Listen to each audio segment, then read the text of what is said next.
Like if I join this other session? Yep. Well, yeah.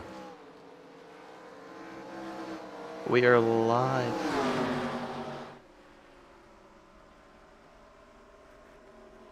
They can hear me. They can hear us.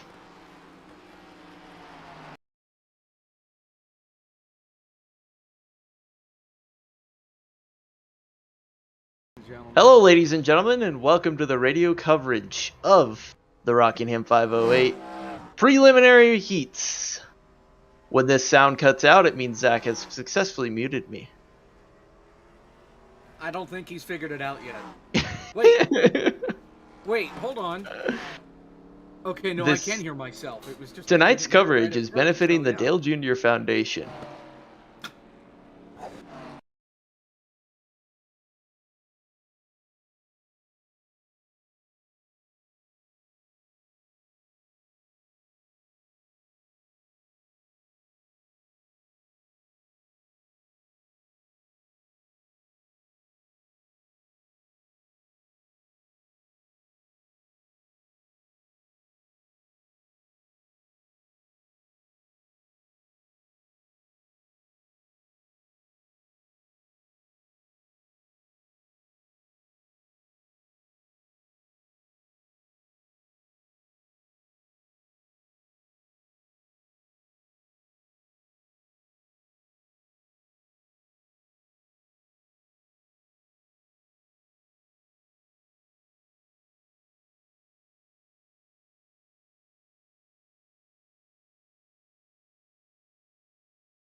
All right, so here we are at Rockingham for what is set to probably be a long night.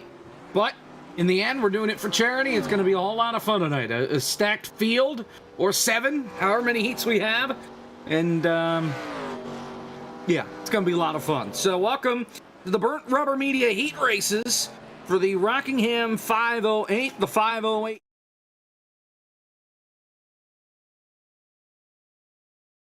Laps each, and we've got a full house up here. I'm Jacob Hitz, joined with Blake McCandless, who's also running the show, but he'll be up here in the booth with us. Kevin McAdams joins us for this first heat. Travis Brown is here as well, and he's brought something that he can't share with the rest of the class, but he's sure going to share with himself, right? Oh yeah, yeah, for sure. I'm hearing there's going to be some High Rock vodka consumed in this broadcast booth tonight, but some? Yeah, yeah. Some has already been consumed. Yeah. I don't know what we're going to get into later, but yes, High Rock vodka is being poured up here in the booth. Well, that's great, Travis. I'm really happy for you. But anyways, yeah, welcome to Rockingham. Again, this was an event that started out, if I'm going to be quite honest with you, it started out as a joke. Like I put a tweet out there that was saying, hey, who would be dumb enough to run a 600-something mile race at Rockingham? And of course, we got a response that kind of gave it, a little bit more lenience and a little more sense about making it 500 miles.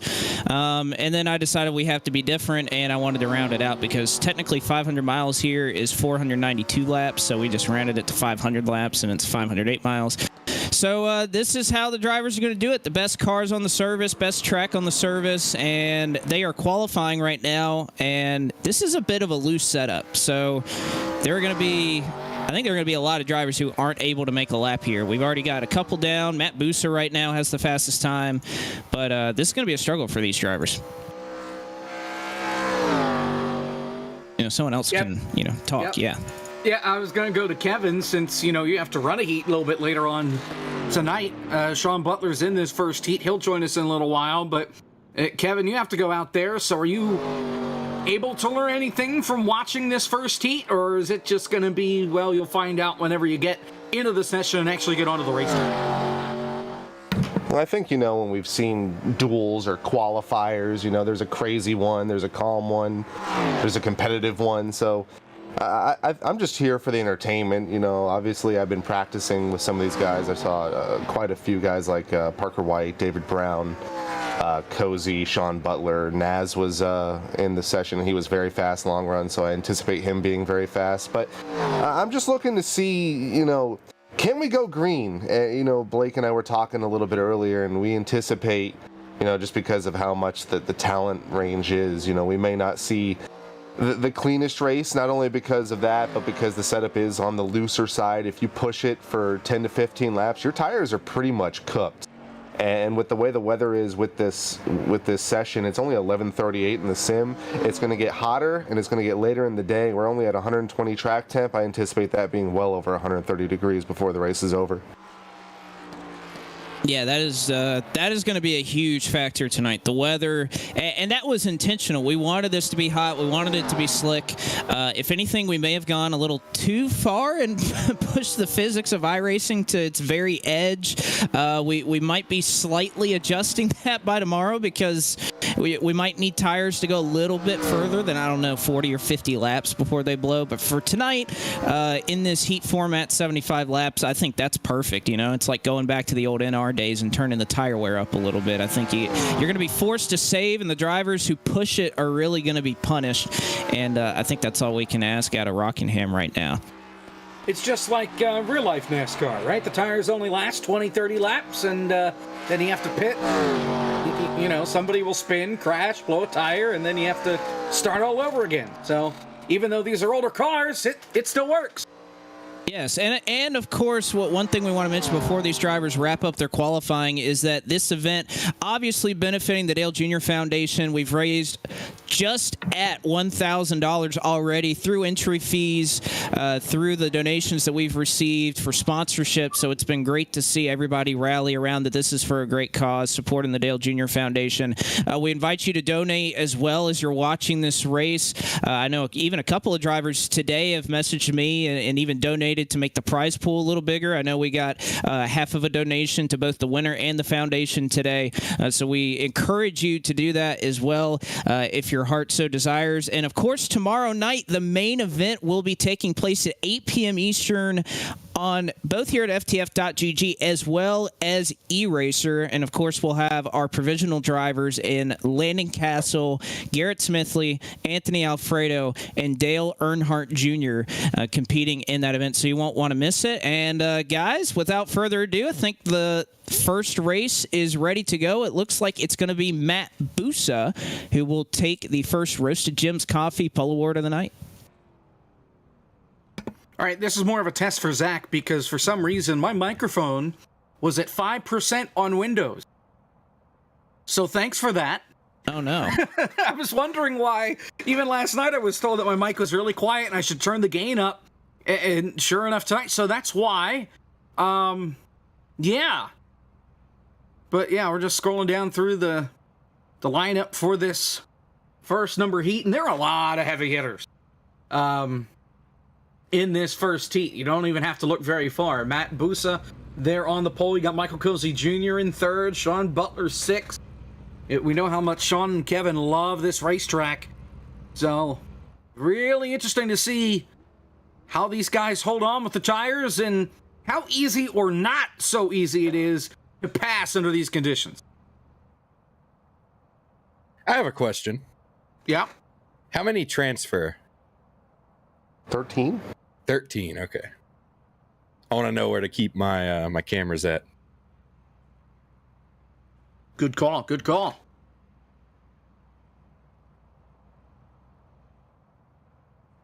I wonder how many Buicks are in this race, you know.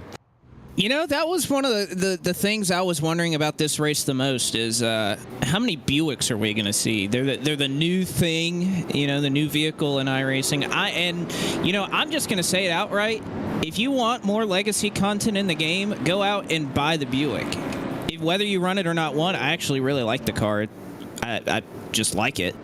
But if you want more legacy content that I think iRacing would be willing to support outside of the 87 cars, not just maybe the Pontiac on the horizon, but if you want more legacy content, you know, go support the Buick, because I think that'll show iRacing that there's a market there. Put it this way, if you wanted the Pontiac, when Dale asked, hey, what car do you want? Get the Buick, because then iRacing just might scan and put the Pontiac in the game. You never know. Well, and plus everybody was thinking, oh, we need a Gen 4 super speedway car. Well, right. If people support the legacy content, guess what we might get one day? Never know. Well, so it looks like we only got one pace lap, so pace car's off. They work their way to the kickingthetires.net restart zone, and Matt Busa gets an early jump on it, and we are green here from Rockingham in these 1987 machines.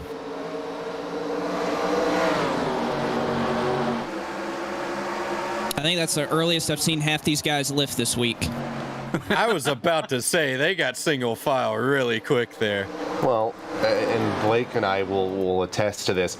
If you go about 85 to 90+% on these tires early, you pay for it, and you pay for it quick. If you do a 15-lap run at 100%, you're going to be sideways and around and into the outside wall. So I think these guys up front know that you just got to mind your P's and Q's. They know that, you know, you don't have to win this thing. We're going to re-rack it for tomorrow. So if trouble, you back straightaway. We've got trouble. The 57, Jacob Capello, is around. Caution flag is out. It was trouble in the back of the field.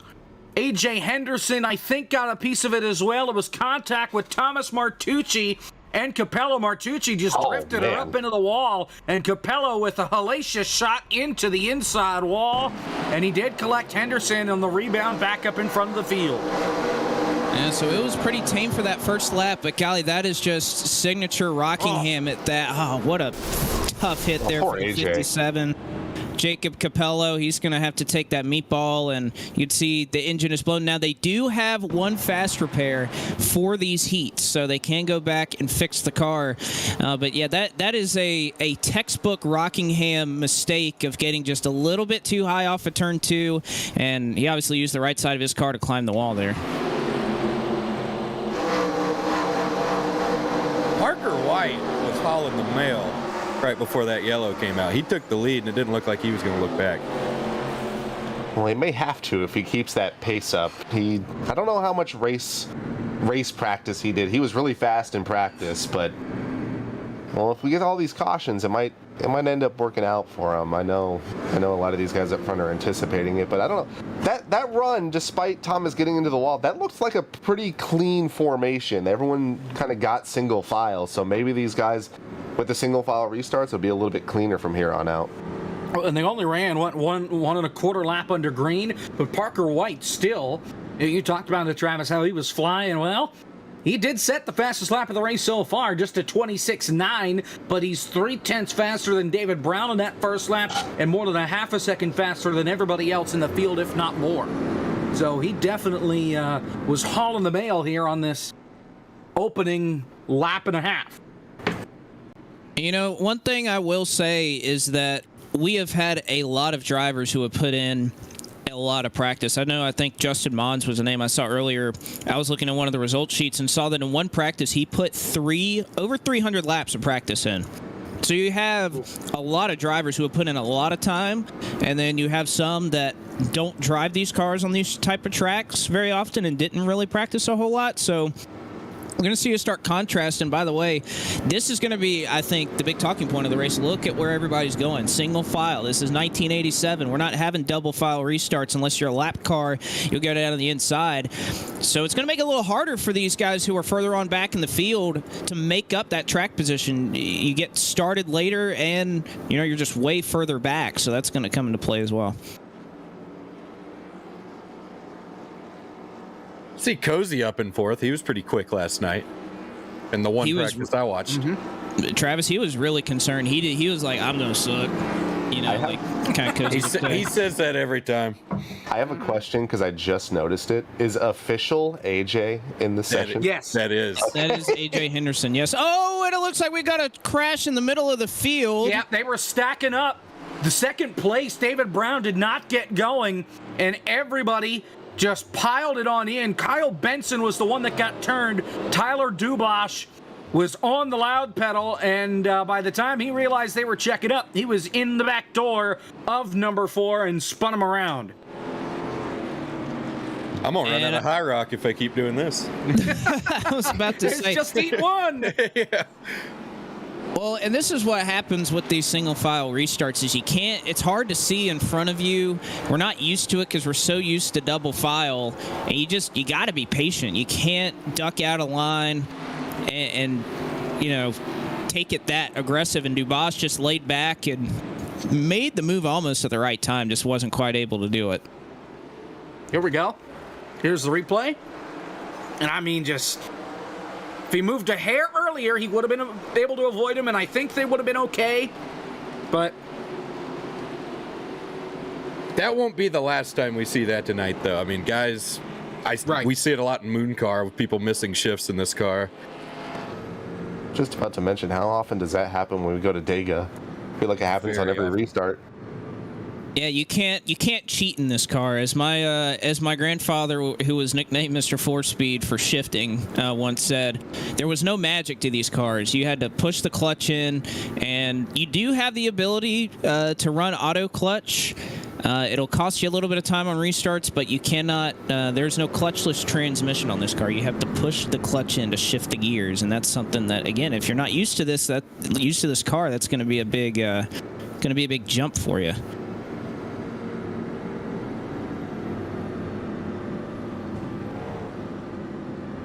So the second heat's definitely not starting at 8 now that I'm looking at the time. Right. Well, and there's another thing. So this race is 75 laps or an hour, whichever comes first. I'll take the hour. At this rate, I'll take the hour. We talked about number of Buicks, how many there could be in this throughout. Well, throughout this heat number 1, are you ready? 6 Buicks, 7 Ford Thunderbirds. The rest are all Chevys. So a pretty Chevy-dominated first heat.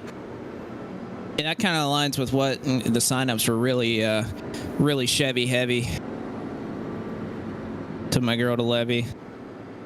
Just rhyming random things now. We're already at that point. We're only 9 laps in. And one of the Fords that are listed in the sim is Michael Cozy, and he's driving a makeshift Chevy Lumina, in which he won the Firecracker 400 in. So David Brown is driving a Chrysler LeBaron, I believe that is. Up in the second spot, if you look at the nose of that Chrysler, or it says Chrysler on the hood. It's obviously the Ford template, but there's a couple of different ones. I believe I saw a Pontiac earlier. Somebody was running a Pontiac. Cosman's running a Dacia. It's so funny, the house car. Yes. He was fortunate enough to get the logo for Blake. He made the car very similar. Great logo. He's running in a Dacia. I don't know what the model is, but... And Lawrence Curtis, the 59 right behind him, that's the Pontiac that's in the field. Completely unrelated. I want to see them add Goody's dash cars to iRacing. Oh, yeah. He just made Landon Huffman very happy, and he's wondering why. Yeah. I really want to see that, man. All of a sudden, I'm in a really good mood, and I don't know why. I mean, he's got a car. They recently found one too. Yeah, that's what I'm saying. Like they can figure it out. All right, so lights are off on the pace car. We'll get going in the kicking the tires restart zone once again here in just a couple of moments. Got that lapper down there now with the 57 Jacob Capello. After that second lap crash, he's the first car lap down, so he's right there on the bottom. Here we go. All right, pace car's off. White going to get us going. And it looks like so far so good. It looks like no mischiefs back there. White going to be able to take advantage of that lead and get out quite a bit, but single file throughout the field. Capello trying to get his lap back the old school way, but that is a tough task to try to take on as he falls back behind David Brown for a second. There are lucky dogs in this race, though, so Capello eligible to get waved around and get the lucky dog. Yeah, right now he is 4 laps down, so he's going to need a couple of those lucky dogs to get back into racing contention, but he's got to hold down the fort. Can't make too many mistakes up there. Already 4 down, and he's running out of time to get back into a good spot. Yeah, he's hoping that this stays in that breeds caution environment. Right now, single file pretty much the first 16, 17 positions. First battle for position is for 16th, obviously a little bit further behind our transfer spot, currently held right now by Kyle Benson, that Little Caesars number 4. But right now I think people got the memo that we keep wrecking, we can't really pass, so maybe let's log some laps here and get this race underway. And so far doing well on this run. Just ahead of them, Cosman's on the move. He moved up a couple of spots on that restart, and he's already all over Brad Kress. He's all up on him, and the one thing I'm loving to see early already, we have a lot of cars on track, so there'll be a lot of rubber laid down. But I love we're kind of already seeing a lot of drivers, but particularly in the midfield, starting to move around a little bit, kind of drift up the racetrack. Some are running right on that yellow line, some are running the middle. And I think as we get later into the run, that top really comes into play because the bottom just gets really, really free. See, not a whole lot going on until you get to that 17 car. Who's in that? There's not even a 17 on my, at least. Cabot. Yeah, it's Cabot. 77 of Cabot, but yeah. Okay. Maybe I don't know how to read numbers. Well, those are 2 different 7s on that car. I was going to say, it does say 17 on the car, but in iRacing it scored as the 77. Hey, it kind of looks like it's an attempted 77, though. It's like a straight 7 and then a skewed 7. Somebody punched the nose in. Those are 2 different 7s. It ain't going to matter here in a minute. Here comes the 16. Yep. About to sail him off into turn 3 right there.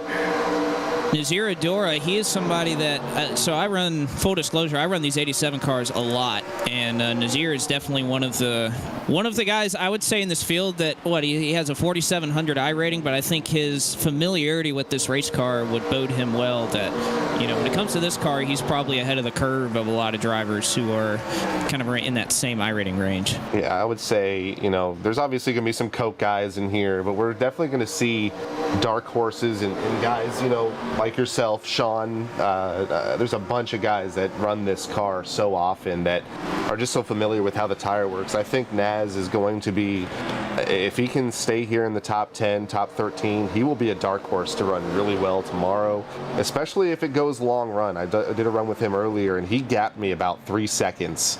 And it was really impressive how easy he could keep the tires while keeping the pace. And if this goes green, I think we'll see him start moving to the front.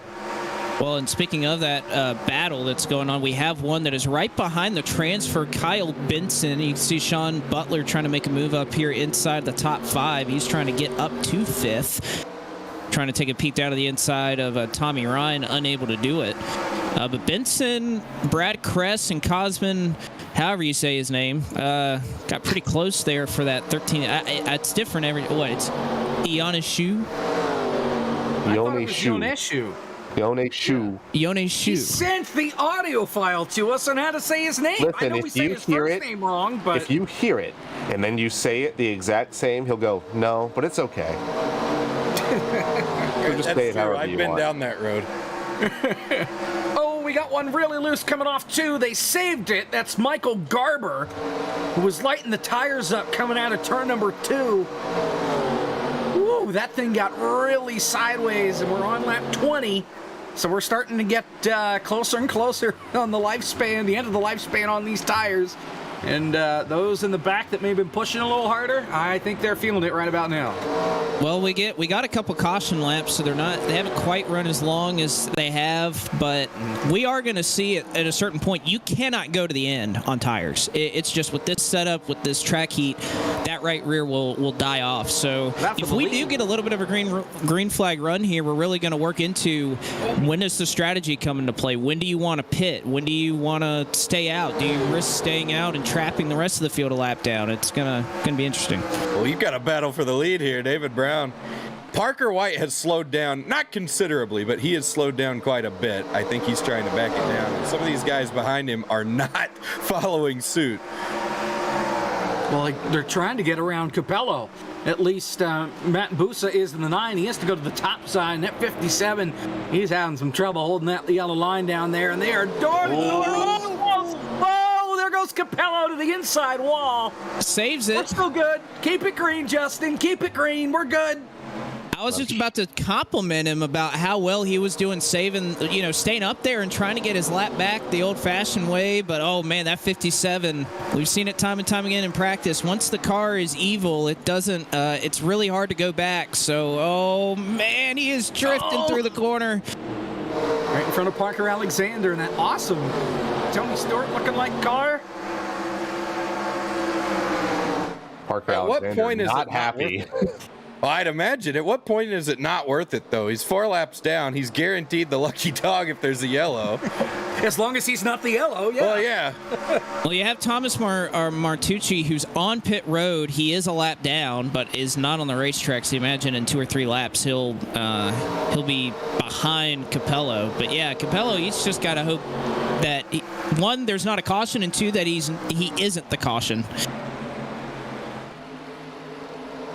Which, by the way, thank you, Burt Rumber Media, for the gifted subs. Again, we posted a link in chat earlier if you want to donate and have you counted towards the event total for the Dale Jr. Foundation. At this point, we'll take all donations. We'll go directly to the foundation. We got the prize pool worked out. Unless you want to specifically work or kind of up that total for the drivers, we're willing to take that as well. But at this point, we'll send everything to the Dale Jr. Foundation at the conclusion of the event. And right now, guys, Parker White still hanging on the lead. He's moved to the top. Brown trying to make the bottom work. Here comes Matt Busa in the Buick. That's kind of who I'm rooting for. I'm rooting for the Buick here. Instead of giant-ass spoilers, we get giant-ass links in the chat to donate. All right. That thing's like longer than a CVS receipt. Can't PayPal like shorten these things a little bit here? I'd imagine you could, but holy cow.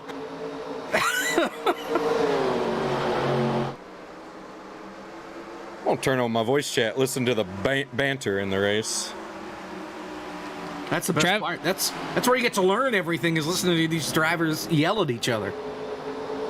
This has been a great run. I was thinking kind of there we were going to run into a pretty rough patch there, but this has been some good racing so far. I hope this is what we're going to see a lot tomorrow night, especially once we get to 500 laps of this. I mean, you're going to see an entirely different race, I think, than you've seen on iRacing at all, because 500 miles of this is going to take a long time.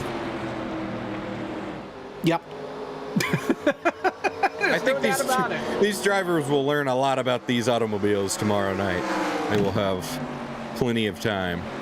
Some of them may not touch them for a good month, just because they're sick of driving them. Well, I mean, it's a lot. In it is for the firecracker.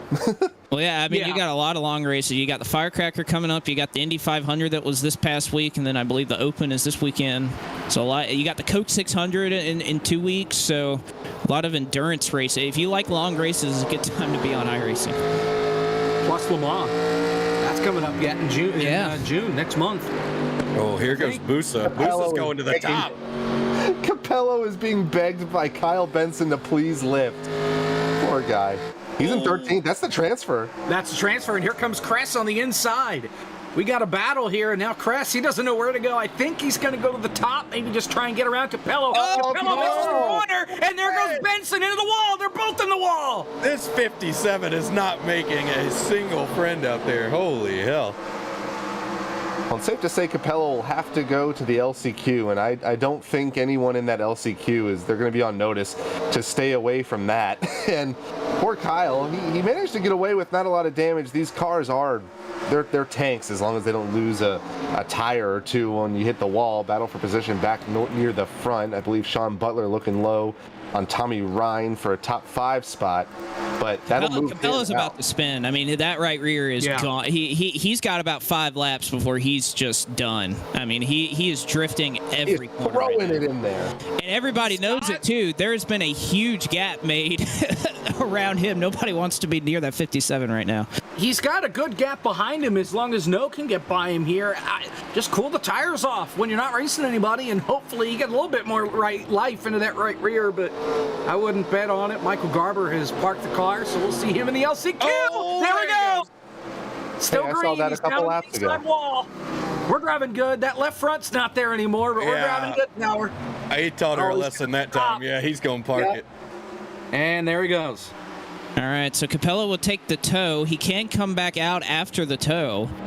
Oh, David Brown just got really loose down there in 1 and 2.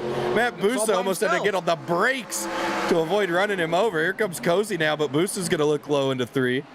He never even rattled his cage, but he got darn near close. I think David's going to suffer here on the long run. He really pushed it to get underneath Parker White, especially when he had to deal with Cabello early in the run. I think he's going to really suffer here. He's already lost 3rd. Now he's 4th. Ryan's right behind him and nearly gets hit in the middle of the corner, and I think he's going to back up this field. He is way off pace compared to the rest of the pack here, about 4/10 slower on that last lap.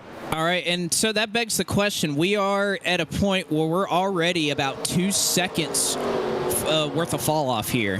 When do you decide to gamble and come down pit road at a certain point? Because we're already at the halfway point of the race. We've had a couple of yellows. They have 2 sets on pit road, but when do you gamble? When do you concede the track position? But when you come out, you're going to be 3 seconds almost faster than where you're running right now. Brown needs to think about doing it soon because he got really loose down there in 1 and 2 again and about got run over by the 15. We got side-by-side battles here. Side-by-side between Sean and Tommy Ryan, and then Spencer Burns and Adam Cabot were side-by-side. All 4 of them were drifting it off the corner, but these guys are, I think we're starting to see now who was saving their tires in these first 36 laps and who was not. Osmer so loose, the 55 off of 2. He was drifting. James Loveland getting really sideways. Davis Warren. I mean, I'm watching off of turn 2 here, and I'm seeing a lot more of the right side of the race car than we were the last couple laps. This is awesome. And you talk about pit strategy. If you're a guy who's made a race run, you know that a lot of these guys have not, and you're banking on someone spinning out and having Justin throw the yellow. And if I'm in this top 13, I have way more to lose pitting than by staying out right now. I'd say stay out and hope that a caution eventually does come out. But, you know, eventually, Blake, and we saw how I think the limit is maybe 45, 50 laps on a set of tires. And we're already on lap 40, about 32, 33 laps on these tires. We're going to get there really quick. So if I'm in the top 13, I'm right with you there, Kevin. I think you stay out as long as possible because you don't want to get trapped. However, if you're back here, if you're Jeff No, if you're someone like a Davis Warren or James Loveland that's kind of outside that top 13, you don't really have anything to lose. I'd take the gamble, pit right now, and if you pit 3 or 4 laps before everybody else, you'll gain a ton, and we already see one starting to make that call. One driver onto pit road. That Webster. is, if I can scroll, damn it, that is Cody Webster. Well, he was in 20th, so that's right around that mark where you're just outside the bubble. And he's going to gain a ton of time here, I believe. How about the battle up here, P3, P4? Sean gets by David Brown. That might open the door for Spencer Burns as well. Tommy Ryan trying to hold off Cabot. As we got Kyle Benson, he's not coming to pit road, but he lost a ton of time. He got turned. Ronnie Osmer turned him in turn number 3 up against the outside wall, but he was able to save it. He saved it down on the flat, you bet. He's going to have to pit, though. I mean, he just destroyed whatever was left of his right rear tire. He's going to have to pit. All four are probably killed right about now after that power slide. All right, so Webster's coming off of pit road right now, and he is going to just fly compared to everybody else. Benson didn't pit there. Oh, my goodness. And that car's beat out of hell, too, so I don't know, but he looks well, I said he looks all right now. He's sliding through 1 and 2. Yeah, He'll probably bring her down this time. He was the transfer spot some 15 laps ago. And, you know, he got past a little bit, his tires started to wear, and now he is really just screaming for mercy out there in that 7 machine, even though it says 4 on the door panels and on the roof. Ooh, man. He's got Little Caesars on the thing. That right rear tire's hot and ready.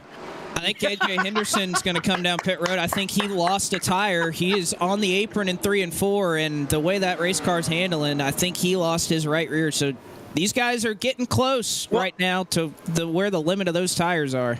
And that's weird, too, because he pitted under our second caution flag. So Henderson he got damaged. pitted. Yeah, he pit. I would assume he took tires, but I wouldn't. I don't He think retired. so. He's done. He's done. Oh, yeah, he parked it. He's It done. is official. Sorry if you get that reference. Does it show up as official on the scoreboard? No, unfortunately Zach? not. Aw. Damn it, Zach. You fixed Davis Warren calls out that he is going to come down pit road this time. And, he's really high to be able to do that. Can he get it on the apron? He can.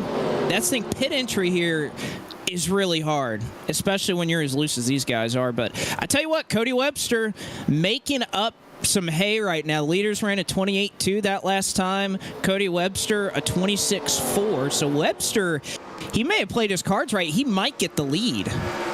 I tell you what, I had a little bit of battle in there for the lead for a moment between Matt Busa and Parker White. They're holding on for dear life right now. They gotta start getting to pit road here soon, I would think, as Cosman just made the pass for the transfer spot. Got by Edora, and he is in that 13th spot.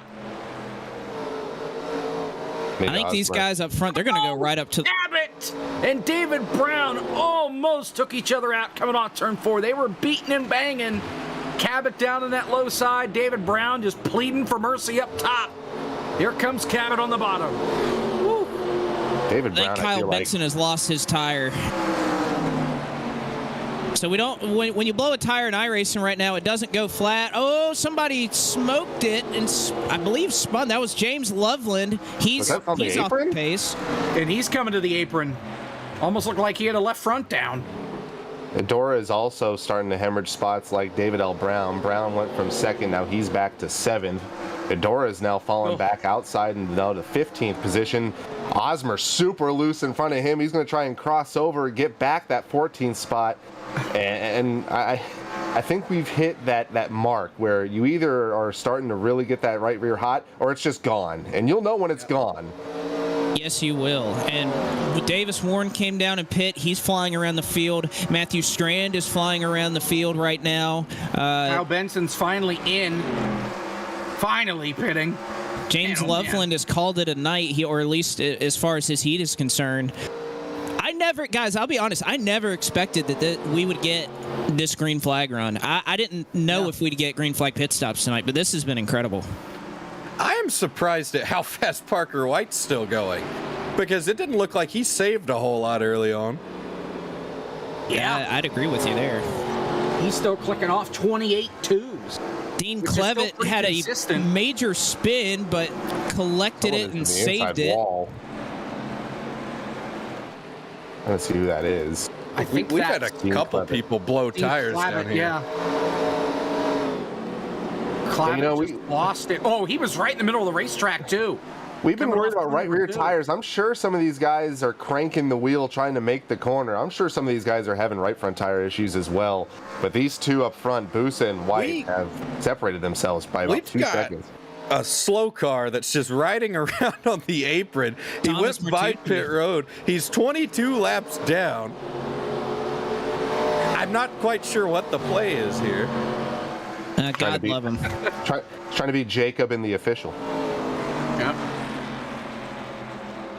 All right, so again, the question still remains, when are these guys going to get their bearings about them and come down pit road? I'm telling you, one of these guys like Garrett Paul, somebody who has stayed out, they're going to win this race if these guys keep staying out. Garrett Paul almost wound up on the wrecker because Adam Cabot almost drove over the back of him. So he is way off the pace up against the outside wall. They're 3 wide. Oh, my gosh. 4. Is that Capello? Is he still out there? No, he's not. Yes. That's not. No, that's Harden. Ricky Harden. They just have similar looking race cars. Yep. You know, if I'm Naz Adora right now, he's in the 29-second bracket. He has lost that right rear tire. He needs to come in, but he's still only 2 or 3 seconds behind Cosman, Kress, Alexander, and company. If he comes in 4 or 5 laps sooner, the tires don't really wear out that quickly. There is a plateau, but if he comes to pit road, he might be able to leapfrog some of these guys, and he needs to come in quick. He's doing about 110 in the corner, and he is hemorrhaging time. Yeah, he's coming in. Yep.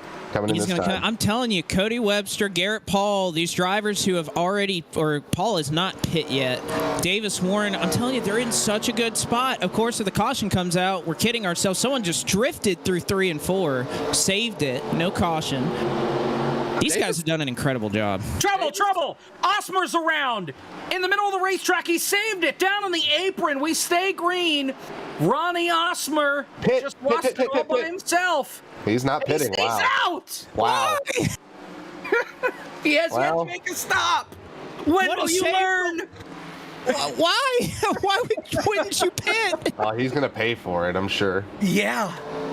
He's going to go for the 3 and do it again. White sponsorship. He's going to need one here in a second. Yeah. Well, through that whole debacle, Davis Warren was racing with the leaders, and he got one of his laps back, I believe. Yeah, and these now he's pulling away. They are flying by these race leaders. I mean, Jeff knows he's catching cozy. Yeah.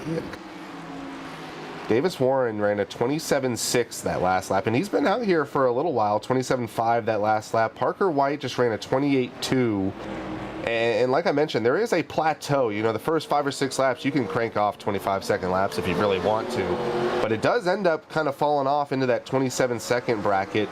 And we only have 19 laps to go. Is that going to be enough time for these guys to make up that time on guys that pitted early like Davis?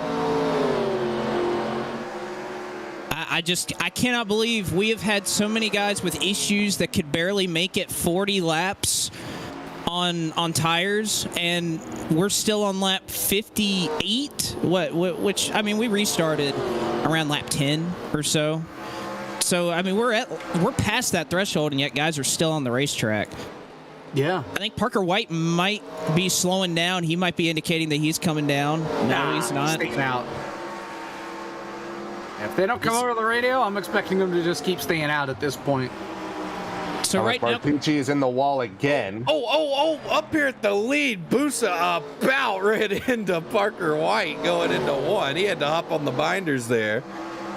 Parker was able to drive away from him. Oh, we got one into the wall in turn 2, but that's it. He just noses it. Ricky Harden's lost a wheel off turn 2 as well. That was Ricky Harden. He was in the top 10. Right front is flat. He's got to get to pit road. He's on the apron. It ain't just flat, Jacob. It's off the damn car. Oh, well, yeah, but it's now the one thing that Harden has is he's coming back up the track. Look out. This is a required repair of 8 minutes, but he has a fast repair, so he can just come down, replace the tire, and get going. Yeah. But he was in the top 10. That's going to be really is tough. 3 wide in turn 4 with 2 lappers, Capello and No. He has fallen back by more than a second to Parker White. Caution! Wow. Trouble in turn 3. Parker Alexander is around over here. It was Cody Webster. It was Alexander that started it, just lost it all by himself. He didn't pit yet, and it costs him. And I was just about to mention, Ronnie Osmer should have pitted. He would have probably been 2 laps down. He just got lapped, but right before the caution came out, Garrett Paul, 1 lap down. He will be the lucky dog. So we're going to have 19 guys on the lead lap? Whew. All right, everything I just said about people staying out and being stupid, I guess I'm eating my words right now. Oh, my God. He got smoked. Yeah, Webster was flying trying to get away. Well, you can't control these things. I mean, on good tires even, it's hard to miss a wreck. On these old tires, you're just doomed. I'm surprised that didn't happen sooner, by the way. You can see he lights up the tires to get out of the way. He knew traffic was coming. He just wasn't able to get off in time. Good call by Justin Melillo there with the caution. I'll agree with that. He's been all but perfect tonight, I think, so far. Hasn't yelled at anybody yet, I think. That's because he has no stakes in it. He's not running it. All right, I'm in the next feed. I'm sure I'll rile him up. All right, so now we set up a totally different scenario where we're going to have a dash to the end. There is one green-white checkered in the back pocket, should we need it for these heats. And nobody's dumb enough to stay out that was on the lead lap that hadn't pitted yet, which is also good news. I hope the drivers post their right side tires here. I'd be really curious to know how close they were. There's going to be some single digits if they do that. I hope one is 6.7. Now, I have a question, because I'm sure Justin's thinking the same thing. Is the green-white checkered point of no return, or is it... Hold on. We got strategy. Yeah, I was we got about strategy to say. here. When we get to the white, yes. Did people take 2 tires? I was going to say 10 seconds in the box. That's just 2 tires, right? There's no way they're changing 4 tires in 10 seconds on these cars. So what, that was Burns, Butler, Brown? Butler, and Brown. That's it. And Cosman as well.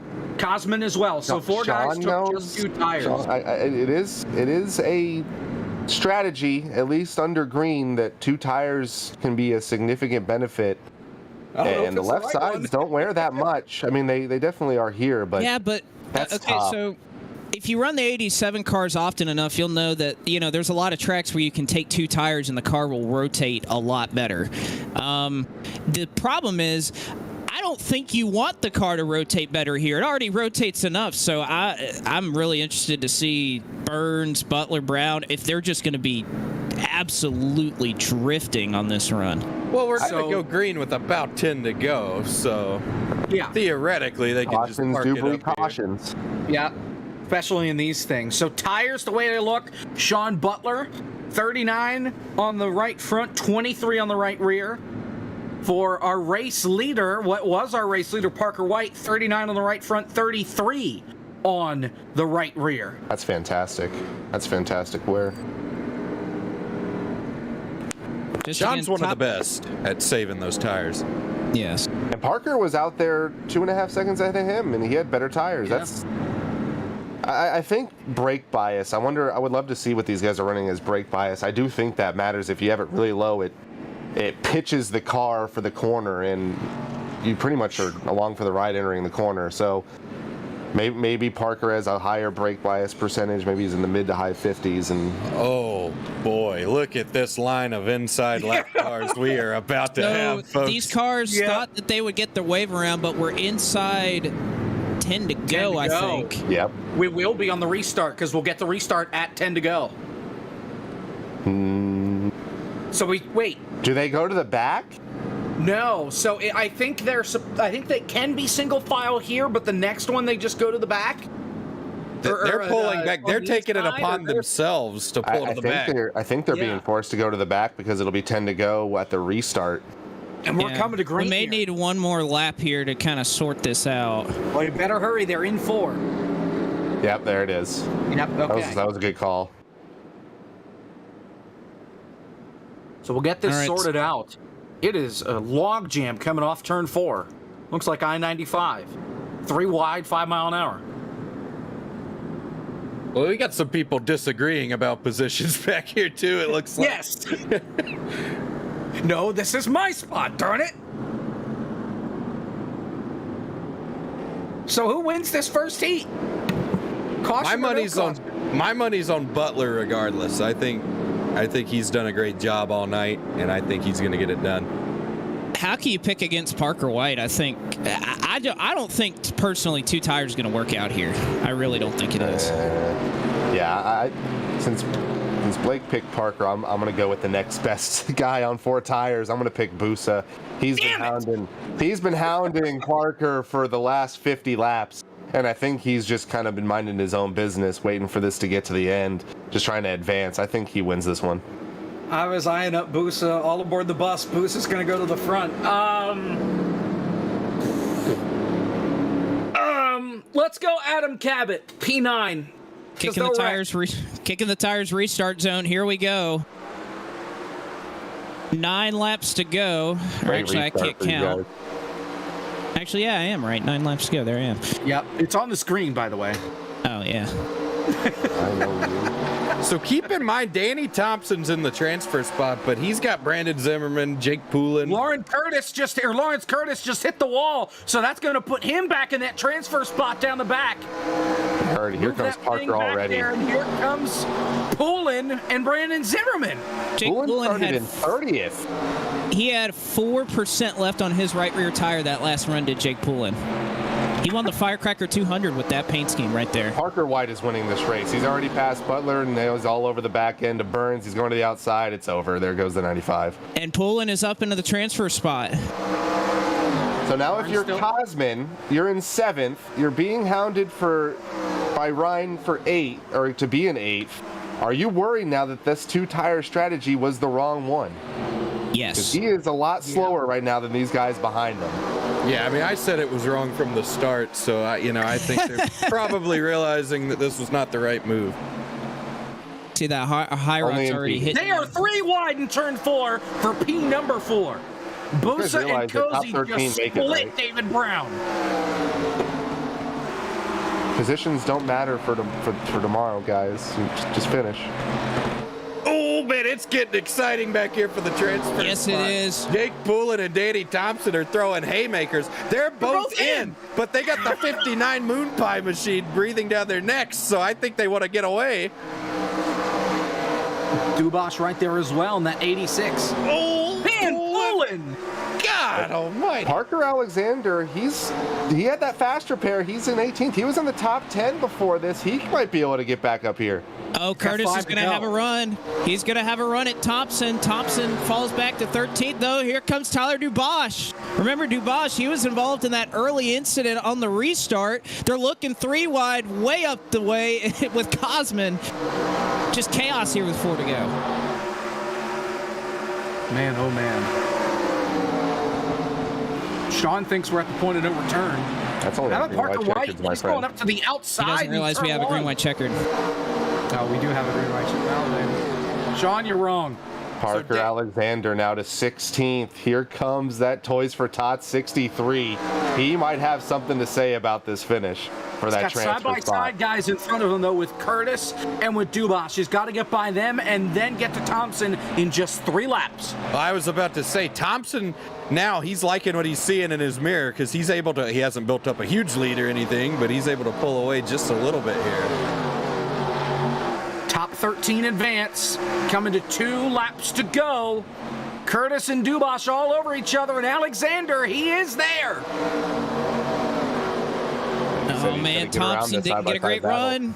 Here comes Dubois up the inside. He's going to have a look into 1. He's going to have to sail her off in there. He backed it off. Sail her off in there. Thompson got tight. Curtis is going to have a run. Coming to the white flag. It's now or never. Curtis throws it in against the wall. Parker follows. Racing, 1 lap to go. And all eyes on this transfer battle right now. They're side by side, almost up there, the top 2. But again, our eyes are right here on the transfer spot. Oh, save it! Oh, Alexander's in the wall! Here comes Zimmerman! Golly. So Dubois is going to be out. He's going to send it up against the wall. That's it. Thompson's the transfer. Danny Thompson is going to hold on. Jake Poulin's going to get in as well. And Parker White is going to win the first Rockingham 508 heat, benefiting the Dale Jr. Foundation. And golly, what a race that was. Oof. Can I just say good job? Can I just say good job to everybody? That was Seriously. a fantastic first heat. I think we all had our expectations surpassed there. Now I'm going to go wreck everyone in heat 2. Sean held on for 5th there on 2 tires. Spencer Burns held on for 4th, so. Well, the one thing, too, he now has that in his back pocket for tomorrow. It definitely does not work. So you will remember that for the 508 tomorrow. All those guys that survived there on 2 tires. There you see your results from heat number 1. We'll get set for heat number 2 here in just a moment. Parker White win, and you're in. How about Cozy finishing in second there? Not too bad for the guy that said that he didn't think he was going to do so good. Sorry, I was having to do race control duties. To your actual job, yep. Yeah, I'm on mute here real quick. 1 second. Okay, so there's transfer spots. So Thompson in, Dubois on back are out, and we'll go to the LCQ. Brandon Zimmerman finishes in 15th. Parker Alexander falls to 18th there on that last lap. Lauren Curtis falls in that 16th spot as well. Travis, I have a question. Let's hear it. How far are you into the bottle? We had to dial it back a little bit because that race was a little longer than I thought, but we are making progress. I'm actually about to. So, There's official. I am drinking vodka Sprite, High Rock and Sprite, which is really good. But I do have my little solo cup shot glass for emergency situations. Just want to make sure you're pacing yourself. Make sure you're drinking responsibly. Yeah, we're good. Need more future Moon Car events. Yeah, I mean, yeah, we'll be good. All right, so Well, yep. We haven't stepped aside or anything, and I don't know. well, I'm gonna step aside and make me a drink. I'll be back. I'm probably going to end up switching places with John since he just finished his race. I'm going to go do my race, and then inevitably when I get crashed in my race, I'll come back for Heat 3 dejected. No. But I'll call it. You're driving good. I'll be here. Kevin McAdams, everybody. I'll see y'all later. Right. I wanted to save the replay. By the way, yeah, good luck, Kevin. All right, so Parker White has been waiting in the waiting room for like 15 minutes now. So let's talk with our race winner here from heat number 1. Maybe. There we go. Parker White. Race number 1 done. You win it. You're moving on. You're in the big show tomorrow. Is certainly tires the name of the game, and you were able to save those tires pretty well by the time it came time to pit under caution. Oh yeah, those tires were my number one concern there. I saw an opportunity right off the start to go for a lead, so I thought I'd just do that, then just park it in front of the field. So that's what I did. We got a few cautions, so that helped cool the tires back down, but we got that long run. I just tried to keep the right rear on it. And then doing that, it also helped save the right front too, just because I wasn't sliding around. I didn't have to put any more wheel into it to help burn more right front, so that was good.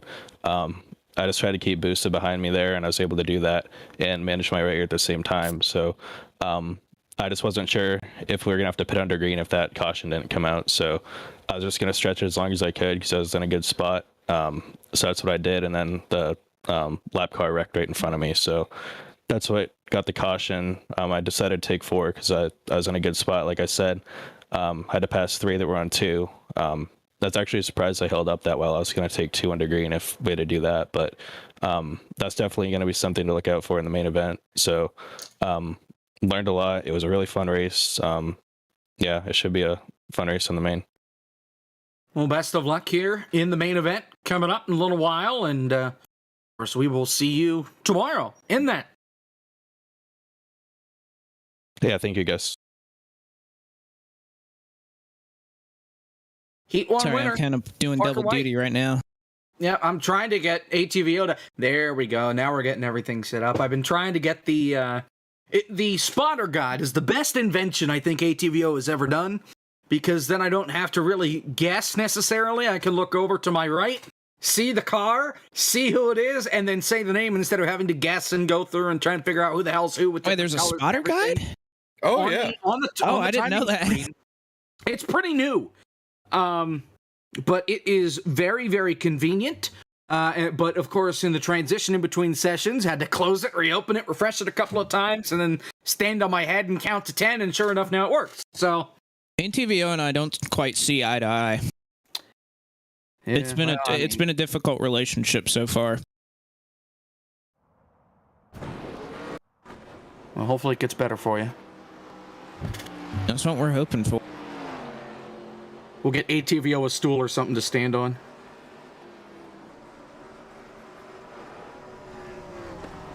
Michael Cozy Jr.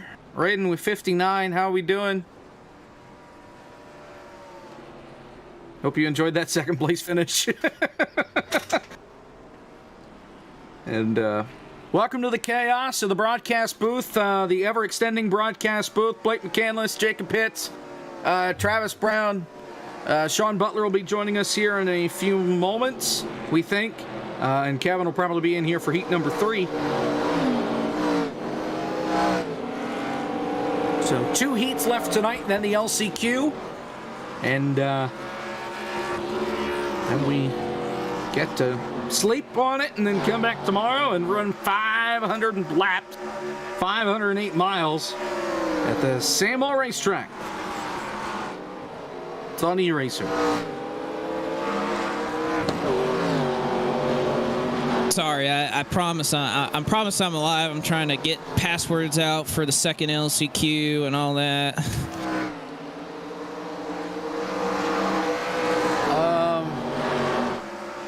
Travis, are you here? I'm here. All right, let's have Travis talk with Giles Chatelaine, who finished in 10th in that first heat. Giles, what's on your mind?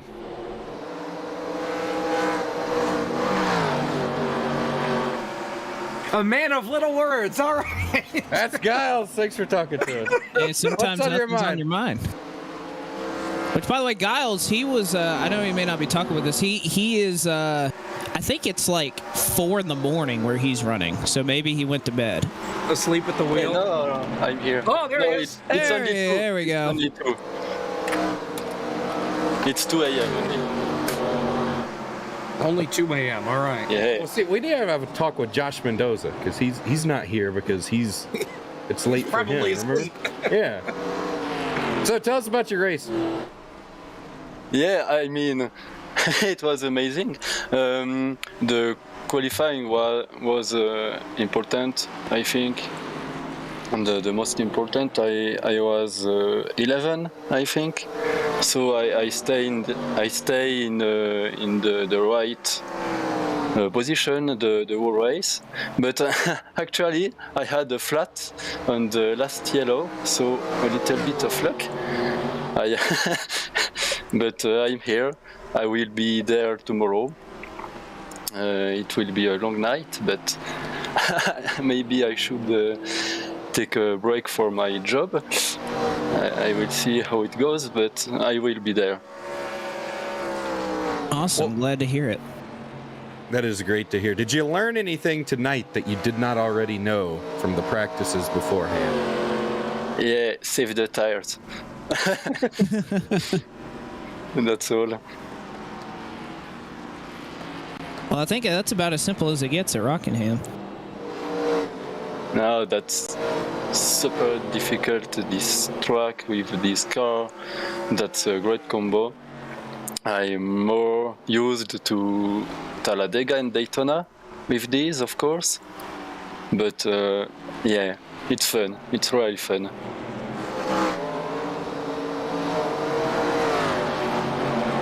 So thank you all for the event. That was a nice day. All right. Well, we'll see you back here tomorrow for the big show for 500 miles, 508 miles actually. Congrats. Yeah. Thanks. I think it will end maybe 6 a.m. in Switzerland. So it will be, I think, 1 or 2 a.m. to 5 or 6 a.m. maybe. So it will be hard, but no problem. All right. Well, thank you very much. That is Mr. Chatelain, who finishes in second. And, man. Well, guys, guess what? We have a second heat to look forward to here. I'm going to do my race control duties here real quick and just kind of, go through a brief driver's meeting. I'll let y'all take it. But, my goodness, that was a damn good heat one. This is another. We have got another stout field here too this time around. Who are we watching. That little message in to make Justin an admin. I'm going to keep my eye on Frisch in this one. I think Frisch will be pretty quick. I think James D. Gibson will be pretty quick. McAdams, he'll obviously be pretty quick. He's very strong in these things. Actually seeing a lot of moon car drivers in here. I'm proud. Ryan Daly's in here.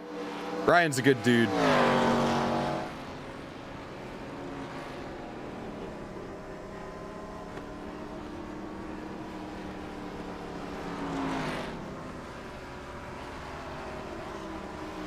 Sean Butler's joining us in the booth, ladies and gentlemen. Sean, how are we feeling after Heat 1? Hey, we're good, man. We made it. Didn't get wrecked by anybody. Bad luck Butler didn't show up. So, we're good. So you took 2 tires on that last stop. Uh-huh.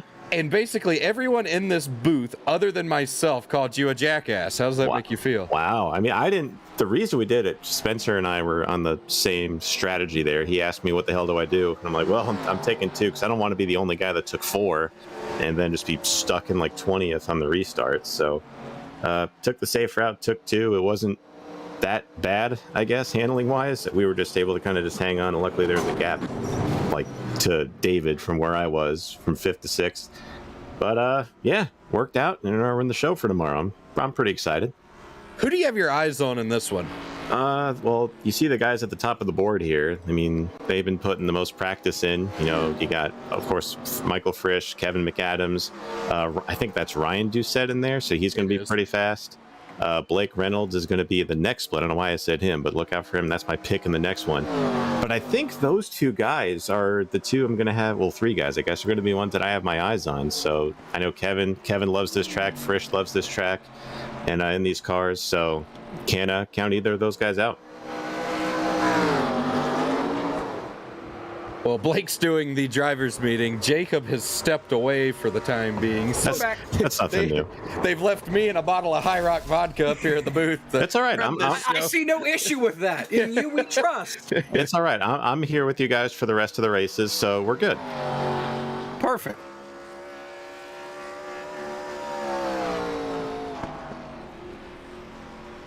Zach Johnson says ATVO is crashing. You love to say Hey, we're supposed to ignore technical difficulties.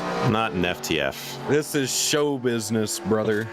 We could ignore tomorrow on E-Racer, but FTF, no. There's no limits on FTF.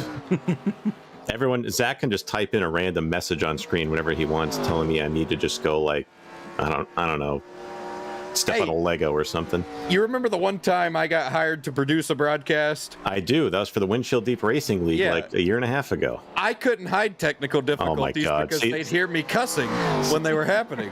See, there it is. Like, you missed it. He just snuck it in there, unbeknownst to everybody else. And he said, I smell. What? He said, I smell. Who said that? Put it back up, Zach. I dare you. No, I didn't say anything. Okay. Oh, look, it's Sean Butler. Hello, Blake. Sean, you do not smell. Thank you, Travis. Actually, you do smell. You smell nice. Oh, okay. That's even better. Thank you, Travis. I appreciate that. Sean smells. What type of deodorant do you use, Sean? Oh, boy. I'm sorry, Blake. What was that? Do you use, Sean? I actually have it right next to me. Let me get it. I thought you were about to say, well, actually, I don't use deodorant. I'm an Old Spice guy myself. I use Degree Advanced 72H Motion Sense. Cool Rush scented. I like to feel like I'm retired, so I use Old Spice. You like the competition to be able to smell you from a mile away? Oh, yeah. Well, no, I'm not an Axe guy. I kind of rotate through. I don't have one in particular that I use all the time. Right now, I'm on Gillette Clear Dry Tech Antiperspirant. That is an inferior deodorant, my friend. I've tried it. It does not work. Is that gel stuff? Yeah. Ugh. It's okay, but yeah, it's probably not going to return to it. But again, I like to try all of them because, you just never know if one's like good or, isn't good. Well, isn't that the stuff where like if you put too much on, you just feel like all like this and sticky and whatnot? You ever get your armpits chapped? Every now and then, yeah, it happens. Oh, that is hell on earth. David Schildhouse says, Sean strikes me as an Old Spice kind of guy. Well, I'm not sure how to respond to that. All right, so right now drivers are qualifying again. By the way, guys, the track is heating up because the weather is going to be later and later as the day goes on, and it's even hotter right now than it was in the first heat. Mitch Janowski is wrecking off at turn 4 in the 31 car. He saves it, so he'll probably... Oh, that's his second lap, so he can improve on that. Beautiful race car. Track temperature is a chilly 132 degrees Fahrenheit. Goodness. I mean, we were practicing on like 138 degree temperatures, so Blake Sean, just so I'm like going to ask you about that. Sure. So everybody was, blowing tires after like 40 laps in practice. And then we get out in the race, and y'all went, on a green flag run, y'all were at beyond 50, 55. So were you expecting that? I honestly wasn't, because I expected everybody to be blowing tires around that lap mark. But luckily we had those couple of cautions to, I guess, cool the tires down for a little bit and extend it. But I was surprised if that last... I was going to try to make it all the way if that last caution didn't come out. I mean, I kind of made my bed there, and I was like, well, I gotta try to stretch this out the last 20 laps, and luckily that caution came out. But it was close. It was going to be a photo finish for everybody if that caution didn't come out. I was hoping that was going to run green, because there were a couple guys that pit around the halfway mark, and they were just going to, they were going to be so far ahead of you guys. I was kind of rooting for it. Good, glad to hear Sean makes his bed. Thank you, David. I appreciate it. But yeah, some of them did pit, and you saw I think, who was it? It was Nazir. He pit, and he just caught himself a lap down, and it was pretty much over for him. Unfortunately, he had to relegate himself to the LCQ. So that's what I didn't want to do, and luckily it worked out. So here we are. Those LCQs are going to be something. Oh my God, that's the last thing I wanted to do, is run the LCQ.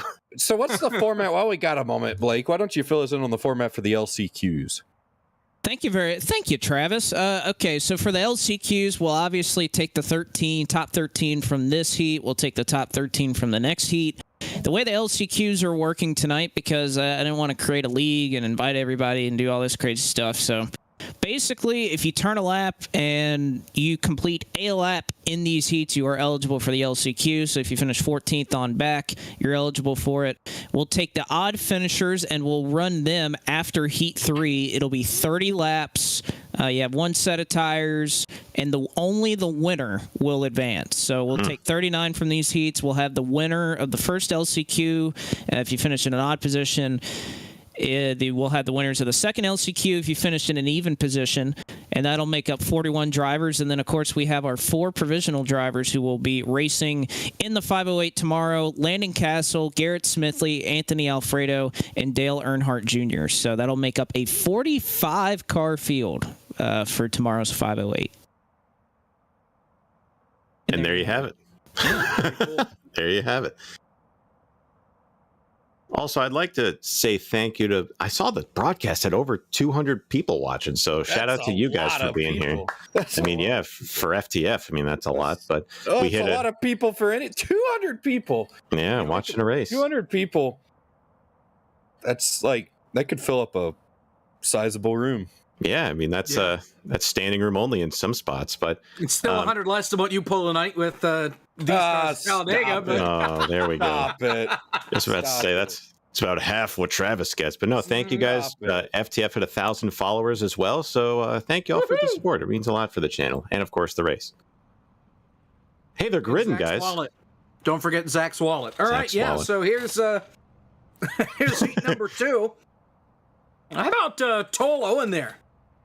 How about Larry Pace setting the pace up there? Oh my God! All right. That's the second one. That's the second one tonight. I had a good one about Little Caesars earlier. That might be Zinger of the Year. That was pretty damn good. Larry, that was very good. I'm proud of Toll, Jake. I'm sorry to walk on you there, but I'm proud of Toll in there in P7. That was the first name that caught my eye. Of course, I expected Kevin to be in the top 5, so he was there in that 4th position. Looking through the rest of the grid. Can I say who I'm really disappointed in? Gibson? Tyler O'Neill. Dead last. I think he connected late. That's his problem. He set a lap. Yep. That's his fault. He should have just qualified earlier. Big ship. But here's one for us, Travis. RJ Williams, fan favorite, in 15th. Windshield deep repping, so he's got his work cut out for him. RJ's great. RJ is fantastic. If you haven't seen Landon Huffman's YouTube videos or been in any of the races, Mooncar, RJ is a hilarious individual. We're a big fan of RJ. RJ comes to the track with us every weekend, and it's good to have someone who's as much of a smartass as I am. And RJ is probably a bigger smartass than me, so it's great. I can't wait to meet RJ. Oh, RJ's great. Me too. I'm going to be up in Hickory for Travis's debut. It's going to be good to meet all those guys. Can't wait, man. Oh, nice. Pumped. Travis, what weekend is that you're racing? That is August 6th. If you're in the area, August Hickory 6th. Motor Speedway, come on out. We're going to put on a hell of a show. Who's everybody's picks? If you want to watch me finish like 8th out of 9 cars in a limited feature in like a couple weeks, June 4th. Hey, now. Don't be confident, Blake. I'm going to pick Ryan Doucette. He's starting a little deeper than I thought, which that's only 6th position. But still, he's starting a little deeper than I expected. But I think Ryan Doucette's going to get it done here. How about Larry Pace, the Roasted Jim Coffee Pole Award, 25.351, a big drop-off of what I think it was a 25.1 that was the pole. In the first heat was a 205 in the first heat. So 5. Yeah. I gotta say, I hope if this race is half as good as that first race was, it was incredible. over under, what do we have? 3 cautions the first heat, so over under 3 cautions in this one. I'm going to take the under. I'm going to go over. Just because I think the expectations after that first race are going to be too high, and we're going to get disappointed with this one. We'll see. I'm with Jacob on that. They got a little bit of cloud cover right now. Normally the second one, wild and dangerous. Pace cars in. Here we go. Pace cars in. They work in the kicking the tires.net restart zone. Green flag is out. They go on green, and boy, they are stacking up in the middle of the field. A little further on back, 2 and 3 wide. Preston O'Neill is involved. Art Reimer around. Caution is out. So That he didn't take can't even long. get off the starting grid. Art Reimer got turned sideways after a stack up. Tyler O'Neill was the one that got into the back of him. Golly, they made a fool out of me there, and that was a stack up from hell right there. I don't know what happened.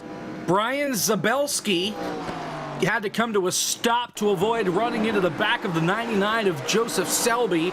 Nowhere for O'Neill to go and nowhere for Reimer to go except around, and that collects Preston O'Neill in that skull machine. I'm surprised Tyler. Oh, I'm surprised Tyler doesn't have more damage because he knocked the heck out of him there. And it looks a lot worse on replay. I'm sure from his feet, he did not see that coming, but he cleaned him the hell out. Boy, he showed him how the old time country buffet operates, didn't he? He did. Oh, man. Buddy.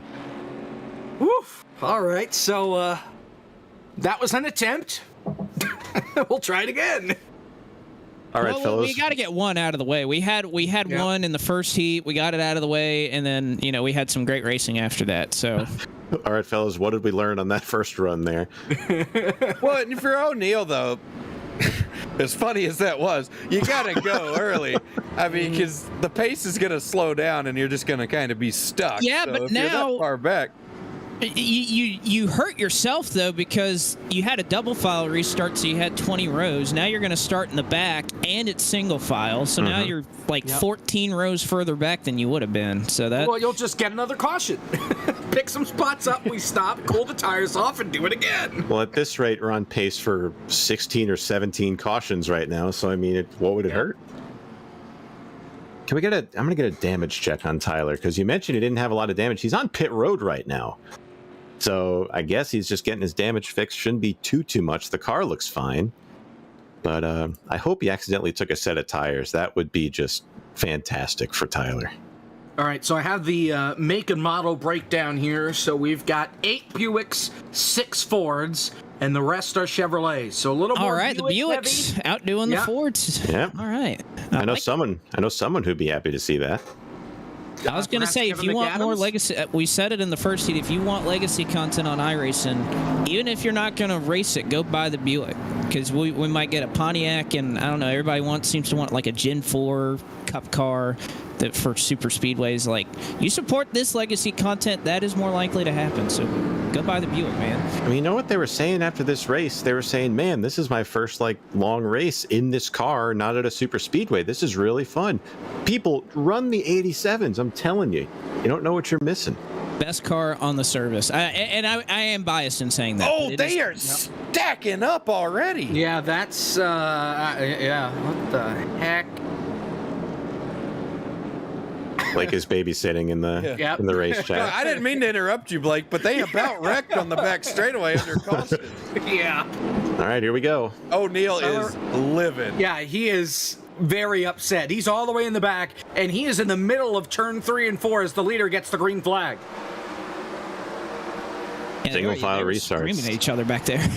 Into turn number 1, first side by side, we got, let's see, Michael Frisch is working the high side on Toll O, and that's the battle for 8th right there. Oh, trouble. Andrew Sanford And up against O'Neal. the outside wall. Art Slow. Reimer and O'Neal. Reimer just kind of drove into the back of O'Neal and turned him around as they were slowing up for And Sanford O'Neal- in the wall. Well, O'Neal gave him half his mind down the back straightaway there. He let him know exactly what he thought of that. This started with the 31 of Mitch Chernowski just running into the back of Andrew Sanford in the 16 going into 1, and then they washed up the track, and then These it was were on two from there. separate wrecks. Art Reimer ran over O'Neal. O'Neal gathered it up. He didn't hit anything. He's fine. So did Art. But those were two separate incidents there. I think what happened there between O'Neal and Reimer, though, was just O'Neal kind of lifted because the caution was going to come out. And Art Reimer said, well, the hell with this. I'm just going. And drove into the back of him. Whether or not he knew the caution was out, I'm not sure. I don't want to stir the pot, but O'Neal was yelling at Art before the green came out. Yeah, he was. Are you saying that was. there's potential beef there? I'm just saying Art might not. Golly, what a shot for that 16. Art, I don't think Art was too pleased with Mr. O'Neal. David Schildhouse is on a roll. He says Tyler way past his bedtime. Man, Wow. What kind of roll is he on?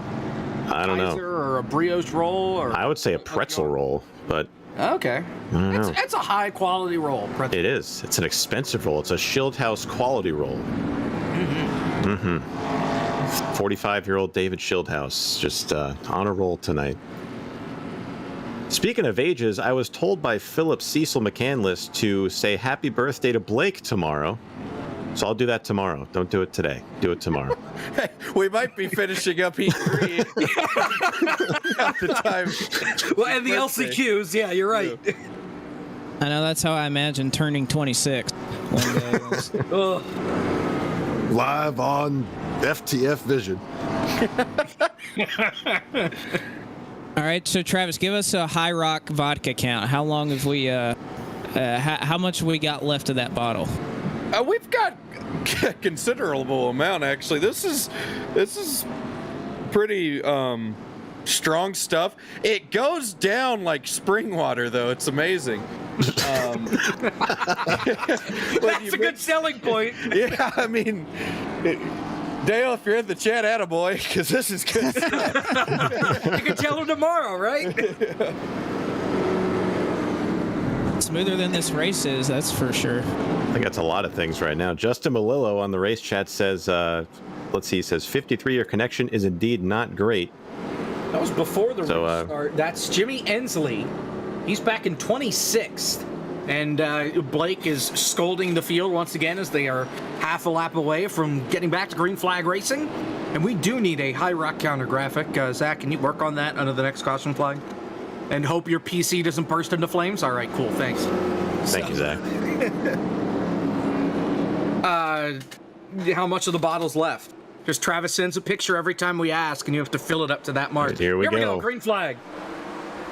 Where? Oh, trouble! Big wreck right at the start! It's in the grass, though. That's caution. Aiden Kirker. Kirker got turned around on the initial restart, and we stay green. I think he missed it. Yeah, that was a missed shift for the 39. Oh, heartbreak. Tough. P3. Tyler O'Neal is still livid over the race chat. What else is new? He's actually got a black flag at the moment, but he's arguing that it was a stack up. It wasn't. He got out of line and wanted to get by somebody. He's done it on every restart, so.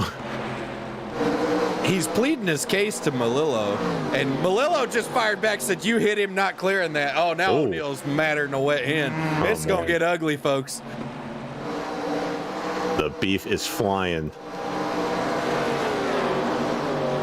Oh, Good. brother. Oh, Oh, they just took his his chat has been disabled, folks. Oh, it's boy. on. As always, Justin Milillo gets the last word in this case. That was Blake that disabled his chat. Yeah. Blake ain't having any of that. Well, see, I'm hate to say it here. I'm Team O'Neill because O'Neill is fast enough to make this show. If only he got in here on time. Yeah. Here Well, he comes. If he drives as fast as his mouth moves, he will make it, but he's got to work on that at this point right now. All the And respect to O'Neill. he's pitting right now. Serving the that penalty black now. flag. Yep, serve the black flag. He's got a long way to go, though. All right, y'all. So we gotten some green flag laps in. All right, let's Finally. watch the race now. Oh, my. Oh. Got a battle here for position. Looks like Ryan Daly in the 3, Toll Owen in the 09 going at it for 7th, now 6th. Man, and they are stacking up behind them right here. Yeah. This is a gaggle of automobiles. There's Blake's favorite driver, James D. Gibson in the 75 right there. And he and Frisch, sound the bell if we got it.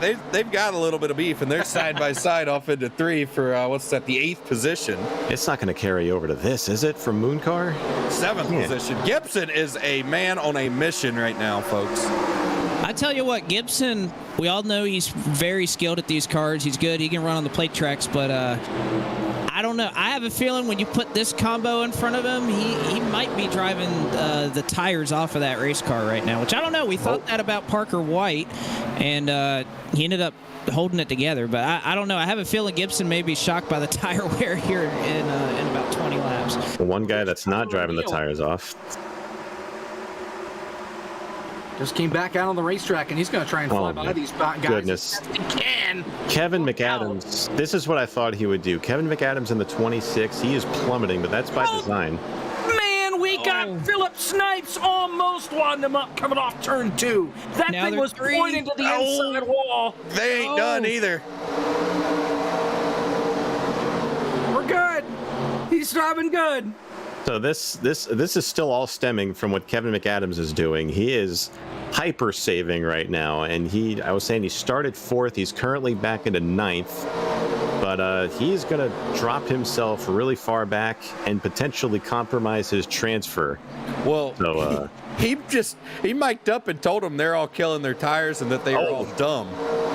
oh, they are still stacking up back here. Philip Snipes back here, Matt Look at Wichman. O'Neill. We've got O'Neill. O'Neill's mad now, and he's trying to get one of these laps back. He put him 3 wide off of turn 4. Now he's battling with John Ellis up here, and he is hauling. Oh, my gosh. I mean, he's going to have a couple lap fresher tires at this point because he served the penalty, and even 4 or 5 lap fresher tires like that makes a huge difference. Well, and like He's going to try to get. He's going to get a lap back the old-fashioned way. He's fast enough. I think if he can get by him, he can maintain that lap. Yes. And you got to remember there is a lucky dog here because we don't race back to the caution. I would love that. So that's the next thing. So we want to support the Buick to get legacy content, and then we need to add racing back to the caution as a feature because that would be pretty sick. There goes Tyler getting his lap back. Let's get it in iRacing. So Tyler O'Neill is now, what is he? He's going to be 1 lap down. And with that lucky dog, he would get back on the lead lap at this point. Yes, So now he he's would. praying that there's a caution that he's not in. Well, he needs to back her down now. There's no need in going hard. Oh, we needs might to get it. maintain Aiden this gap. Kirker is drifting here in the back of the pack through 1 and 2. He saved it, but my goodness, that 39 was sideways. And he already lit the tires up, spinning on the restart. So Yep. And Blake and I talked about this during the practice sessions for this. If you slide once in this car, you have to back off a lot to get your tires to cool. Oh, we got trouble in the one. Turn 1, big wreck. Oh, That is parking lot. Desi Desotel. Oh, no, they are still wrecking. Art Reimer again. Jimmy Ensley involved. They're wrecking behind him. Brian Zabelski got turned around, checking up, going into turn number 1 for the crash. And Art Reimer, I think now, is 3 for 3 on the night. Desi Desatel got turned around by Jacob Case going into turn number 1. And I mean, he absolutely drove in there and hooked him. This is that caution that O'Neill It is. needed. Tyler Yes, O'Neill back is on the lead lap. back Oh on the my. lead lap. Jimmy Ensley and Art Reimer just colliding in there. Let's take a look here. Going into one, the 39 just. Case is upset. Case called him, and I quote, a blocking moron. Oh, That's so what that was about. So that turn was absolutely intentional. It looked it, and that's what it was. Blocking. Yeah. So that was fighting words right there. A blocking moron. I mean, good so Lord. let's see how much he blocked, because you saw the last lap where he got sideways going into one, and it's. Well, this is behind him. This is the second wreck. Oh my Reimer gosh. piles in. So Art had it missed. But he locked it. He got locked up, and then he lost control, and then he got run over. Is that the blocking? Is that a block? Straight away? Is that a block or a pass attempt, do you think? I don't know what it is. It turned out to be a wreck, is what it turned out. Yeah, really. I don't think Desi was going for a block. I just didn't think he would. He wasn't expecting Jacob to make that move, I don't think. He wasn't going to try to go in there 3 wide. I just don't think he expected that from Jacob. And Jacob got a nose under there, and he was like, hey, buddy, I'm here. So the Tony Stewart strategy. This is interesting, guys. Pit road is busy right now on lap 22 after we've had 3 cautions. You think that's a good call, Blake? Well, they get two tires. 2 tires. Ryan Doucette, John Ellis, take 2. Did they not watch this first race? Because it did not work, and they're going for 2 tires. This is a lot earlier in the run, though. It is. And you got to remember, we didn't really run the first 10 laps under green. So all these guys have an extra set still, right? They get 2 sets. Mm-hmm. Yep. So if this thing goes green, I said it last time and they made a fool of me, but I think 2 tires was a good move right here. I really do. Well, also, I think we kind of proved in that last race. Now, again, the track is hotter actually, it's cooled down to 127, a cool and crisp 127 degrees Fahrenheit. But I think we kind of proved in that last race that we can go right at 50 laps-ish on a green flag run. So if we go green to the end, you probably don't pit. You probably just try to limp it home at this point.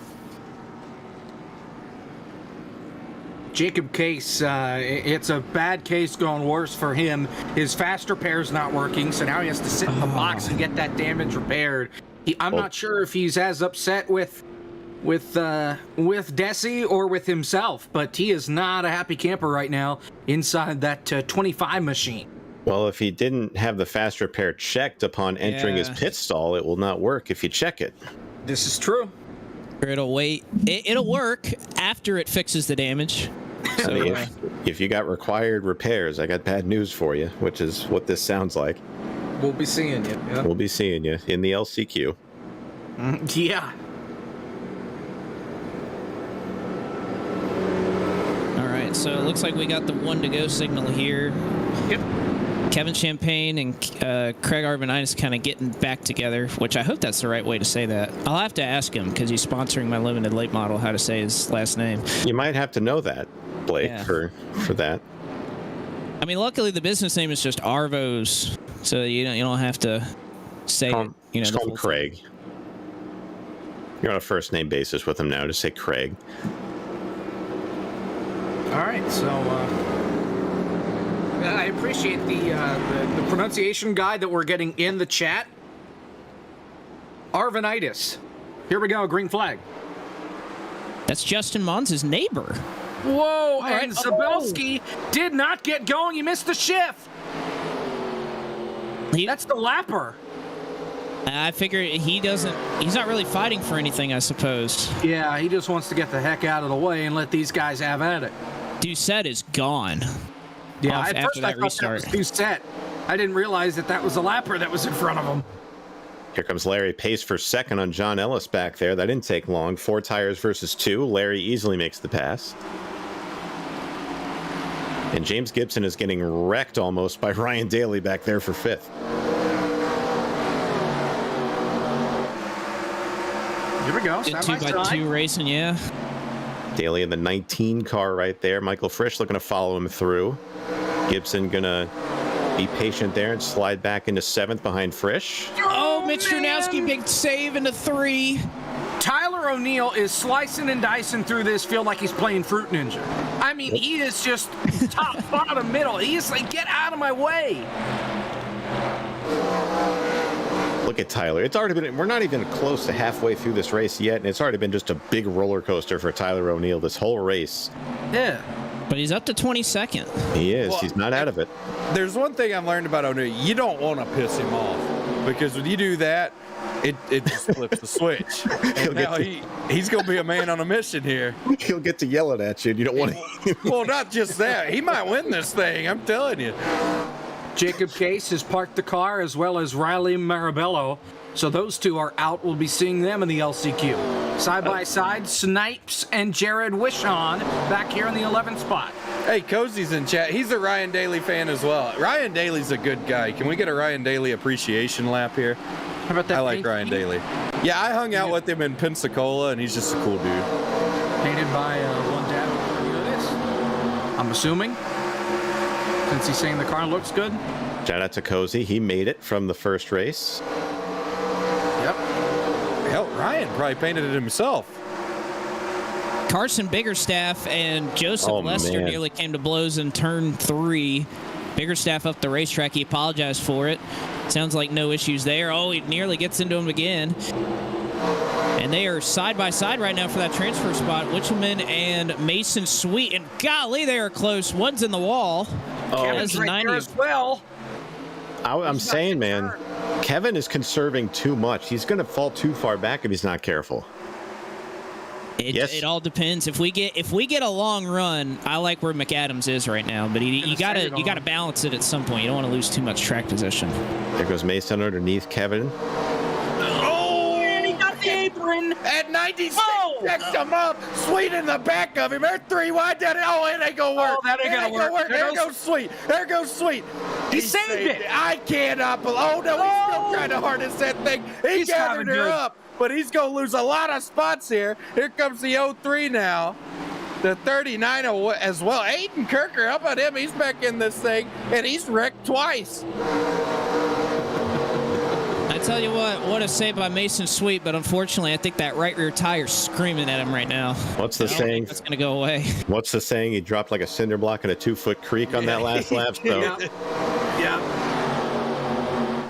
But what a save. I mean, he had about 4 opportunities to wreck and overcorrect there, and he didn't. What a save.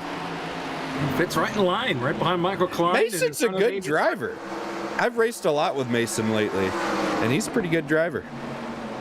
Oh, back towards the front here. The front 6 have kind of checked out from everybody, and it is a log jam behind James D. Gibson from 7th on back. Kevin Champagne looking to dive underneath him. But this is quite the line we got here behind the 75. ATVO is huffing and puffing, so let's go run through the order like as far back as we can. So Ryan Doucette leads, and it's Larry Pace, Justin Mons, look out, Philip Snipes, that was close. John Ellis in 4th, Ryan Daly 5th. Then Frisch, Gibson, Kevin Champagne, Craig, I already forgot the pronunciation. Arvanitis, yep, I'll get it eventually. Matt Wickman in the top 10, then Philip Snipes, Kevin McAdams, Jared Wishon, they are in the 13th spot. Everybody else is trying to fight their way in. Oh, man.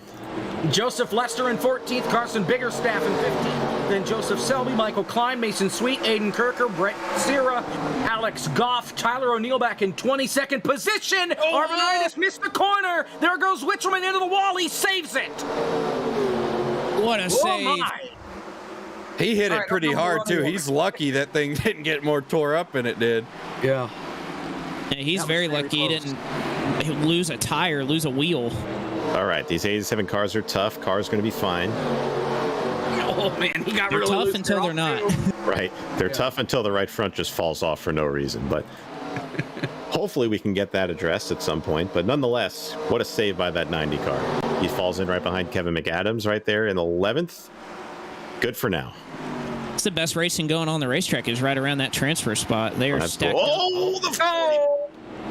Right when you said stacked up, Craig Arvanitis just drove it, almost hit the back of Philip Snipes right there. It keeps it going. Is the 18 of Philip Snipes, is that damage the paint scheme or is that actual damage? No, I think that's actual damage. The paint scheme.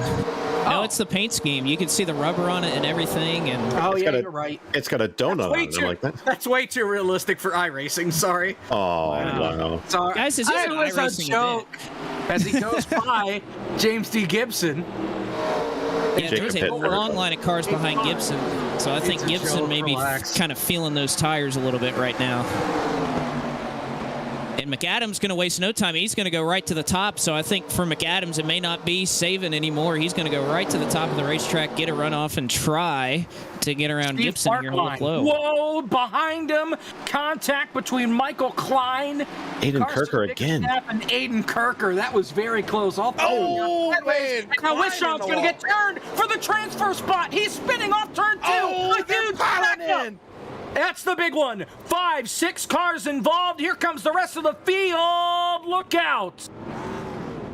They're still spinning back there. Is that Art Reimer again? Sure as hell it is. Art Reimer around. 4 for 4 on the night for Art Reimer. Poor Art Reimer. I mean, my God. Michael Klein got fenced down in 1 and 2 right as that happened. So let's see what happened here. So watch the 96 car right here. That's the 9 of Joseph Lester. Just bumps him and then bumps him again and just finishes the job. And that was the transfer spot, and everybody just piles the hell in. Guys, do you pit and use your last set of tires now, or do you save them? Only 18 laps? I would say no. Yeah, I think you got to save them here. Oh, the field's coming in, though. Ryan Doucette, and he's going to bring everybody with him. Oh, Kevin what the hell do we McAdams, know? Gibson staying out. We are going to have a strategy race here, folks. Joseph man. Lester, who caused the caution, he stays out. So will Tyler O'Neill move him up to P number 4. This is good stuff, right? Strap down those sets, lock it in, rip the knob off, call a friend, because this stuff's about to get good. Look at this. I'm telling you what. It's not done. RJ Williams in that 21 car stays out, so he's going to be in 5th. So does Desatel, Preston O'Neill, Andrew Sanford, Toll Owen, Charles Kramer, how about? And Art Reimer stays out in P11. This is going to be fantastic. I'm glad I'm not in this heat because this is pure entertainment.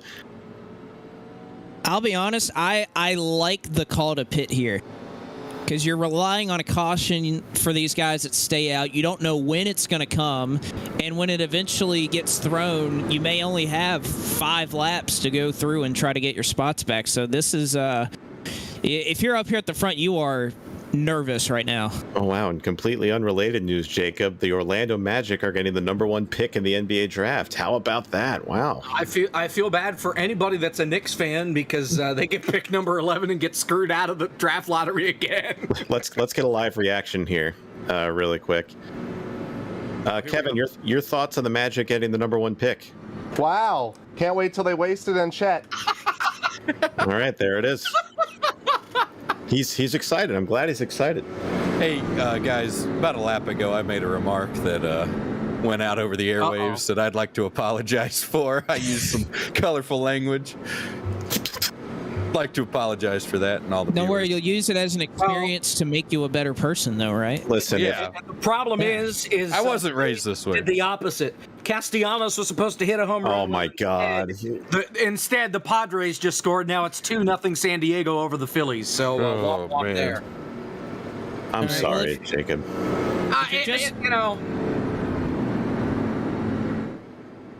Go ahead, Blake. Oh, okay. Sorry, I was. I wasn't going anywhere else. We got like 3 hours more of this tonight, and then 4 more tomorrow. So this is gonna be fun. The booth already spiraled into chaos. It's unbelievable. Yeah, and I wouldn't even say it's because of your consuming of High Rock vodka. It certainly contributed, but I don't think it's solely because of that. No. Was it like this before I got here? A little tamer, but it was the same level, I think. Man. We just had a normal race in that first heat, so we didn't really fly off the rails like we are now. Well, Blake McCandless, Jacob Hitz, Travis Brown, Sean Butler on the call here again for the Rockingham 508 benefiting the Dale Jr. Foundation. The main event will take place tomorrow night, 8 p.m. Eastern. That'll be on eRacer as well as on this channel, so make sure you do not miss that. It's going to be fun. As we've seen, the racing's been really good tonight. And imagine doing this for 4.5 hours tomorrow. It'll be a great challenge for these drivers. Pace car's going to pull off, and this is about to get good, folks. We got tires. We got no tires. We got everything happening. Even got some lap cars there on the bottom. Big stack up as Gibson will get going. Green flag in the air.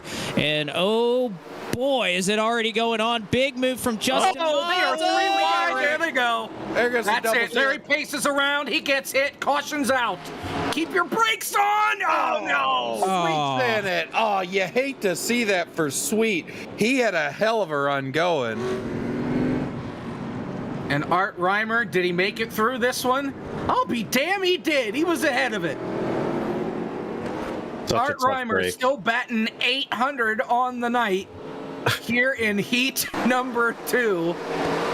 This all happened in the rear. Actually, this was right behind him where this all started, with Larry Pace getting bodied around with Ryan Daly and Ryan Doucette 3 wide. That's a tough break for Larry as well. Sat on the pole, one of the favorites to win this thing, led a few laps at the beginning. And that pit stop, guys, case in point, changed absolutely everything for this race. He got the worst of it. He can't steer that thing. Yeah, he's broke now. Big broke. I think Larry's gonna be okay. I don't think he'll need a quick repair. I don't think so. Didn't get hit too hard. We never know with these things sometimes, though.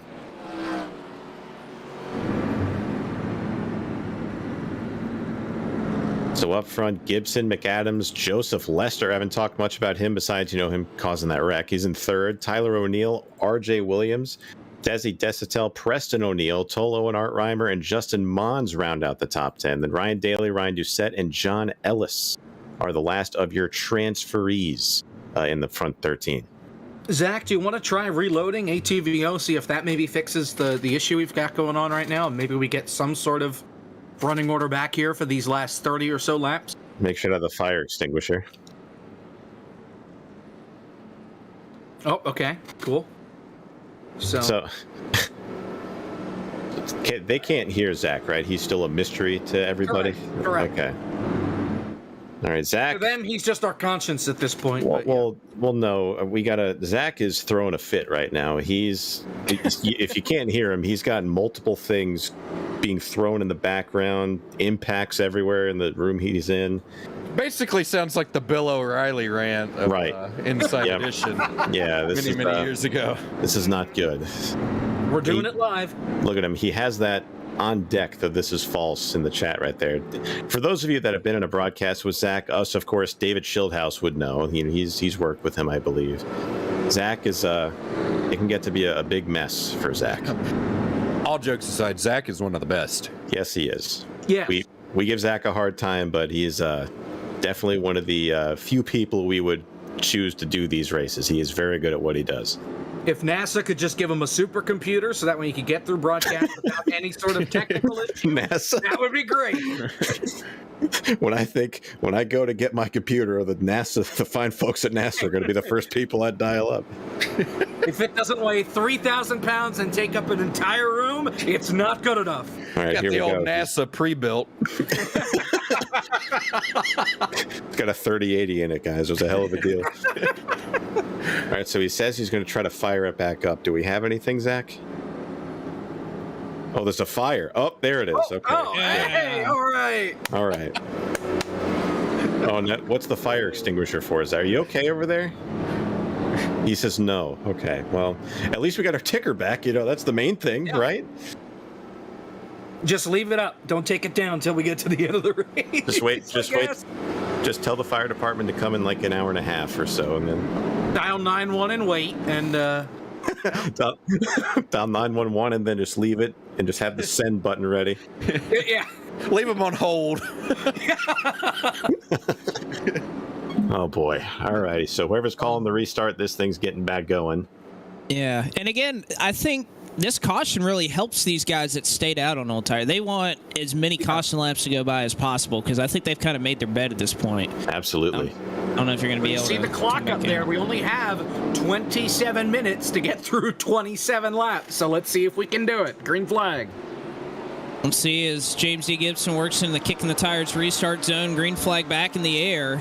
A great launch for Gibson. And they're looking too wide there for about 6th. And if we could just get about 5 laps here, I think we'll really see that separation between the old tires and new tires really come into play. Looks like Alex Goff in the back missed a shift, but no stack up, no wreck out of it. Oh, man! Did that 41 of Justin Mon send it into that corner or what? He tried to. Again, you can't be comfortable if you're around where Justin Mons is. He's sitting in 11th in the front 13 transfer, and you got all these other cars to contend with, including Michael Frisch right there, who wants to get as far ahead of the transfer spot as he can in that 58. Preston O'Neill had a big moment down in 1 and 2. I don't know if he got loose or tight, but something didn't go right. He went way up the hill. Bars. He's going to lose 3 spots out of it. Yeah, I know. New leader. And he doesn't even know it. How about it? New leader, Kevin McAdams in the Publix Buick, looking to get the first win for Buick on the night. The Great American Road belongs to Buick. But the road to the front, I think, belongs with some of those fresh tires. Ryan Doucette is picking them apart. So is Ryan Daly. So I don't think that lead is going to be all too long-lived for old Kevin McAdams. I don't know. I mean, he's got some tough guys to pass. Look at this. Here comes Tyler. Tyler O'Neill to P2 going into turn number 1. After everything he's gone through, this is like a Kyle Busch-esque drive for Tyler O'Neill. All the way to the back. Oh, he's loose. Pissed off at everybody. Going back to the field, a lap down with a pit road penalty, and here he is fighting for second in this second heat. Let's look at the hands. See how under control they are on exit. I hate to interrupt this battle, but apparently Carson Biggerstaff wrecked under yellow, or spun under yellow. Oh, no. And now he's saying it killed his tires. That's what'll happen. He's back in 26th. But look at this, guys. Back up front. Back up front, Ryan Doucette, as you guys mentioned on those fresh tires, just moved into 4th, and he is not done. Yeah, okay. He's coming. Never mind. I take it all back. Yeah. He's half a second faster than these guys. Yeah. Oh, he hit the wall going into 1. Lester and McAdams are just inches off each other. Lester just about got into Kevin. And then here comes that crossover move. Cut on a dime coming off turn 2. Now, what do you do if you're Joseph Lester here? You gotta let him go, right? The fresh tires, there's no sense in fighting. You're in. I think Kevin's going to do the same thing. Turn number 1 and aim for the rear bumper. Kevin's going to let him go too. Smart. Doucette to the lead. So he's going to check out here for now if the trends play out the way they are. But back towards the yes, he did actually. That's a good one there, Jacob. Very nice. But back at the transfer spot, Craig Arvanitis just took it, but they are not done back here. The 90 of Matt Wickelman. Caution, trouble behind him. Big wreck behind him. Preston O'Neill is in the wall. Carson Biggerstaff is Oh, man, who was that? Hold the brakes, Preston. Joseph Selby almost. He did hit him. Wait a second. Okay. Travis? Once again, I don't think that was beef. I think Preston, he was the one dropping down there in 1 and 2, if I remember correctly. I think he had another moment down there. That 11 sailed her off in there. Didn't expect him to be that slow. It just cleaned him out. I mean, he had the whole bottom of the racetrack, though. But Carson's taking the blame. I mean, there was a stack of Alex Goff. Alex Goff got into the wall. We've got and now for those that stayed out. Yeah, and now we flip it. Everybody who stayed out under that caution a couple of yellows ago, they're going to pit and they're going to get the fresh tires and have the advantage. But it's not as much of an advantage. They're only 15 laps fresher. If we can stay green, I think they'll be in the catbird seat here. Yes, I agree. They'll have plenty of time to pick their way through the field. If we keep getting cautions like this, though, they're going to have to be very, very aggressive on these restarts and get as many spots as they can. Was driver Blake McCandless taking 2 or 4 in this situation? If I'm pitting right now, I'm taking 4. If you take 2, you deserve to lose this race. Kevin's taking 4, so looks like that's the call. Oh, Kevin's going to lose a bunch of spots on pit road. James D. Gibson will win the race off. Lester comes out second, O'Neill, McAdams, and RJ. So this is the group that we got to watch coming off of pit road. Man, they are back there, guys. Gibson's going to be 19th on this restart, and they got to get to 13th at least. They'll be all right. So you got to be aggressive. You got to get back to the front. But If you Doucette can't. can make it up to the front that quickly on that big of a tire difference in such a short amount of time, I think those guys will be fine, especially the way those guys have been racing back there by the cutoff spot. They just can't be too aggressive and start making contact and wrecking people. So I also have. Is there anybody in the field? Because I don't have ATVO pulled up. Is there anybody in the field? Maybe somebody who's way further back that thinks they're out of it that has still saved a set of tires. No. Everyone's come in and taken at least one set. Yeah, I would feel like at this point, maybe if you're just 30th and you just feel like you have no shot, maybe you just save a set here and just pray for a 5-lap run. But I was wondering. I'm really glad I was in the first heat. Now this is too much thinking for me in that this first race. heat was amazing. This is more of what I thought we were going to see throughout the night, but that first heat was insane. Great racing throughout. Yeah. We also got a third heat coming up later. We got 2 LCQs. Mitch Duranowski has parked the car, done for this heat. Ah, So man, we'll that's see tough. him later on. That's tough. That leaves just 31 drivers on the racetrack. Bigger staff is on pit road 2 laps down. 30 cars remain on the lead lap for this restart. I don't know about you guys, but I'm really excited for those LCQs. Oh man, they're going to be crazy. They're going to be slugging.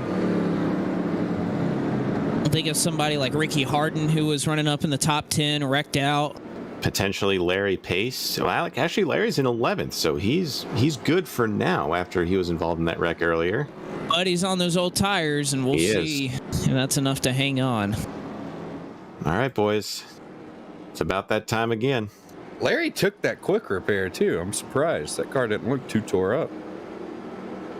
We'll restart with 16 laps to go. Doucette, Ryan Daly, Michael P. Frisch, your top 3. You got a Ford, a Buick, and a Chevy, your top 3.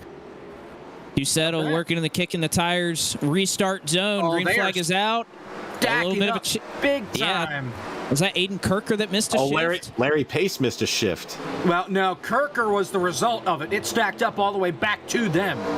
It started probably about 4th or 5th in line, maybe with John Ells or Kevin Champagne. It really bundled up around Arvinitis and Weisselman. And then it was just Kirker that had to get out of line to avoid running over the back of somebody. All right, let's keep an eye on James Gibson. That's 75, the first car on new tires. He's bringing Lester and O'Neill with him. Oh, my gosh! Gibson They up are to not wasting any 16th. time. No. Oh, and we got a couple of them up the hill behind them. Andrew Sanford and Desi. Oh, we got one on the wall. That's Sweet. Sweet bounced it off the wall in front of him. He's still good. Gibson going to cut through the middle. Oh, my gosh. Look at O'Neill right behind him. Getting around Goff.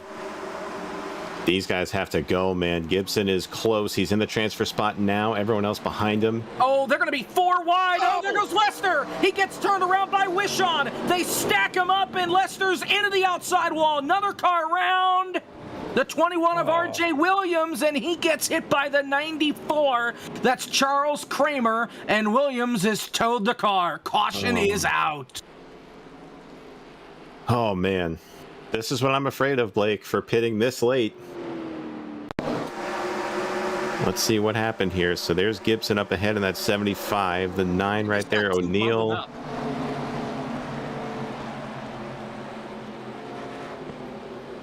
Oh, man, the 96 of Jared Wishon just gets into the 9 right there. I think he saw O'Neill beneath him and kind of wanted to give him some space and kind of pushed up as a result.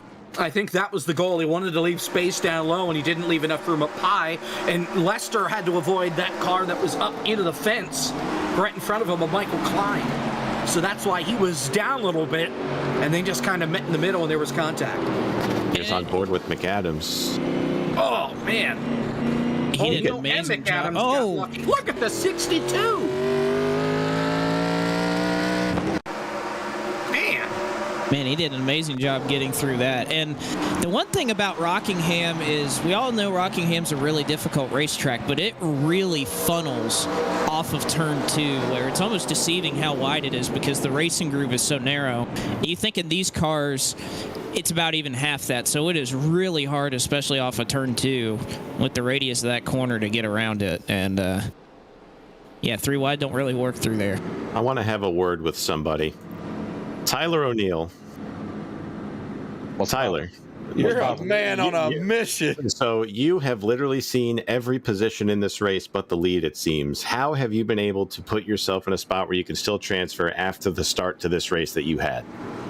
I mean, just got to keep your head down, keep digging. I mean, all odds are against me.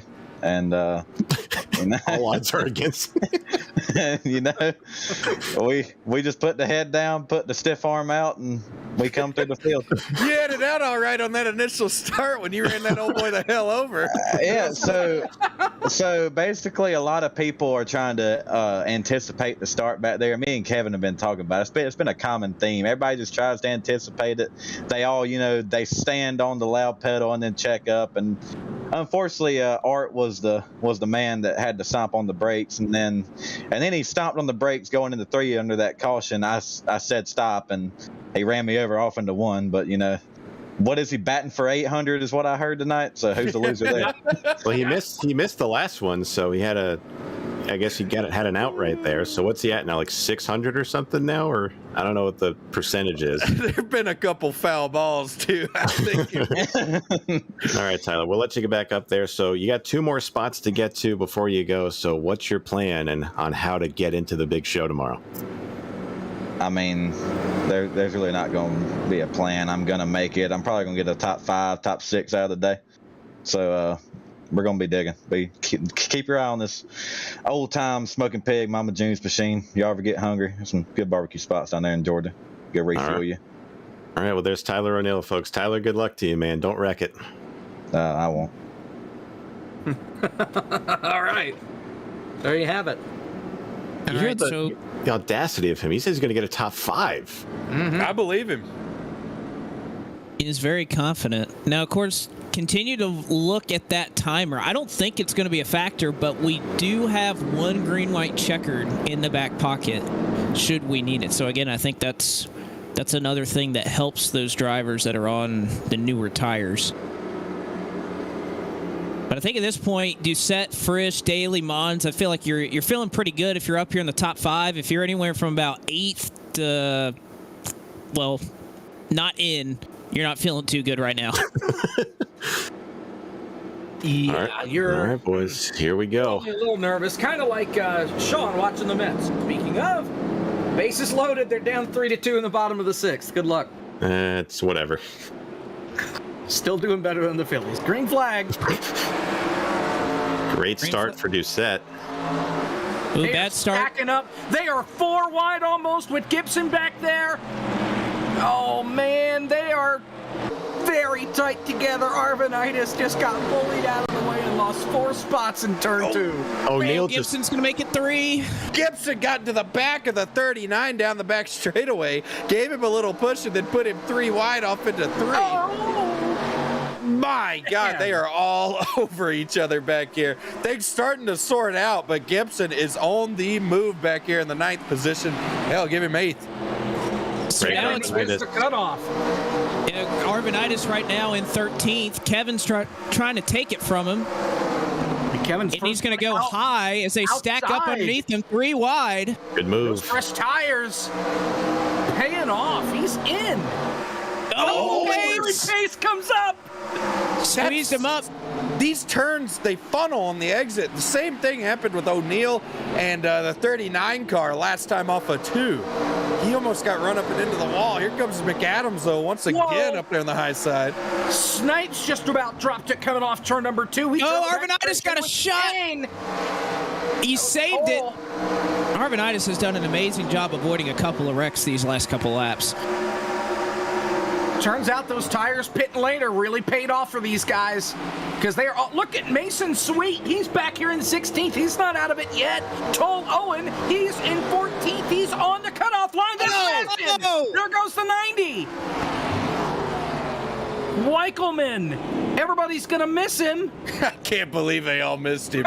He's know. parked right in the middle of the back straightaway. I thought somebody was going to door him, but we are having another caution. I think this is going to put us maybe in natural green-white checker territory here. He got loose and then bounced off of Kirker right in front of Larry Pace, and I think How he did got a piece of it Pace as well. not wreck? I don't know. Boys, we got some drivers who are a little ticked off, too, on the voice chat. This little? last restart's going to be exciting. Still second heat. Yep, still second heat. Yeah. What a job, though, by the guys that took tires. Gibson, O'Neill, McAdams. They were outside the transfer spot on this restart, and they motored their way to well in there. So props to them. But, man, this thing ain't over yet, boys. As you saw right there, anything can happen. Oh, man. Oof. And we are going to have to keep our eyes glued on that transfer spot because you still have Desi Desatel sitting in 16th, who was on fresher tires, pitted on lap 56. Joseph Selby did as well, pitted on lap 56. Joseph Lester pitted on 63, so he's got 7 laps fresher than them, but everybody else pretty much on that older tires right around that cutoff, so it is going to be close. And it looks like we're going to get into green-white checkered territory here. We're going to be close. I don't know if we're going to use it or not.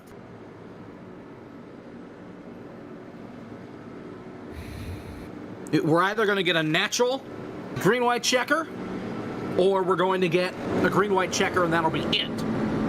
So if they wreck on the restart, race is over, and we finish it under yellow. Yeah, if they wreck on the restart, or if they wreck on the first lap of the green-white checkered, it's over. Yep. If they wreck once they get to the white, we'll race it back to the line, old school style. Hope y'all have had a fun time watching these races, man. I've had a great time calling them. Man, this, again, if you guys have not run the 87s on iRacing and you can, please do it, because you are going to be pleasantly surprised by how fun this car is, not just on the super speedways, but on pretty much all the intermediates and short tracks. This thing is an absolute blast. I hate Odubel Herrera. Sorry, rant over. It's okay. You guys did a great job against the Dodgers, so you don't have anything to hang your head about. Yeah, I don't understand why we're keeping this idiot. Like, tell us how you really feel. Out of anybody on the team, why would you keep the domestic abuser? We're coming to 1 to green here, folks. Lights of the race car about to shut off.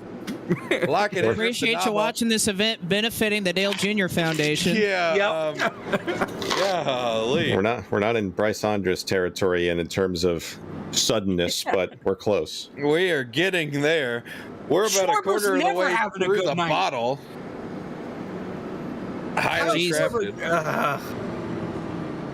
All right, so Doucette, Frisch, Daly, Mons, Ellis, your top 5. Then you got Kevin Champagne, James D. Gibson is in, Tyler O'Neill, Kevin McAdams, Philip Snipes, your top 10. Then you have Kirker, who's had some issues on some restarts here. Larry Pace right behind him on fresh tires. Tal Owen, who is the final driver in, he's got fresh tires. Then you got Arvinitis, Sweet, Desatel, Wishon, Klein, Selby, Lester, your top 20. Lester on the freshest tires in the field. What's the old saying? 21st. Art's getting in, I'm telling you. Tell Grandma to put her teeth in her pocketbook. It's going to get exciting. That's a good one right there.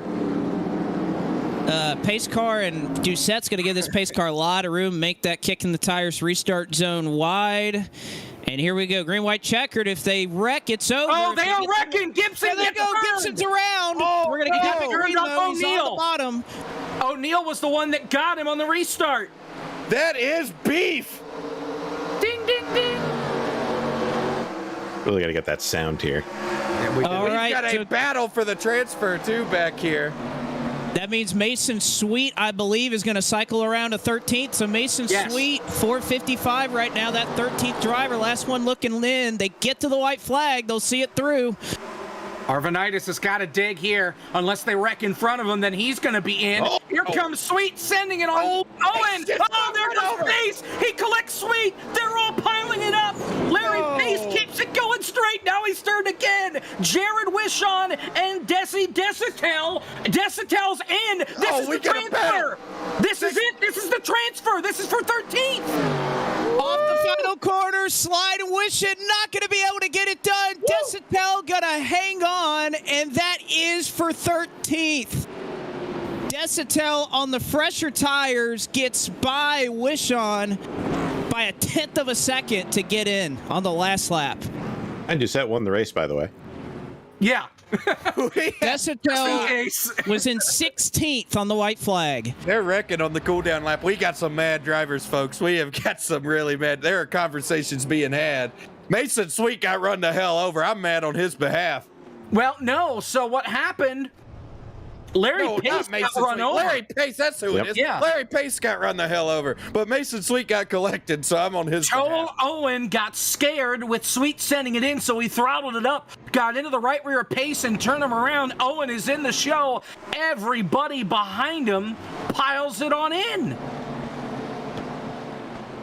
Man, At Larry this got point, I mean, dumped Pace twice. was already out at that point. Arvanitis, my goodness, he threaded the needle and he got 12th out of that. Arvanitis, as much as anybody I saw, should have been in about 4 wrecks and did an amazing job not getting through it. They wadded him up on the backstretch, too, because nobody lifted. Nobody lifted at all. Oh, man. We got another one coming up right after this, folks. Yeah. I mean, my God. This is Here's awesome. the thing. Everybody wrecked. Art Reimer made it through. He finished 17th. Good Lord. Not too bad. Final results. Ryan Doucette, your winner. Michael P. Frisch, Ryan Daly, Justin Mons, Kevin Champagne, Kevin McAdams. Tyler O'Neill, as we mentioned, had the biggest journey of the race by far. He comes home 7th. John Ellis, good run in 8th. Aiden Kirker was involved in a couple of wrecks at the beginning. He comes home 9th. And Philip Snipes, Jacob, will round out the top 10. Oh, we're supposed to be reading all of these? We didn't for the first one. They're on stream for some reason. Cut off. Desi Desitel in. Jared Wishon out. Everybody behind him out as well. So these results are official. Man, as I feel so bad for Larry Pace. I feel worse for Gibson. He was in, and on the restart, got turned by Tyler O'Neill. Gibson didn't get the best restart. O'Neill was not backing down, and he got into the back of him. Travis, you betting against James Gibson in a must-win situation in the LCQ? Good, because I'm not either. So who knows what he's going to do to get himself in. I think Travis went back to the bottle really quick. He did, but we got our winner in here. Blake, you want to have a word with Ryan Doucette? I got to load in and do my driver's meetings. One of y'all take it. Sean, why don't you handle that? Sure. Ryan, P1 in the second heat. How you feeling after that? That was a bit of a journey for you. I'm feeling pretty good. I felt like we had a good car in the long run. Didn't quite get to test out the car like deep into the run, but I feel pretty good. Oh yeah, for sure. How would you say how difficult would you say it is to pass? So with that last run, especially, you had to come up through the whole top 10 and through the transfer spot to get to the lead on those fresh tires. So how difficult was it to pick your spots and determine where you had to be? It really depends on how much you want to sacrifice the tires. Honestly, I feel like it almost feels like with every pass you're making early in the run, you're taking laps out of the tires that you risk losing later in the run, which we didn't really have to deal with. Yeah, fortunately, you guys had a bunch of cautions in that race, so tire strategy wasn't too big, but you made it in. The hard part's over, so what are your expectations going into the big show tomorrow? I mean, chasing the win, obviously. Got to follow up that heat race win with the feature win. I'm looking forward to it. It's going to be it's going to be an endurance race, really. I mean, I'm hot. I worked up a sweat during that heat race. I can't imagine what it's going to be like after 508 laps tomorrow. Oh, yeah. Well, we have our work cut out for us tomorrow, so it's going to be a journey. But the hard part for you is over, Ryan. You're in. Congrats, man, and go prepare for tomorrow. We'll see you then. Thank you. I'm looking forward to it. It's Ryan Doucette, guys, winner of heat number 2. We got a pretty good field here in heat number 3. David Grantham, Daniel Buttafuoco is in here, Philip McCandless, Uh-oh. Justin Champagne. Let's see, Brian Blackford, Nick Olson, Blake Reynolds, some guy named Landon Huffman, as well as I know John that guy. Love in the field. Do you, Travis? Yeah, I know him. You know him? Mm-hmm. All right, well. So, Jacob, the Mets had bases loaded, 1 out, and they didn't score. And they blew it. Yep, they blew it. So, we're reverting That's all back. right. The Phillies had 2 runners on and 1 out. Odubel Herrera popped one up into center, 0 for 3 on the day. And then JT Realmuto did something stupid, and the inning was over, and they got nothing out of that, too. So, you know. Our teams are performing very well today. Although the Mets did win earlier today, so I can't be If too the upset. Phillies could find just a couple of pitchers that could maybe pitch better than me whenever they pull their starter off the mound, that would be fantastic. Until then, I hope they finish in last place every freaking year in the NL East, because I'm tired of the disappointment when we come to August and we're in second place in a wild card spot, and by the end of September, we're out. It's okay, Jake. I mean, ball go boom, right? Ball go boom. And here we are loading into heat number 3. Just rattled off a few names. Daniel Buttafuoco at the top of the charts right now for this practice. We didn't mention Matthew Zwack. He's in here as well. Jordan Worth is in here as well. Yep. Jordan is going to wreck. I have no confidence in him whatsoever in this race. Wow. None. Golly. None. You know what he told me when I unveiled my paint scheme for the FTF race? He What'd he said, tell you? man, he said, that'll look good in the DNQ list. Wow. Yeah. So I'm keeping that same energy with him in this race. Wow. Thank you for chuckling, Zach. That really means a lot to me. Thank you. All right, well. Hope everybody had a happy election day for those that celebrate today. I know the Commonwealth of Pennsylvania had it because obviously I'm there. North Carolina, Oregon, for some reason, they were voting today. I think Kentucky as well, primaries. And yeah. For those that celebrate. For those that celebrate, yep. You say that, Zach. Just you. What did Zach say? We can't hear him. Well, I could hear him. Oh, but the fine folks at home. Exactly, right. That's now what you're getting it. Yeah. Yeah. Welcome to showbiz, kid. Yeah. Exit stage left every time. So, my town just recently acquired a local TV station again. I'm going to try to get Mooncar on it. Okay. Oh yeah. I don't know if the FCC will like that, but I'm going to try. As That's what I'd long say. as you air it after like midnight, I think you're okay. Well, I mean, there's like 6 people that'll watch the channel anyway, so. Yeah, that's true. That's 6 more than you had yesterday. That's true, because yesterday they didn't have any. Yep. Gotta look at the glass half full. Fortunately. Half full. Yeah, my bottle's about half empty. Yeah, I was over about to say, here. speaking of half full, we need a status report on the high rock that He you just purchased. posted the picture in the Discord. That's Yeah. how I knew. That So we're gonna reel her in a little bit because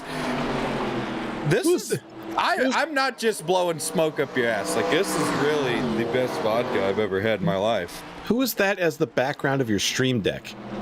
Billy Mays. I love that.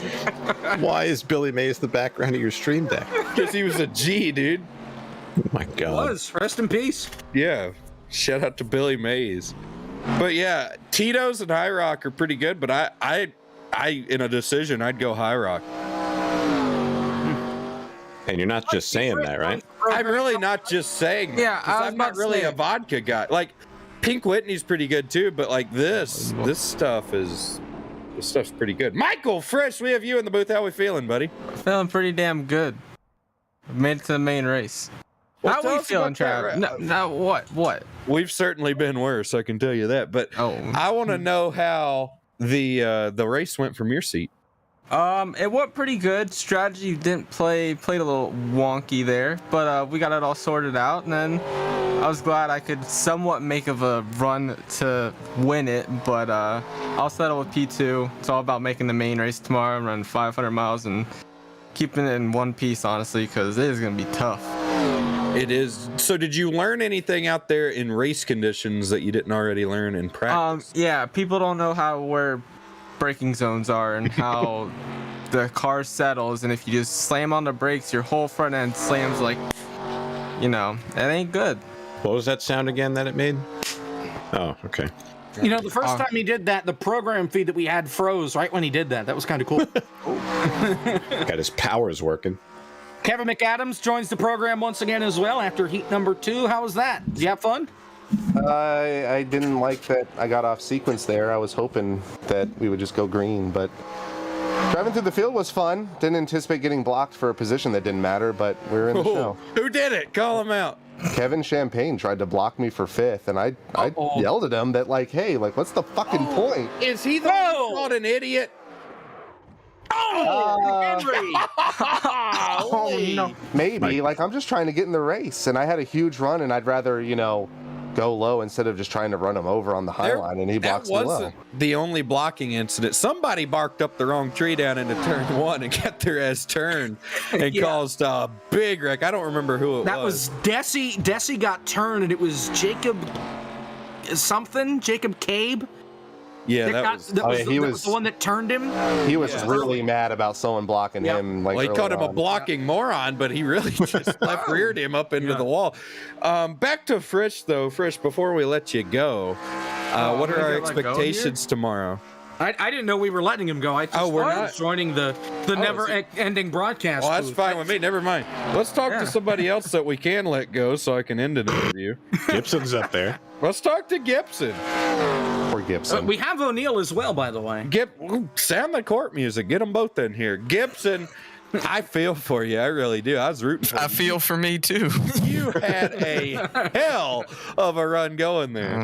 I know. We were talking about it, and I was watching it. I don't think there's actually any beef. You can cancel the court music. It's just we were both trying to do the same thing. We both were peeking out of line, trying to go off the leader, and I should have been looking at what they were doing in second, third, and fourth, because that's where the stack up came from. And I hit the gas, and then I immediately lifted. But by that point, you can't see through the car in front of you. So I hit Kevin, and then Tyler just couldn't stop. I mean, he was right behind me. So I kind of did it to myself. I was being too aggressive, trying to get more spots that I didn't really need, but I wanted a better qualifying position. I don't even know if there's qualifying for the main race. I haven't kept up with what we're doing enough. But no, yeah. You still got LCQ tonight. Yep, I'm about to register for that session right now. I'm gonna win the thing, so. Oh yeah. Wait, that's tonight? Yeah. That is tonight, right here, live on FTFGG. Yeah. You're right there, Travis. Yeah, we didn't anticipate the name, the channel, in hopes that you would be screaming it, so I apologize. It doesn't just roll off the tongue. Hey, made it big right there. No, it's great. FTFGG, that's great. It's way better than just Moonvision. Moonhead is a stupid name, dude. But anyway, I can't stand that Moonhead guy. Gibson, Moonvision and Mooncar School, though. Going into this LCQ, I don't know where I was going with that, but what are the expectations? I just said I'm gonna win. I don't know who the hell is gonna be in there, but I should have finished like third or fourth in that race. So, yeah, I'll win. Yeah, there's really not a lot of, upset losses, so I think you might be okay. Yeah, I mean, I'm not trying to say everybody in there sucks, but wow.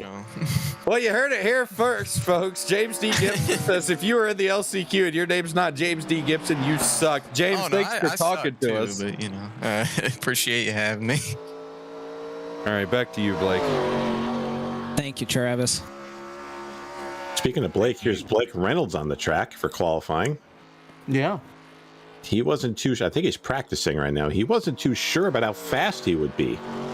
Oh, I tell you what, this is so right now on the the Roasted Jim's coffee poll. I think Reynolds has a good shot at it if he's still making a lap. He actually put his lap down already, so he's just running some practice laps. I am not shocked to see Brian Blackford get the pole. This is his type of race right here. Look at the fall off though, Blake. A 25:39 in this race. What was it last race? Like a mid? It was a high 3, and then the first one was a 25.1. Yep. So the fall off is substantial here. Now again, the sessions are later in the day. I think the first race rolled at noon, and this one's rolling at what, 1:40? Oh my goodness. Yeah, and a toasty track temperature of 137 degrees. Oh my God. Could fry an egg. That's the open practice temp, so they had plenty of experience if they ran an open session today. Could cook a medium well steak on this track. Yeah. And we wouldn't want to do that. Definitely not. Yeah, medium. What happened to Nick Olson in qualifying? Why is he so far back? With ketchup? I don't know. Oh, get out of here, Kevin. Yeah, get him out of the booth. Get him out of here. I didn't say just for mentioning it. I mean, my God, ketchup on a steak. Medium just for rare. the thought of it. That can get you jail time in the South. People who put ketchup on steak, especially a medium well steak, should be thrown in jail. Listen, ketchup on chicken is pushing it, but ketchup on Travis, steak. half the country might agree with you. Oh my God. I gotta say, another driver that's up here on the outside of the front, give a nod to Daniel Buttafuoco. I know he was a part of the Heat Pro League a couple of years ago and was obviously competitive in that. And there hasn't been many of those drivers who have kind of made the switch over to iRacing and found the same type of success. And have done well at it. Yep. Yeah, but Buttafuoco, I mean, he is. He's good. He's proven himself in iRacing. What are you laughing at, Travis? I came from NASCAR inside line, and I still haven't figured it out. So, hey, producer Zach, can we get a shot of the 97 car up close really quick before we go green? Hey, how about this P8? He said he was going to DNQ. No, he said I was going to DNQ for the FTF race. I'm saying I have no faith in him this race. The Davy Davis, number 97. Ford Taurus. There's a couple of drivers that were missing out of this heat. We had Chandler Parsons was supposed to be in here. Logan Clampett, apparently DNS for him. So we got about 34 cars in here. Nick Olson and Patrick McConnell didn't grid either. Wow. Oh, wow. Here we go. Yeah, they're not in the session. Here we go. Green flag. Oh, no. Number Horrible 3. start. They are stacking up. Landon Huffman didn't get going back there as well. Buttafuoco still trying to get his feet underneath him. He loses 4 spots. And again, for those of you who don't know, you have to use the clutch in this car. You got to know how to use it if you want to shift in these things. Here comes Zwack for the lead. Got a little bit of that apron. Oh man, Anthony Trippi right here around 19th. There's a lot of stacking up going around him. Blake Reynolds and Adam Martin. Solid start though for Blake Reynolds hard into the wall, and Trippi just ran over everybody into one. Adam Martin, Lighton McQueen, and Bennett Allen is around. Ross Cato is involved. Blake might be okay here. I don't see any damage to Blake's car. Race number 3, and we still can't make it more than one lap. It looked like Blake ran up on the 12 so quick he had to jump out of the gas, and the 87 just was not ready. It's just so much better than them. Oh, okay, here we go. The 87 got sent there.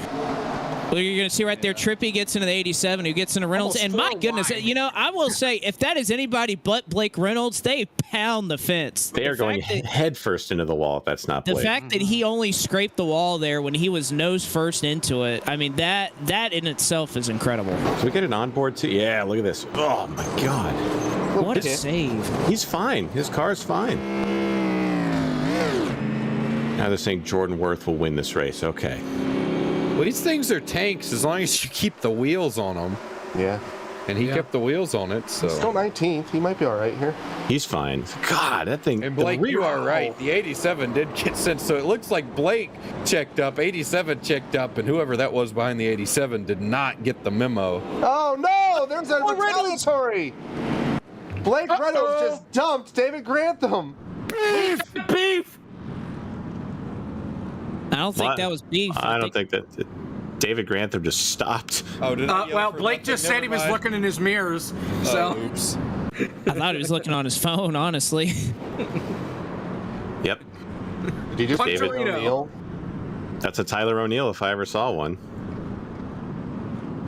No, I'm sorry, I was snapping a baddie. How about the biggest mover on that first lap, guys? Landon Huffman, our buddy, 10th to 7th on that first lap. You know, he actually had to swap for the heat. Somebody else couldn't make it. And he wanted to swap into the third heat because he was working on his race. He was putting an engine in his late model. He's got to put every bit of the front end back on that car. Yeah, I was there yesterday, and they got a good amount of work to do on that thing. But he and Robert Huffman were hard at work on it. Probably more Robert because, you know, he does the heavy lift and stuff, and Landon just holds the hammer for a bit. He's got a stream. He's got obligations at Huffman Live. Feel they have to plug it? Yeah. I feel like he'd appreciate it. Okay. At IB Butler. Okay. With 2 R's. Influencer. Is it 2 R's? Did I make it 2 R's or 1? I can't remember. You know what? Brian Blackford's a real gentleman here as they're pacing around under caution. He told the field, I'm going on green. So the lights are off. He's not going to go anywhere in the kicking the tires restart zone. He's going to wait until the green comes out. Landon's upset at me. He said, kiss my peen, Sean.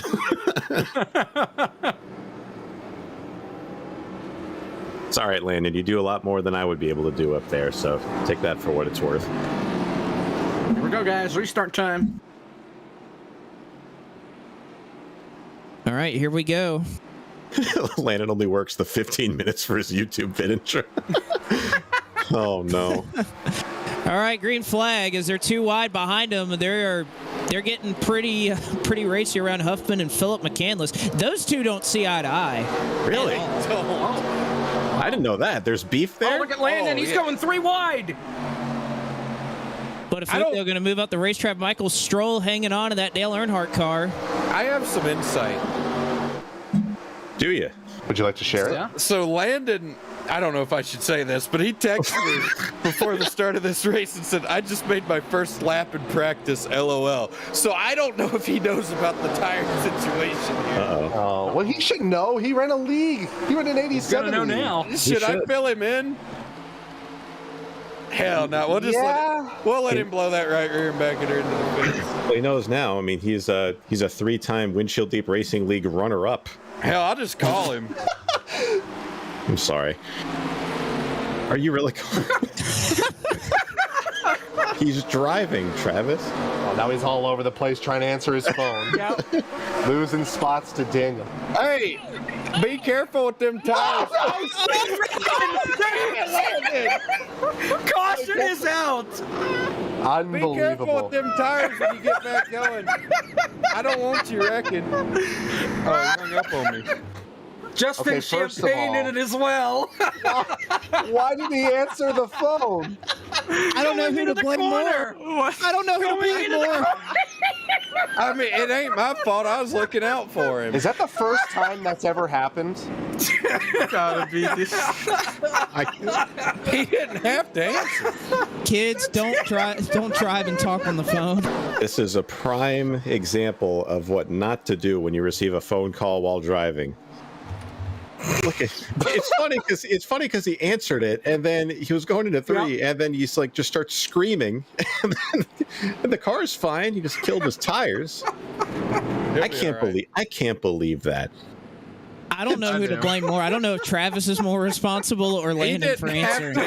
He did not have to answer. Well, according to Race Control, Justin Malillo, that one is on Travis Brown.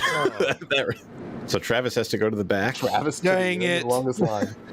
I mean, that's going to kill his tires, too. I mean, you were calling him to, hey, don't kill your tires, and you just killed his tires. That's like the next level of broadcaster curse. That's just blatant manipulation.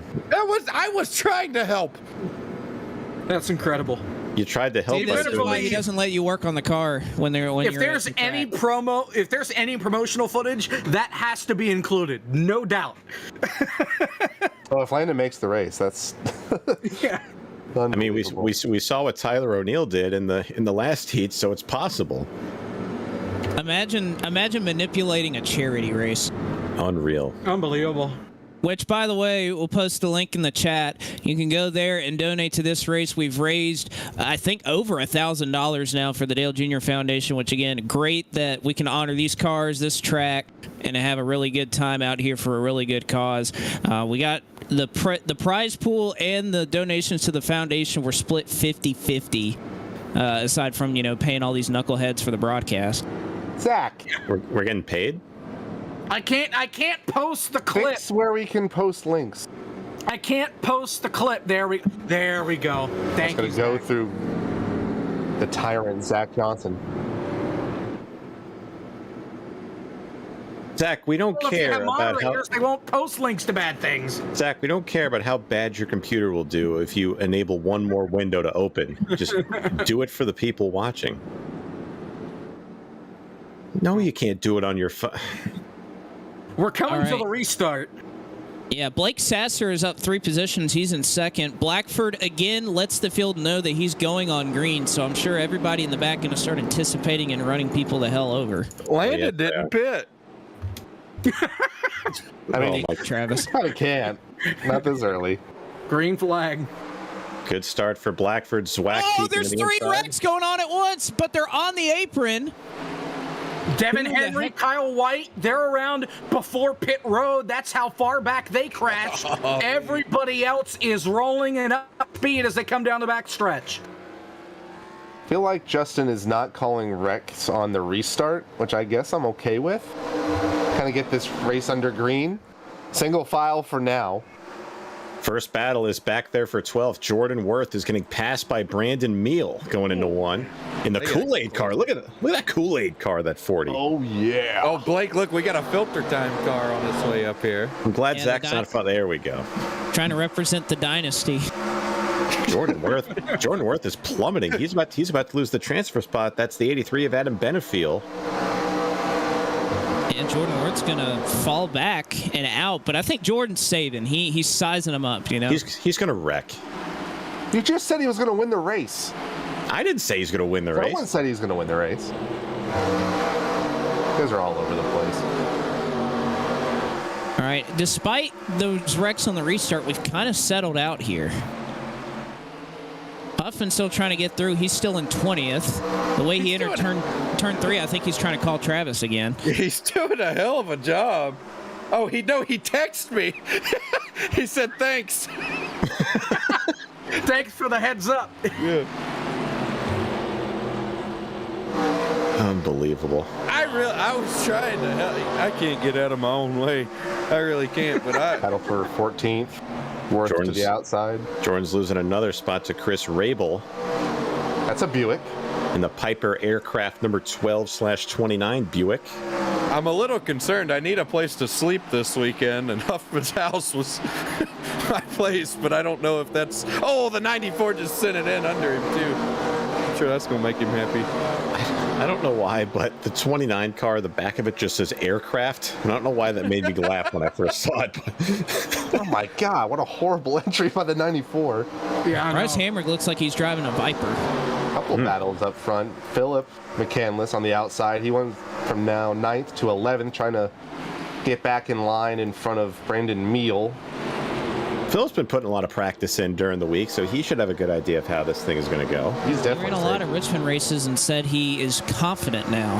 I mean, I don't He's still understand. drive. I don't understand how you can run Richmond races to prepare for Rockingham, but we're Well, big. again, not a lot of people have experience in this car aside from Daytona and Talladega, so it's a totally different animal when you have to lift.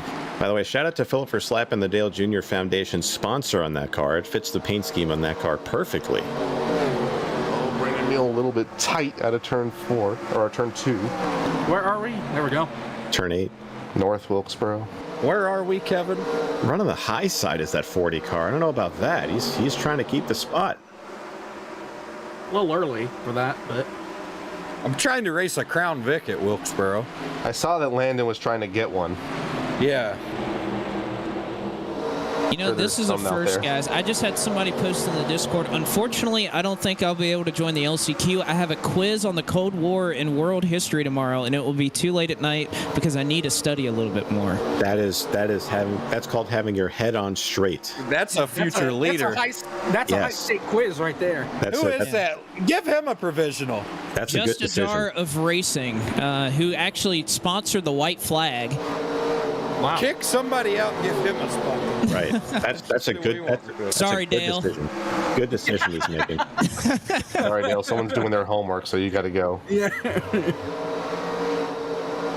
Meanwhile, Promoting good habits here in the Rockingham 508, benefiting the Dale Jr. Foundation. Back up front, Brian Blackford has checked out on the field so far. Front three have got a good distance between themselves and Daniel Buttafuoco.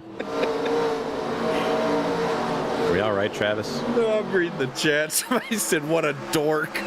And I don't know why, but that made me laugh. Wow. He's not a dork. He's got his priorities right, but I just haven't heard the word dork in a while. You haven't hung around Davey for a while. He calls everybody a dork. Someone is claiming that there is a wreck. There is a wreck in turn 3. Oh, caution It is Les Lopez. Les Lopez. In the Macintosh machine. Got turned by Steve Olaf, and I mean, he just chopped the nose down on the 80 machine going into turn number 3 when we look at the replay. Boys, this is a carbon copy of last race now. We got a caution just over 20 laps into this thing. Yeah. I think we're going to see some trips down pit road.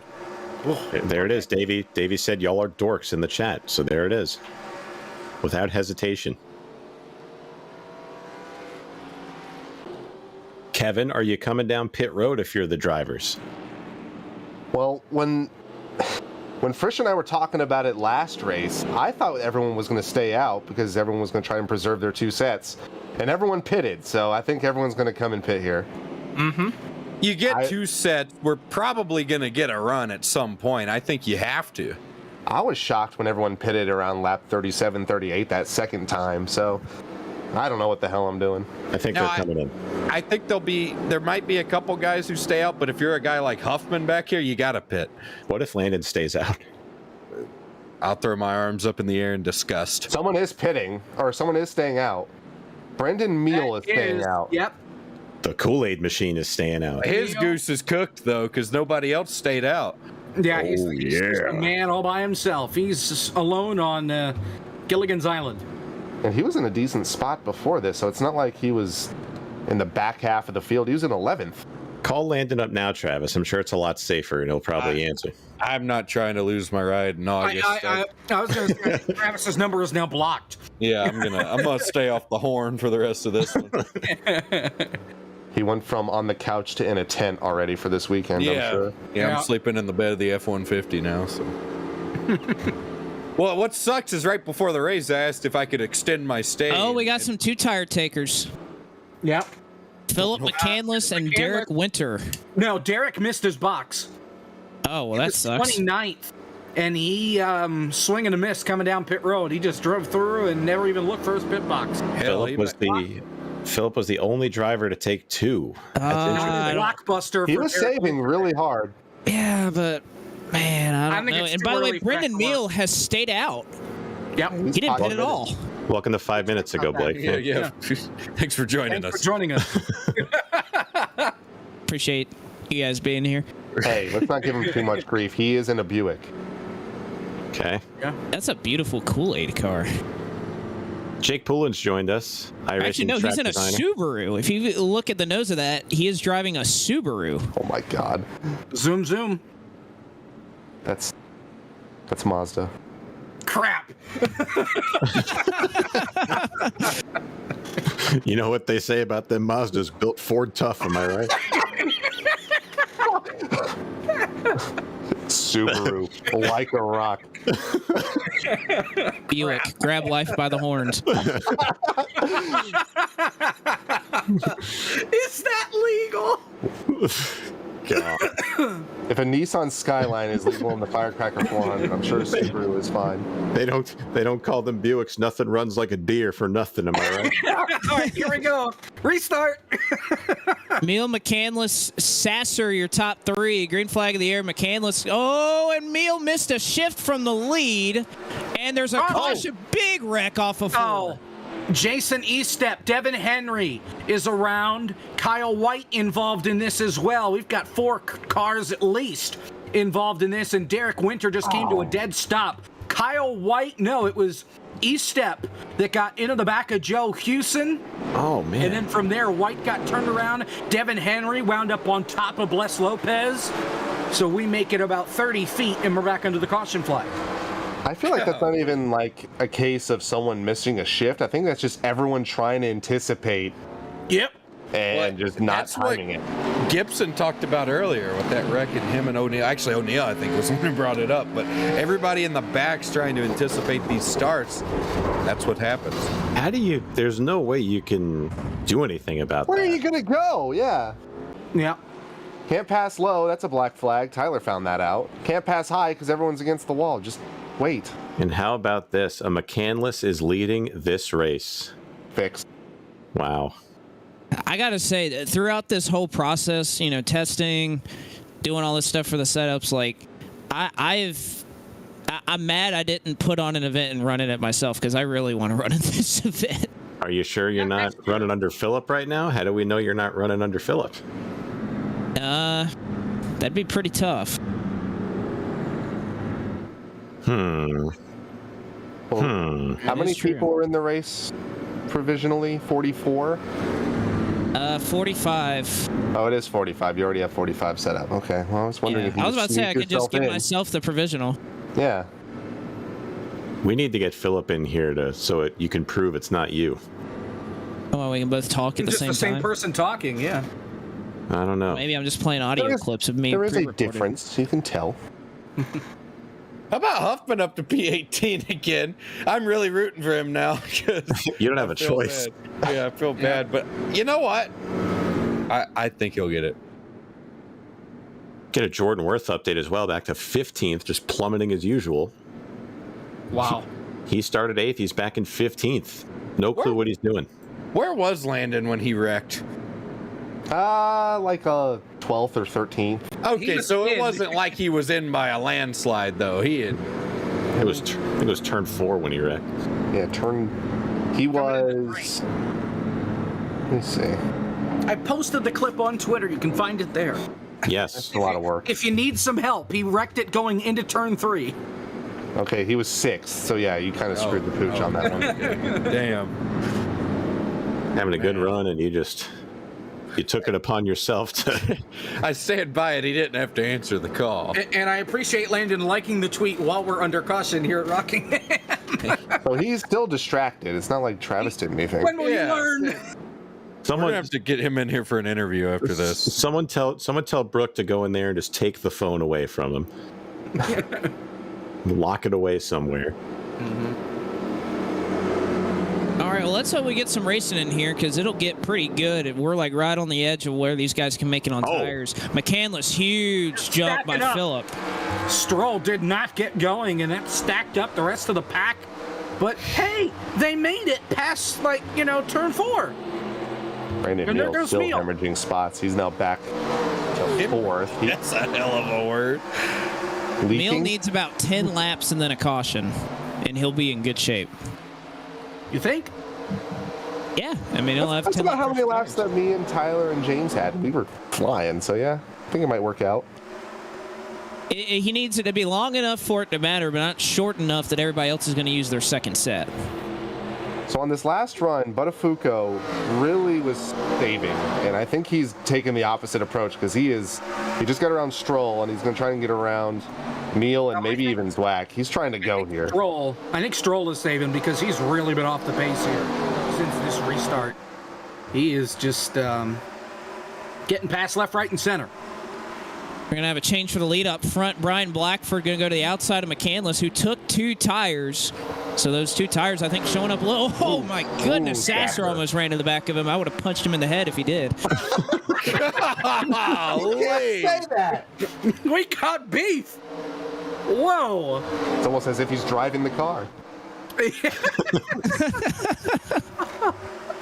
Well, that's a true story. In Atlanta, I hung out with Blake and Phillip, and I was talking to Blake and looked straight at Phillip. I wondered why he wasn't responding. They're identical twins, so I mean that explains it. David Schilthouse says bias in the booth. You're correct there. I mean, Fox has had it for years with Jeff Gordon. So. God. Hey, when Canales was in the booth, he's like, "Hey, look at all those Hendrick guys. Look how great they are." We are 3 wide off of 4. Brendan Meals still dropping back. The Canales network brings partners. more to a booth than a pretty face. Oh my gosh, Rabel. Right in front of Jordan. I'm sure he's not liking this. Oh, they're 3 wide. He's backing out. Trippy up the middle. How long before Jordan wrecks? I don't think he's trying to going to avoid be the it. one that wrecks. I think he's just going to get collected. There's Davey. High line. Oh, he's going to thread the needle 3 wide. Neal is still losing a ton of spots. I totally forgot Blake Reynolds was in this race. Shocker. Staying out didn't work. Whoa, there goes Trippy. There he goes. Right in front of Davey. Not Davey, that's Jordan. Still green. No caution. I called it. They're on the apron. Well, I corrected you. He didn't wreck. He got collected in a wreck. If he would have wrecked, it just would have been himself.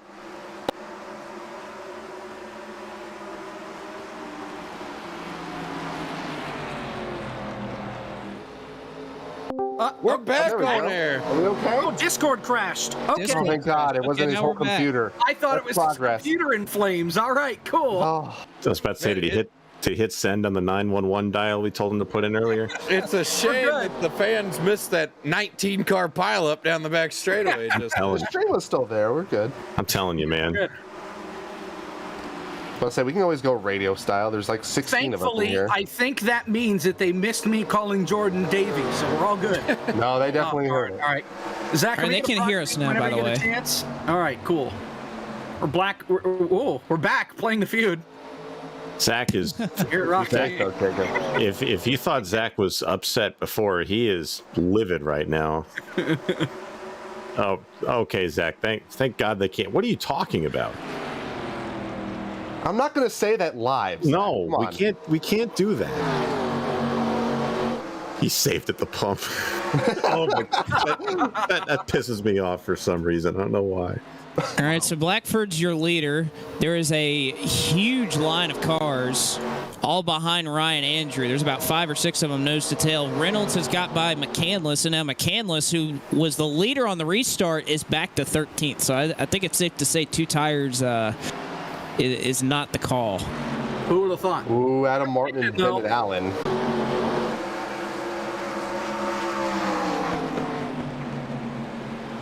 Landon is right outside the transfer spot there, so he goes from potentially getting screwed over by his driver, Travis Brown, I was trying to help. to getting in by the skin of his teeth. They're saying, If he don't make it, my goose is cooked. I mean, me and my sponsors are gonna have to find another automobile for.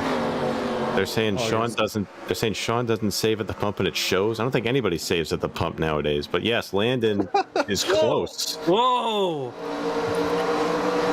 It's a touchy subject there, Sean. I don't know if we want to go down that wide road. back here for about 19th. Adam Benefield looked to go to the bottom. Now David Grantham, remember, got spun. They're all stacked up. Bryce Hamrick's sending it on the bottom. There's some good racing going back here. It's way behind the transfer, Go though. 3 wide. Whoa, Hamrick. Look out. I'm surprised Benefield's this Oh my far back. goodness. Yeah, I'm sorry. Oh, there we go. Hamrick is still loose. Save it. Saved it again. Golly, what a save! This isn't drift car, son. This is NASCAR. Right in front of Jordan Worth again. Yep. He's going. But again, he's we've Chasing it. He's chasing it. We've kind of spread out, though. I think we're spread out. This has the makings. This has the feel of a long green flag run, and tires are gonna matter. Again, this is about 10 degrees warmer than it's been. The track temperature is a cool and crisp 141 degrees. Oh my God. It's not hot enough. What did I say about that medium well steak? It's just got upgraded to well if you're cooking it on the track. Man, prison. So I don't know if these guys. I feel for. I agree. Prison. I feel Travis for some Brown of these drivers. I feel for McCandless.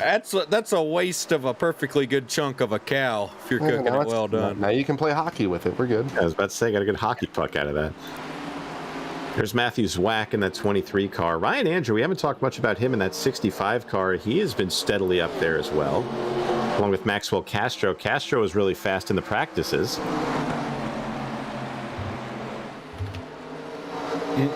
That's no bueno right there.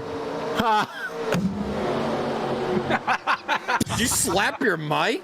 Oh man, that was a. John just broke his whole setup. That was such a good one. He karate chopped the desk. It was so funny. I guess you could say the hits just keep on coming from Jacob Hitz. Unbelievable. Yeah, there you go. You got it. Well, the battle for the transfer is about to be on. You can see right in front of him Blake Reynolds hanging on to the top 10 right there. Huffman has caught this group and McCandless, so that is going to be a battle for the transfer between Rabel McCandless and Landon Huffman. I got to say, looking in the McCandless mirror as he says is a that. weird name to say, like as a broadcaster. I know how we I've never feel. called a race with a McCandless in it before. Yeah, so one of my favorite tweets of all time was you complaining about how people always think you're related to that guy who got eaten by a bear. Yeah. I mean, it's just every time. Oh, are you related to, I think his name's Chris or something? Like, are you related to Chris McCandless? It's like, no. Like, I'm not related to somebody who went in the woods, lived with bears, and got eaten by them. Like, no. All right, calm down, Blake. I know it's been hard on you, but I mean, you can be honest with us. Are you really? yeah, I mean, you can be honest with us. But there's plenty of one is his grandfather's cool, and then there's that astronaut guy. Yeah. Who, Yeah, I was thinking about that. Wasn't his last? Neil Armstrong? Yep. No, McCandless. Bruce McCandless. He like orbited the Earth in a shuttle or whatever. It's cool stuff. Not related, but. He saved it. Well, if his tires weren't destroyed, they are now. Uh-oh, the beef. Look at Landon. Uses that to his advantage to get the run on him. I'm sure that's my. Does Philip strategically bring out a yellow here? He needs a caution. I hope not. For my sake, I hope not. Landon's in the show for now. Thank you, Jesus. Josh So who do I defend, my brother or my car owner here? I don't know which side to take. Tread lightly on this one. Oh man. Josh Chin hit it right on the head. Unintelligible yelling. That is exactly what that was. I recall a moon car race where Travis got fired by Landon unless Landon won the race. What did Landon do? Win the race. I've been fired more times than I can count from Huffman Racing, though. So I'm a Huffman Racing ride or die, though. Even when I'm fired, I still show up. Oh, turn Landon. Oh, no! Charged for caution. And Landon is crashed with McCandless. That might have been. That was beef. That might have been some Landon retaliation. got run over. Damn. Landon got run over, slowing down for Chris Rabel, who was right behind him. Oh, Oh, no! He teed him up. Oh, He no! teed him up. We got beef. I can't hear voice chat. My voice chat's broke, but I imagine they're giving each other half of each of their minds, which equals a whole mind. And there's some piss off drivers. Woo, buddy. Oh my gosh. That is beef. God bless it. Well, there's the caution Philip needed. I'm a fan of both of them. I really am. So there was what I saw was the 17 slap in the wall, but behind them, things escalated rather quickly back here. Yeah, Philip just ran him over, and that might have been a calculated overcorrect. Man, what an unfortunate overcorrect from Landon. Watch this on the back straightaway, though. Figured it out. Oh, just Keep let the it play camera out. rolling. Zach. Sorry, we actually do. There we go. Sorry, we do more than one replay here. Just let it play okay. out on this angle. Let it play out here. All right, Thanks, so Kevin. there's the I'm contact. not slandering you. You're slandering. I'm a one-man band. I can't do You much. do a fantastic job. Yes, he does. All right, so Landon gets it going again. Phillips trying to get it going, and then Landon acquires the target. Yep. I think something in the suspension broke. I really do. Philip moved at the end. Maybe Yeah. Landon got a little spooked there. I think that, along with the suspension breaking, I'm trying to plead his case. I feel bad for him. All right, Philip Blake. stayed out. Are you kidding me? Oh, wow. He's on old tires and he just spun. Philip stayed out. He's the race leader. Devin Henry is in second. Oh, he's going to pit. He just didn't pit the first lap. All right, Blake. So, what are your unbiased thoughts about what we just saw? Well, Tread lightly. Sean, I love that we live in a country where you can ask questions. I love the United States of America, and I am proud to live in a place where I can speak my mind. Thanks, Adam West. Thank you for just dancing around the question. Now they're telling you to call Landon, Travis. I'm not. Woo, you think he was mad before? I ain't calling him. Wow, for a man that lives and thrives off of beef, you're sure hesitant to take advantage of it in this race. I'm playing the long game here. I respect it. I was about to say, that answer was as good as any politician. Like, oh, here's a serious issue. You know what? I'm just proud to be an American. That's an Adam West quote. You know, I had some steak for dinner, and I tell you, it was really good. Man, just like the USA. I wish. I'm going to get to your question, but can we just see look at all these happy faces. Does anybody have the Dylan Kim, the Patriot emote? If we could just spam that in the chat really quick. Put your PPs in chat. There we go. By the way, if this hadn't been enough for you, we still got 2 races after this. We got 2 LCQs, and only the winner transfers. Right here, live on FDFGG. There you go. Don't touch that dial. Why don't you walk over to the refrigerator, grab you a drink, kick your feet up, call a friend, lock it in, rip the knob off. Travis, don't call any more friends. Well, yeah, don't call a friend if they're racing. Good God. Does anyone still have knobs on their device that they watch this on? Is it possible that I just say it, dude. I have a dial on my amplifier. Ooh. My satellite dish is getting. Ooh. How do we go about getting an antenna feed? Ooh. I might put a big ass satellite in my backyard.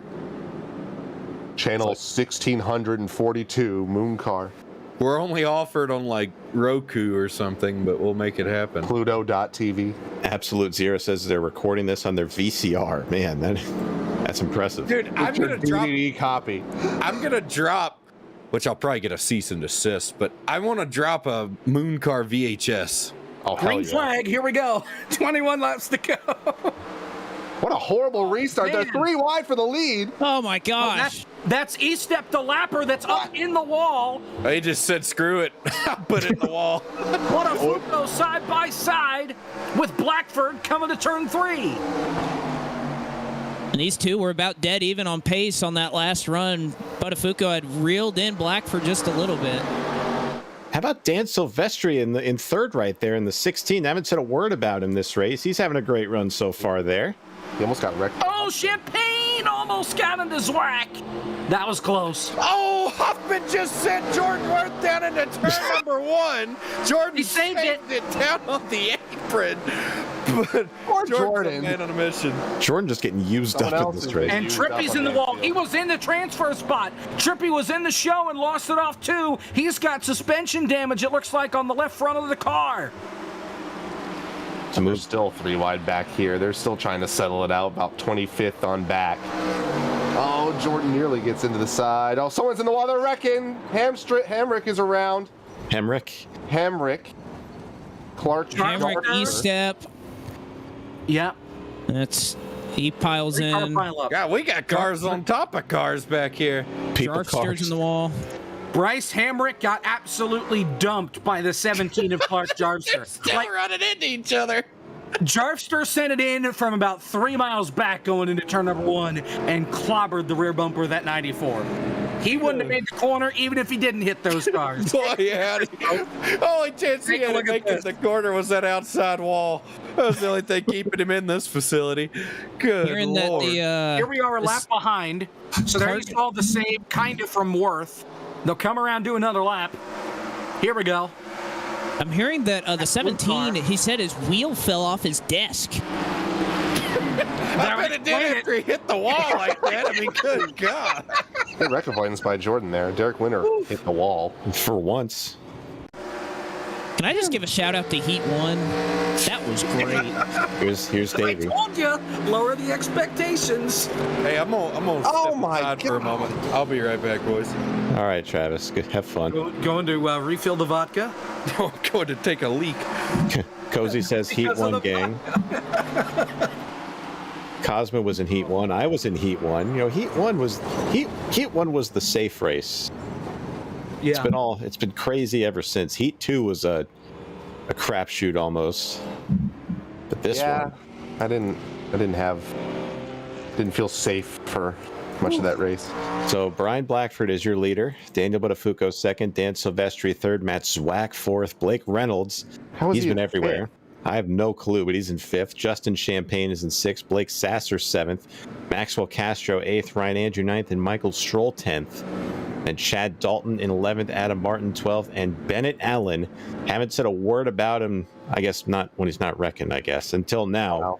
But he is currently in the 13th spot in the Lightning McQueen Rusty's Chevrolet. You know, he popped in right in the middle of Heat 2, which was a little bit of a distraction. But he asked Blake Reynolds, how do you run this place? Got a little bit of tips, and now he's in a transfer spot. So I'm surprised Blake told him. He usually doesn't say anything. Blake helps the community. Sure he does. He's a nice guy. Jacob? Oh, Jacob? Are we on fire?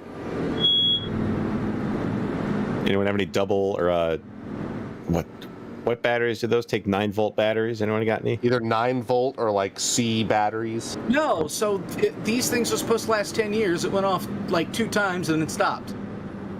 Hello? Are we halfway through the 10 years or something? I mean, is that I don't. These things aren't that old. What the hell? So we've experienced everything from phone calls causing wrecks to fires in the booth. Now it's. I thought it was Zach's computer that was supposed to burn, not mine. And we have 2 races to go. We do.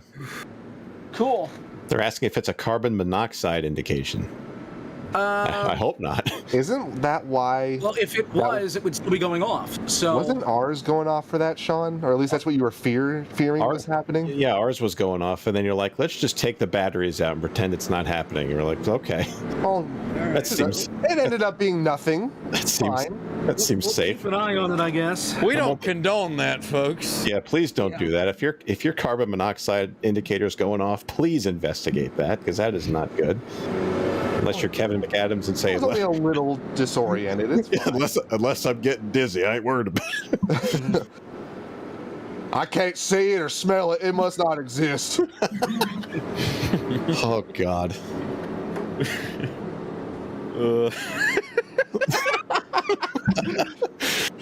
Oh, this is a disaster. I did not expect this. Hey, we're going back green though, Brian Black. Keep it together, Travis. You got it. We still got 14 laps to go with this thing. Good grief.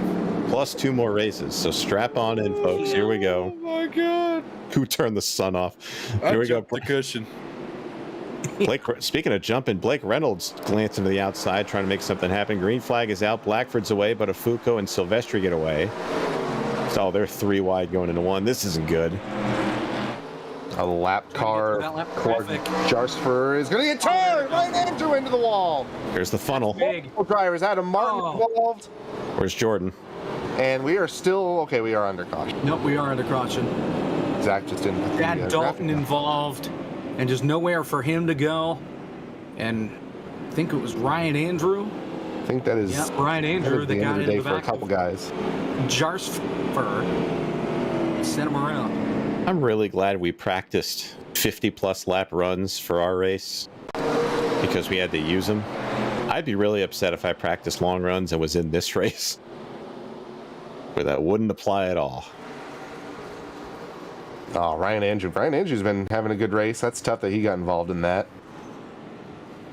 Hey, Jacob, the Mets tied the game. I just want to let you know. They're in the top of the 9th. It got really dark all of a sudden. Cloud cover, man.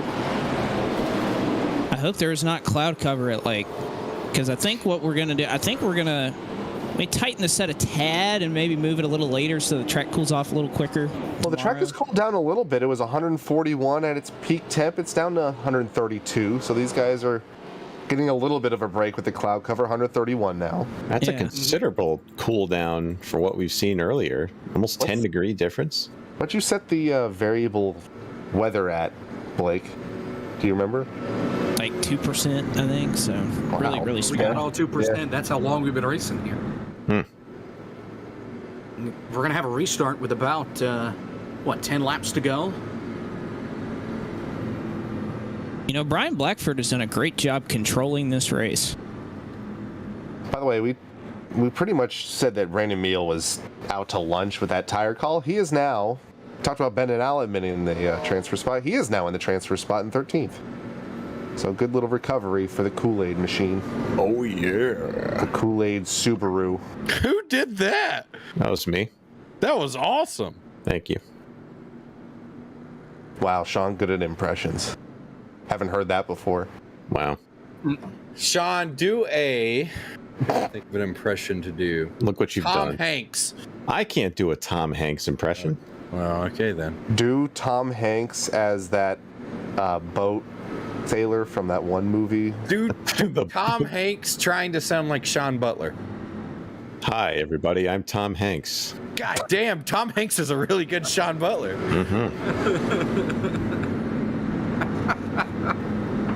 Oh my.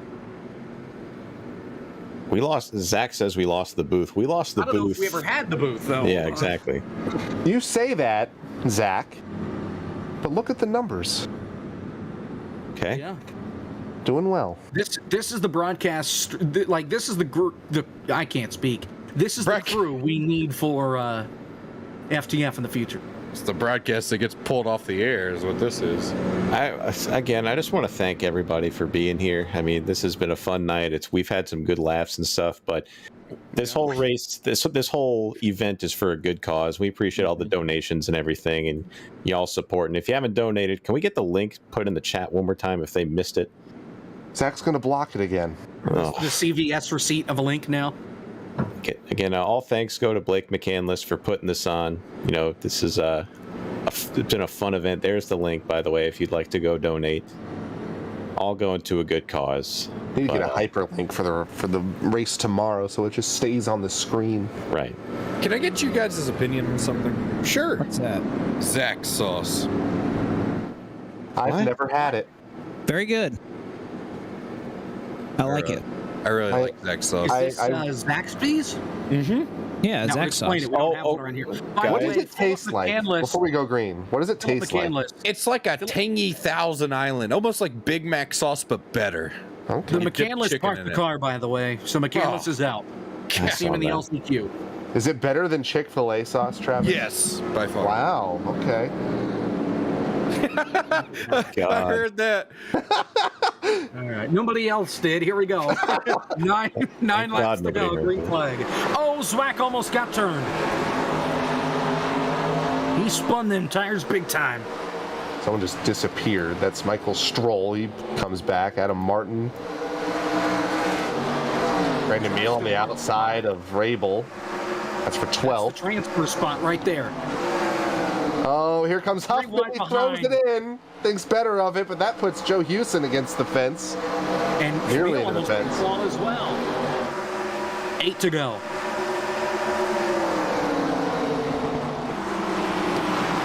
Oh my God.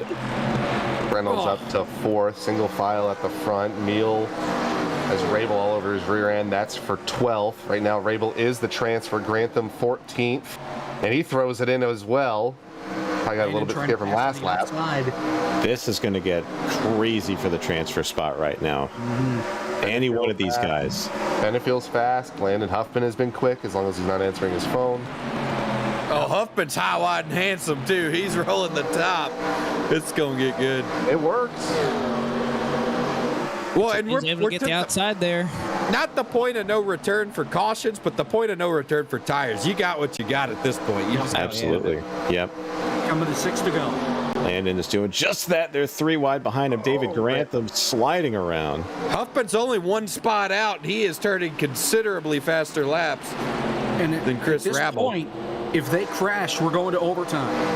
We saw that in heat number 2. They crashed on lap 70, and we went into OT. So this is it as far as regulations concerned. Does Landon Huffman have enough car to get it into the big show tomorrow? He needs 1 more spot in 5 laps. Devin Henry's around in the middle of turn 3. Still no caution. He's all by himself now down on the apron. He's going. He's good. Huffman's there. Well, they're 3 wide back here for about 20th. Jordan Worth right at the front of all that. Oh man, Meal just sent it in and put Allen in the wall. Oh no! Back to the transfer spot. Caution! Landon makes Benefield's it. in it. Oh, we got a car on Upside its down. side. Upside down is the 12. Landon made it through all of that somehow, some way, and he is in the 12th position as we go to overtime. Who was it that flipped? I think that was Not only that, we had a change for the lead up front. Buttafuoco got by Blackford. That was the 12 of... Chris Rabel. Not actually the 12. That's Chris Rabel in the 29. That 40 He sold got- the farm off into turn 3 and just missed the 95. He got turned Bennett by Allen Huffman, obviously upset. but Huffman makes it through all of that. They're saying It watch is Huffman's on board. Yeah, oh yeah, you need to. So here we go. We'll get that after this. Watch that 75 back there. Here we go. Aircraft. That's what I was talking about earlier. Oh, that could have been a lot worse for Landon. Oh my God. Excellent camera transition to see that, Zach. But shout out to One Wraps, by the way. Dylan Wilson, he's wrapping my late model. Dylan Wilson is a very talented designer. Please look into One Wraps. He's wrapping her in real tree camo. How are you going to drive a car that no one can see, Travis? Well, There thanks it to is. the fine folks at Sloop Mortgage Lending and Shenandoah Shine, we're making it possible. There we go. We have a scoring conflict, and Uh-oh. we've seen this before. iRacing has put Bennett Allen in front of Landon Huffman and Adam ain't gonna like Benefiel in front of David Grantham. So they're putting Landon in 13th then instead He of will 12th. be 13th now instead of 12th, and Adam Benefiel looks okay. Oh, I don't know about that, Kevin. That front end's pretty mangled. It might be enough, but I'm sure the way Landon's race has been going, he's not counting his blessings yet. If he can get on the gas here and get a good run, I think he'll jump a couple spots initially because that 95's torn out of hell from getting fenced. The 40 was struggling already. And there's some other guys with damage up there. So as long as Landon can get up through the gears here and not have any trouble in front of him, I think he'll be okay. And honestly, Benefield and some of these guys behind him might be okay. Race control, Justin Melillo says we are running it out. So no more cautions from here on out. It is going to be essentially a point of no return. We'll get the green flag, and then the white and the checkered. So 2 laps of green guaranteed for the most part on this green, white, checkered.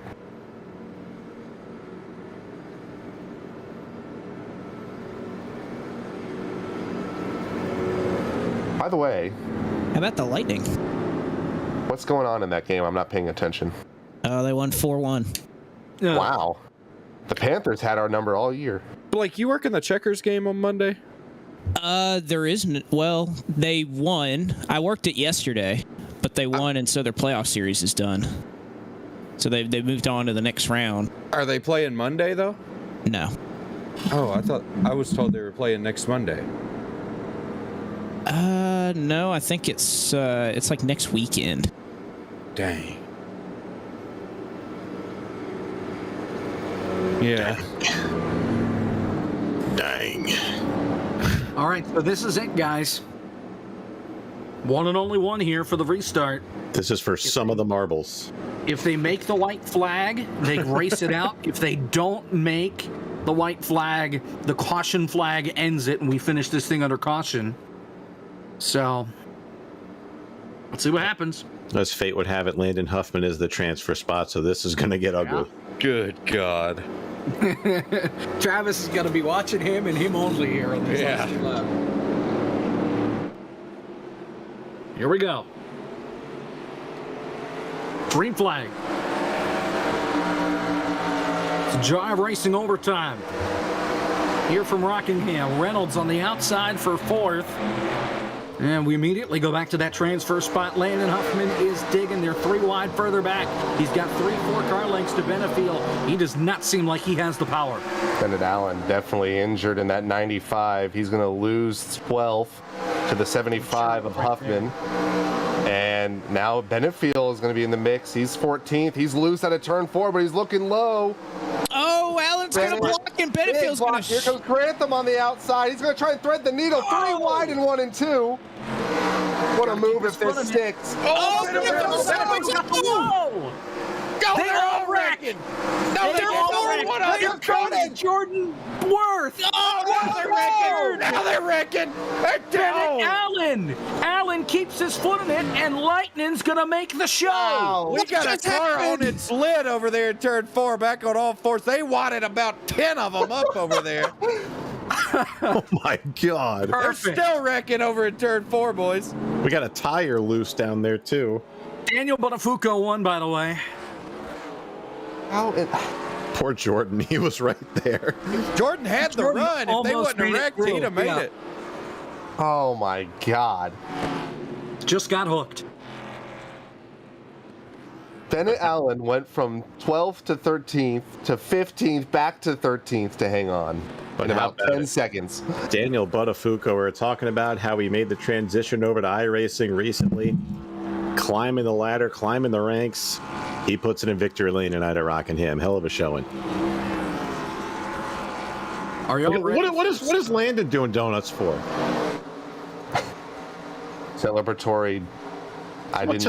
Someone tell Landon to get off the track. So, that who's ready wreck. for some LCQs? Oh man, this is. Landon's going to victory lane. Why?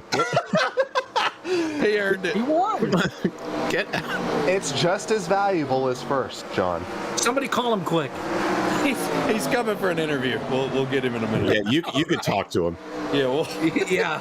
All right, so there's our winner, Daniel Bonafuco. Jacob, why don't you have a word with our winner here? Here's Daniel. Daniel Bonafuco running away with things at the very end of this one. Took a long time for us to get to the end of this third heat, but nonetheless, we got it done. You took the checkered flag first. How about it? I felt really good. I mean, I wish I didn't hit Blackford. There he, sorry, I put my wheel away. Yeah, he was kind of guarding the middle lane there, and then he kind of moved up on me, entering one, and then I tapped him. I was overdriving the entrances there. Kind of get a good run off, just let it wash up, and then we had contact. Thankfully, he saved it.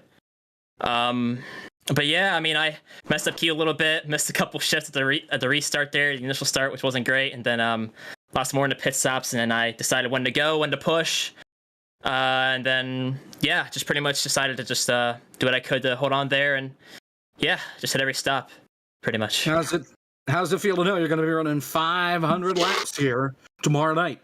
Well, it's like 90 degrees in my room, so I'm gonna have to turn the AC on. So I'll looking forward to that. I feel that. Yeah, so but yeah, I'm looking forward to it. It's for a great cause. Want to thank everybody over at FTF, Blake, Junior Foundation for putting this whole event on. Can't wait to be a part of something special, and can't wait for 500 laps of Rockingham. It's gonna be a lot of fun. I want to also say a big thank you to JD for the spotting. Everybody in my Twitch chat for watching, all the viewers watching on FTF. Yeah, it's pretty cool. Now we have to do this thing, but for 500 times, 500 laps. So yeah, can't wait to let it rip. Daniel Bonafuco, he's in the big show. He wins heat number 3. Congratulations. Thank you so much. So he is in, as well as 12 others, including Landon Huffman, and we'll get a word with him in a moment with Travis. In the meantime, we are awaiting for the LCQs to go on up. And, they're actually already up. Are they hosted? Yes.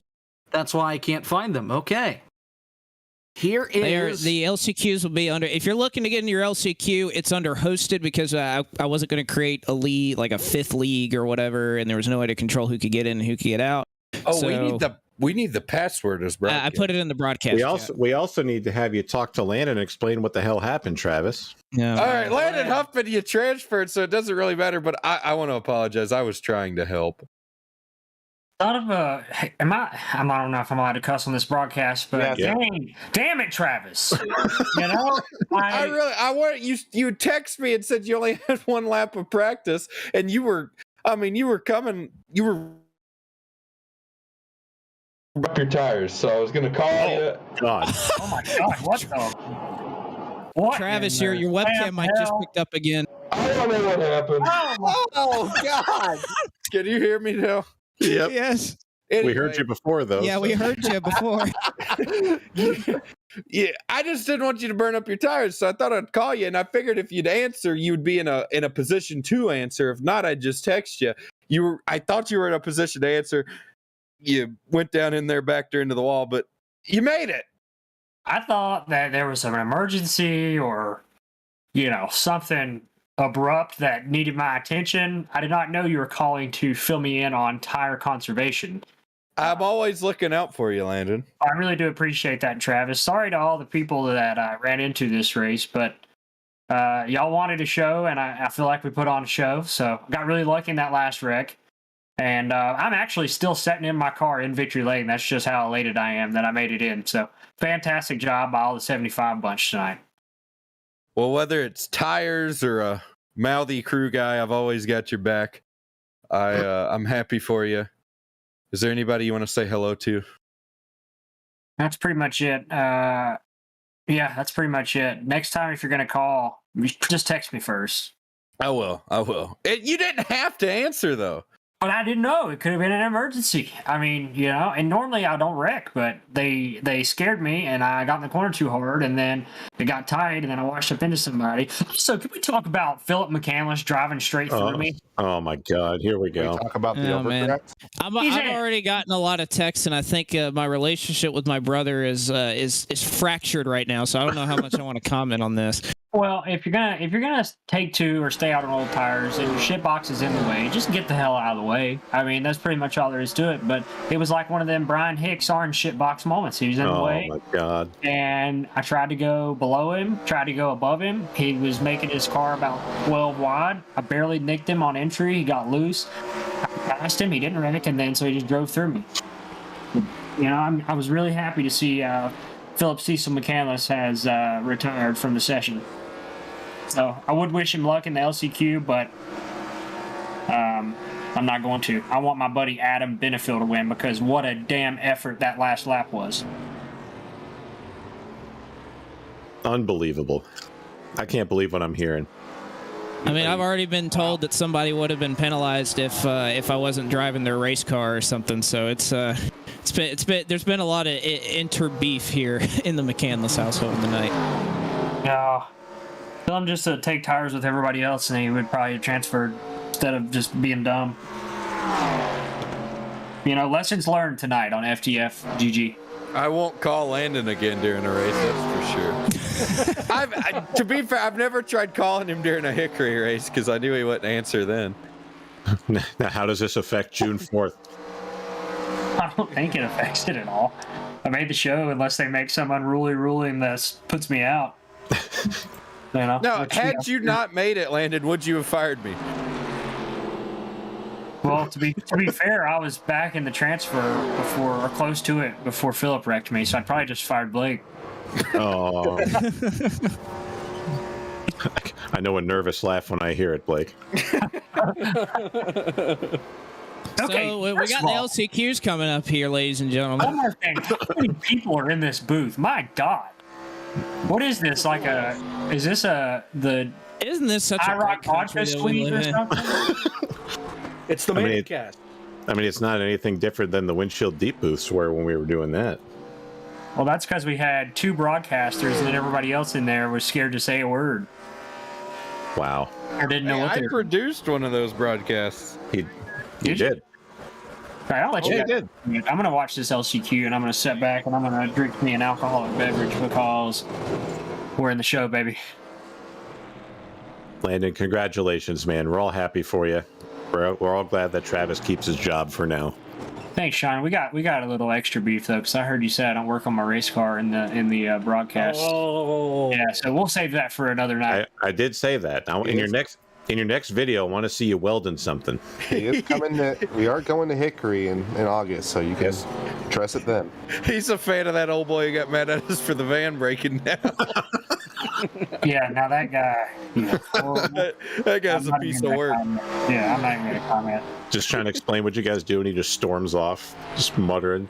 He drove in an automatic transmission division, and his automatic transmission fell out from under it. So he had a hell of a run, though. That thing was smoking, and he still drove up to fourth. Smoking before the transmission fell. Yeah, before the transmission block and both her tires fell off. Wait, how'd both the tires fall off? Joking. He just Oh my parked God. it, I think, because the transmission came out from under it.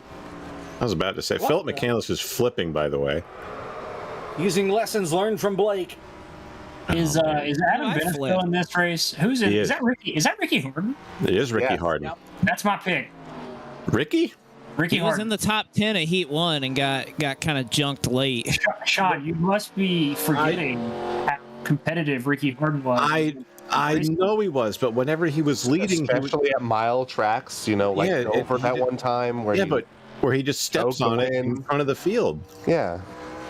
I have faith in Ricky, but I do. I wish I could load into this session just to give him my pre-race pep talk that I always give him. Don't get me wrong. I would love to see Ricky win, but he needs to not. He needs to get out of his own way if he's leading the damn race at the end. If that makes sense.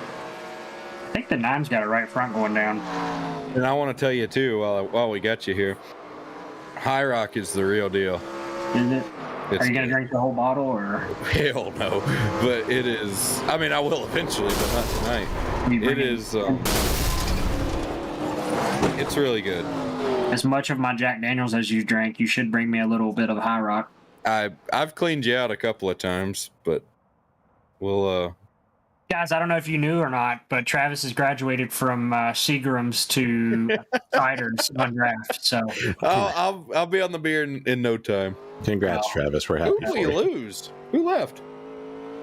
Huh?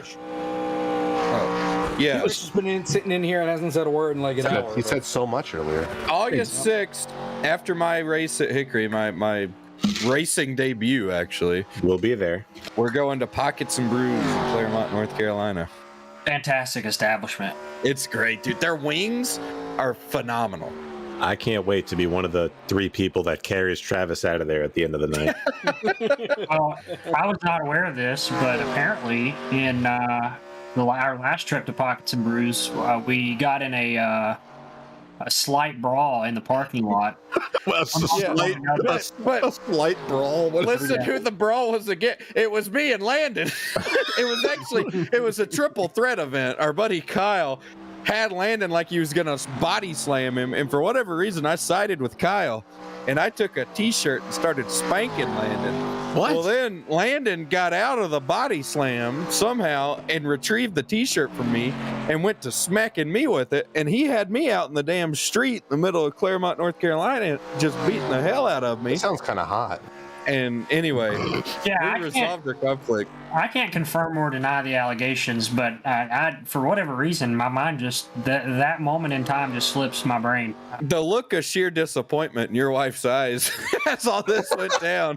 I get that every weekend, so it's pretty much at this point you should be perfectly content with seeing that face too, because you've seen it a number of times. I have, but I try to be the voice of reason. All right, well, okay.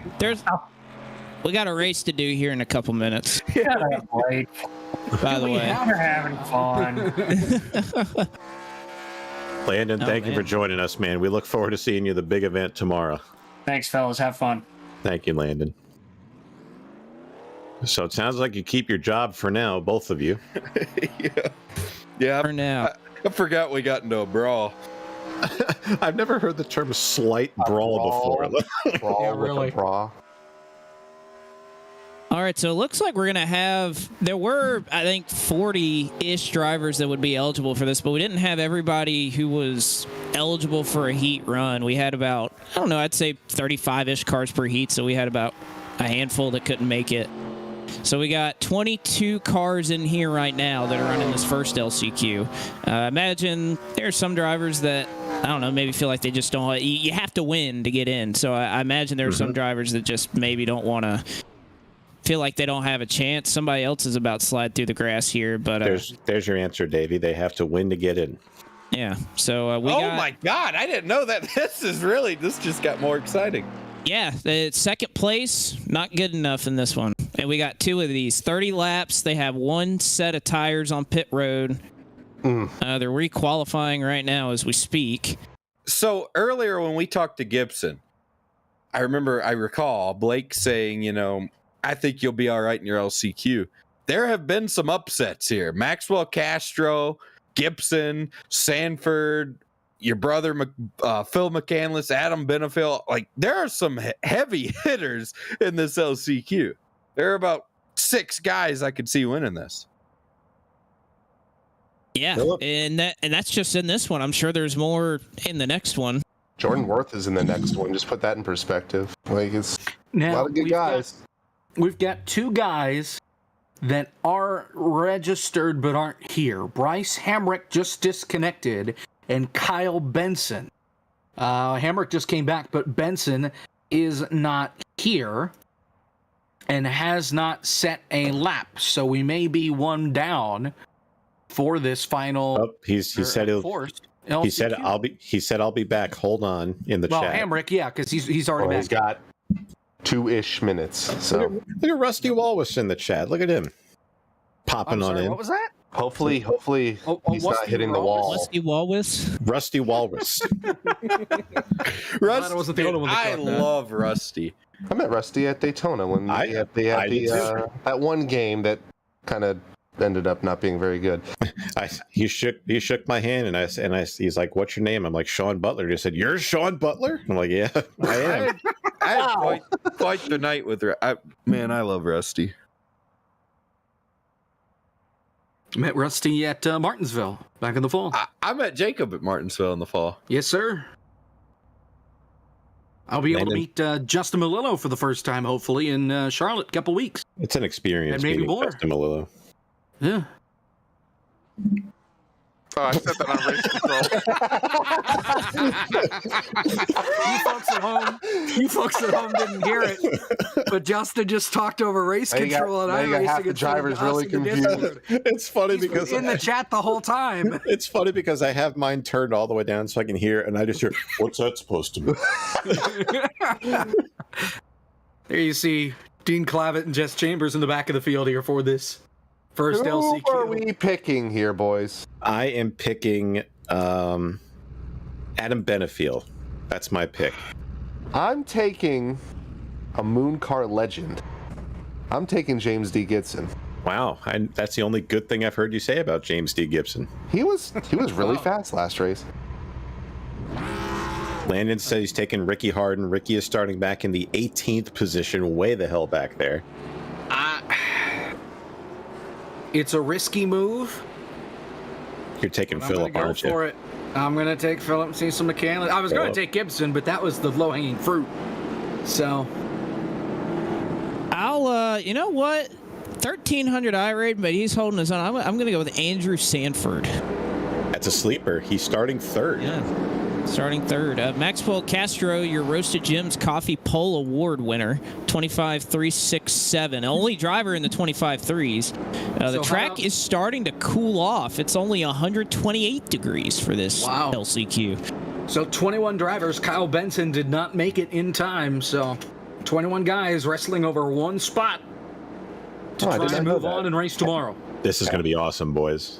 Former pro in eNASCAR Heat League is Castro. So another transfer from the console side. There we go. 30 laps. How long are we going to be here? Pretty long. Green flag. We'll find out. Green flag in the air. The only 2-wide restart we'll have of the night, and not a great jump for Castro or Gibson. And actually, Gibson's going to drive it way off into turn 1 and clear him. My goodness, what a run. But here comes Lester in the 9 car on the top side now. Again, Gibson did call his shot. He said he was going to win his race. Martucci bounced it off the fence, coming off 2, got up on 2 wheels. He's still rolling, though. Lester on that high line, trying to get the advantage down the straight. 30 laps from Gibson. This is a sprint compared to the races, too. Now, you do have 1 tire set, too, so if we get about a 10-lap run. Saves it. Maybe not. Still sideways. Self-spin. No caution. He's on the apron. He's on the apron against the inside wall is Grantham. Sanford, my pick got really loose. McCandless going to go to the outside. Nice job by Grantham to collect it. And he's in the wall. In the wall. He was bobbling it off the corner and couldn't quite hold on. He might lose a spot here to Martucci on the inside. If Martucci can even make the corner, he slides up big time. Oh, this has been hectic from the jump. Battle I up see a lot front of again. smoke. Gibson and Webster. Webster tries to pull the slider on Gibson, gets a little bit of contact. Trouble. And ends up losing Trouble spot behind. caution. That's Mitch. Mitch is around. Yeah, well, Hamrick was around, and Drewandowski. Yeah, Drewandowski got turned around in between Zimmerman and Hamrick. Hamrick was the one that punted him. It's a former windshield deep driver. Golly, he got Goodness. shipped. He really did. Yeah, Hamrick really sent it in there. Ross. We might need an onboard with Ross Grantham. Cadeau. So Thought he had it saved here, but too much speed on the apron and the rear end just came around there. someone said Blake is really struggling to call the race while driving. Here's the second wreck. So the 7 gets absolutely shipped right there. Watch Ross Cadeau. He just splits the difference right there and narrowly avoids all that. But everyone's able to keep it going, I think. Here's another angle of the second wreck. 94 just drives it in there, gets the right rear Janowski. And again, I think in this race we're going to see, we're not, I mean, we only have 21 cars, so I think the possibility of a caution just goes down. But I think we're going to see tire management matter at some point, because if we get a 25 or 30 lap run, most of these guys didn't get that in their race. They're just going balls out. You're not going to be able to do that. I can't wait till Justin Melillo tells them to choose next time. Blake just said balls out. You okay, Travis? Travis, I'm glad you have ears. That high rock must be really good. That was just funny. I didn't expect you to say that. Travis is on a high rock right about now. There's your upcoming events on the left-hand side of your screen there. Truck Back on high rock while watching I hope the rock. Is Travis joining the broadcast tomorrow as well? So I can, but I have I have an obligation at 9 p.m. But other than that, like, it's a long night. I'll hop on. Yeah, we'll be here at 2, 3 in the morning, I'll have my sure. people talk to your people. I'm probably fired. I think that's what that means. I hope not. I don't think Blake's happy with me. Oh no, you're dude. I ain't mad at you. He's just not very pleased. Yeah, he's not impressed. He's amazed, but he's not surprised.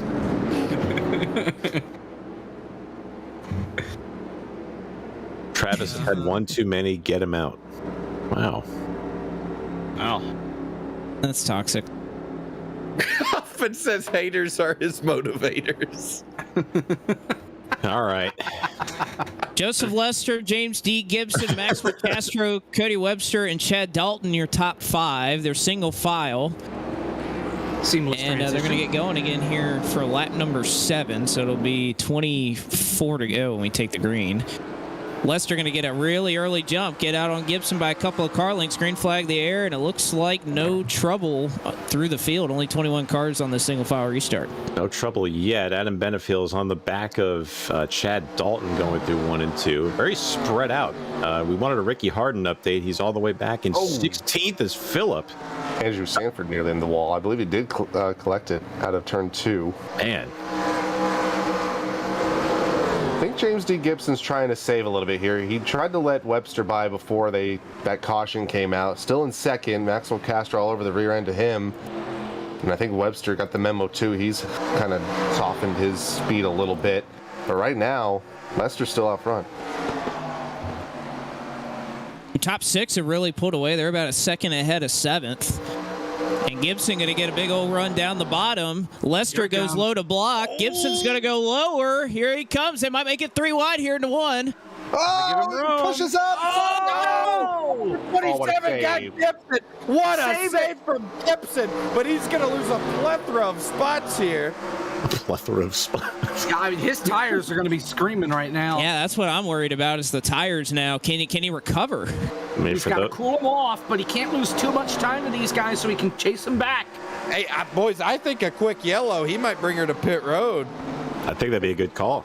I think maybe yeah. you just can't At this override point, it. the pit road is open for that If I was him, nothing against Chad Dalton, I'd wreck Chad Dalton right now. Get my caution and go to pit road. Hey, for you Moon Car viewers, you know he will not hesitate to do it if the need arises. Well, I will say, if we do get a caution somewhere in the midpoint of this race, if you're up front, I mean, do you stay out? Do you keep the track position, or how much do the tires matter? For the lead. I think you stay out unless you're desperate. I think that's the So way you're it's gonna saying be. Gibson will be desperate? Yes. I think with how the tires are after that slide, yes.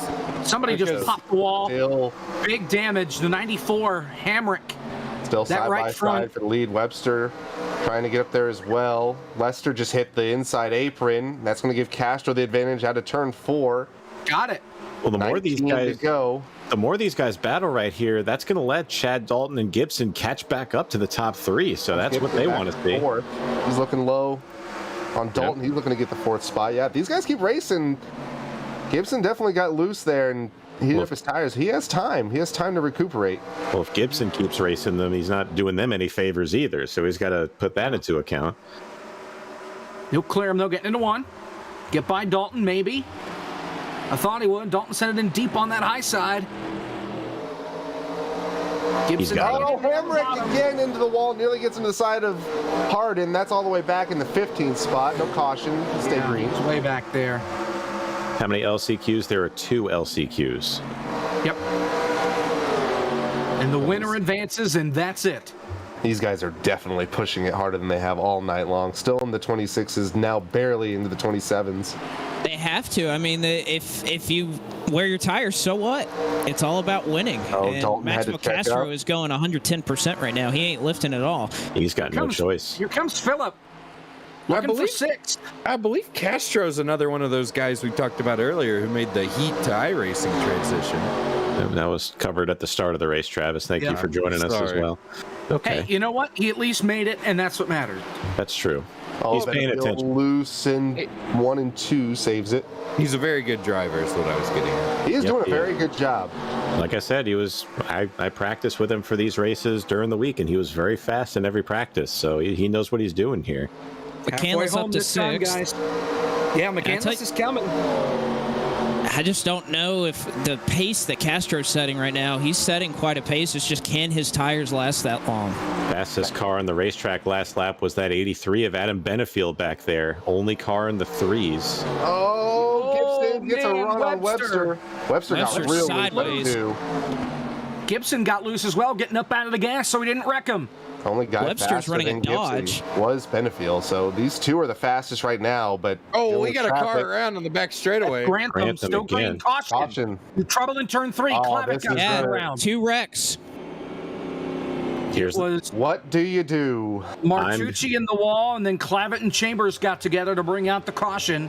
I am 1,000% getting tires here. I am too, because guys like Gibson, they have no choice, and Gibson's still in the 4th position. He was not that much slower. He gets a set of tires and you don't. He's gone. Yeah, but who takes 2 here? Somebody's going to do it. No doubt, and I think that's the move. I think 2 tires wins this race. I don't know. It's going to be tricky Only here. 16 laps on the tires, and we did have a caution before, so maybe 12 or 13. Does anybody hard laps stay on the out? tires. I think Gibson's hand is forced. He's got to take 4, but if a guy like Max or Lester or Webster, Reimer stayed out. Oh, that ain't the move. that ain't the move. But the rest of these guys, All right, come on, man. How many races Into the have you made boxes, this here we year on go. Saturdays? All right, who gets in the box clean and out? All right. The money stop. Who takes 2? I'm taking 4 if I'm in this race. There's no way I'm not. Tyler Gary, of course. Let's go, Art. What a beast. Well, you would know. To the box means they're only taking 2 tires. You would know, Sean. You saw the 43, disadvantage. Webster, Benefield, McCandless, the top 3. It's going to be a race off of pit road, and I think Webster got it. Yes, he did. Webster, McCandless, Benefield. Dalton real with 2, close. Zimmerman with 2. Ricky Harden takes 2. Castro's the first one out on 4. In 8. this guy just got really interested. Also took 2. About the top 4 fastest guys so far tonight in the LCQ are on 4, so this is going to get real good. Oh, Going to man. be deep in the hornet's nest. I'll admit, though, that's a lot more drivers than I thought ended up taking 2 than 4. Yeah. So we are going to have a heck of a show on our hands. Because, again, single file restart. So you're starting 9 rows behind these cars if you're on fresh tires. Blake, I think your brother's in the catbird seat here. I think Art's going to hold Cody up enough that Philip's going to be able to make a move down into turn 1 and get that buffer he needs.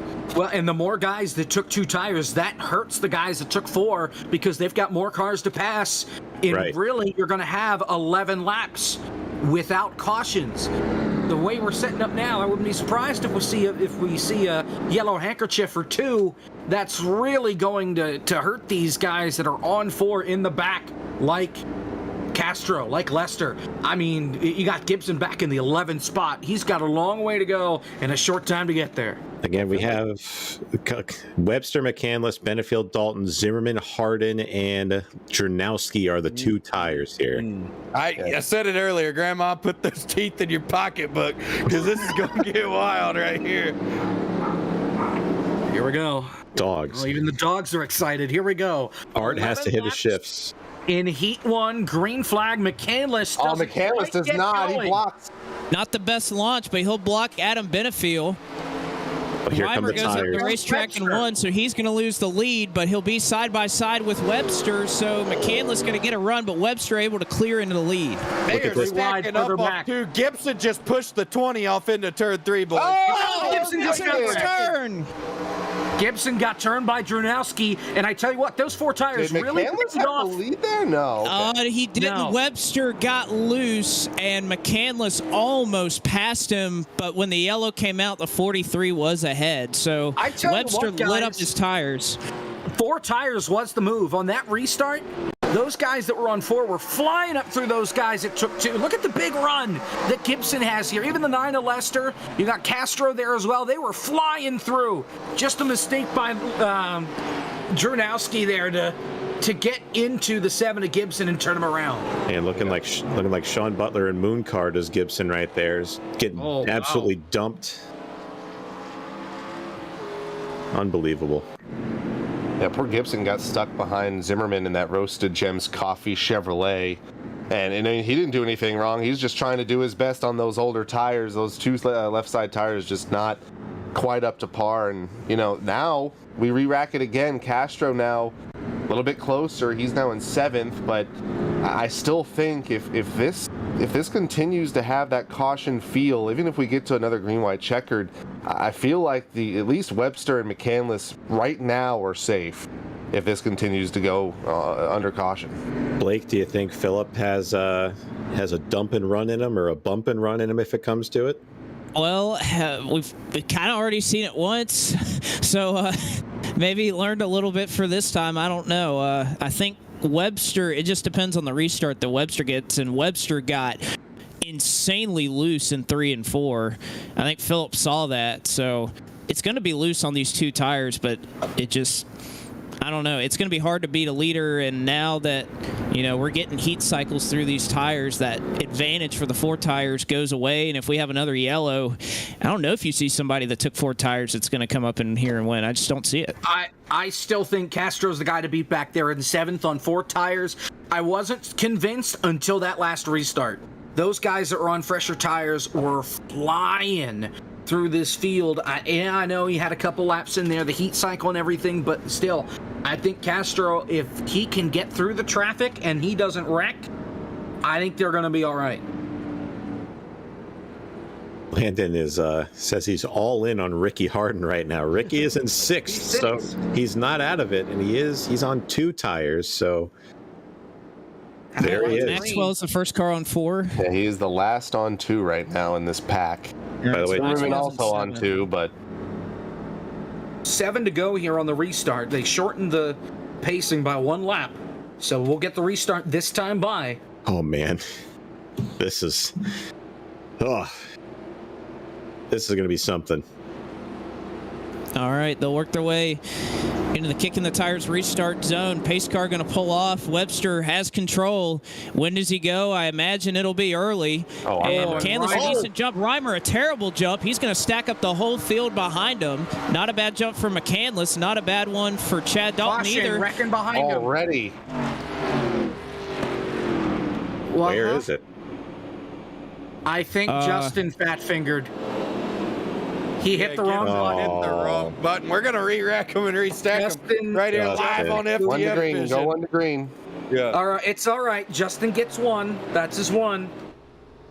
These things happen. Shades of Cosmin and NR. So we're gonna have, I think, 4 to go.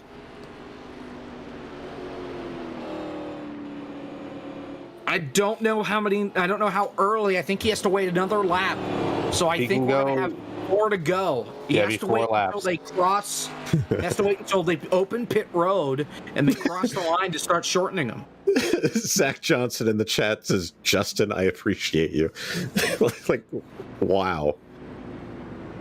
Listen, of course you do. That is not nearly as bad. And Cosmin just admitted it. What Cosmin did 3 years ago when he restarted a race halfway through the race.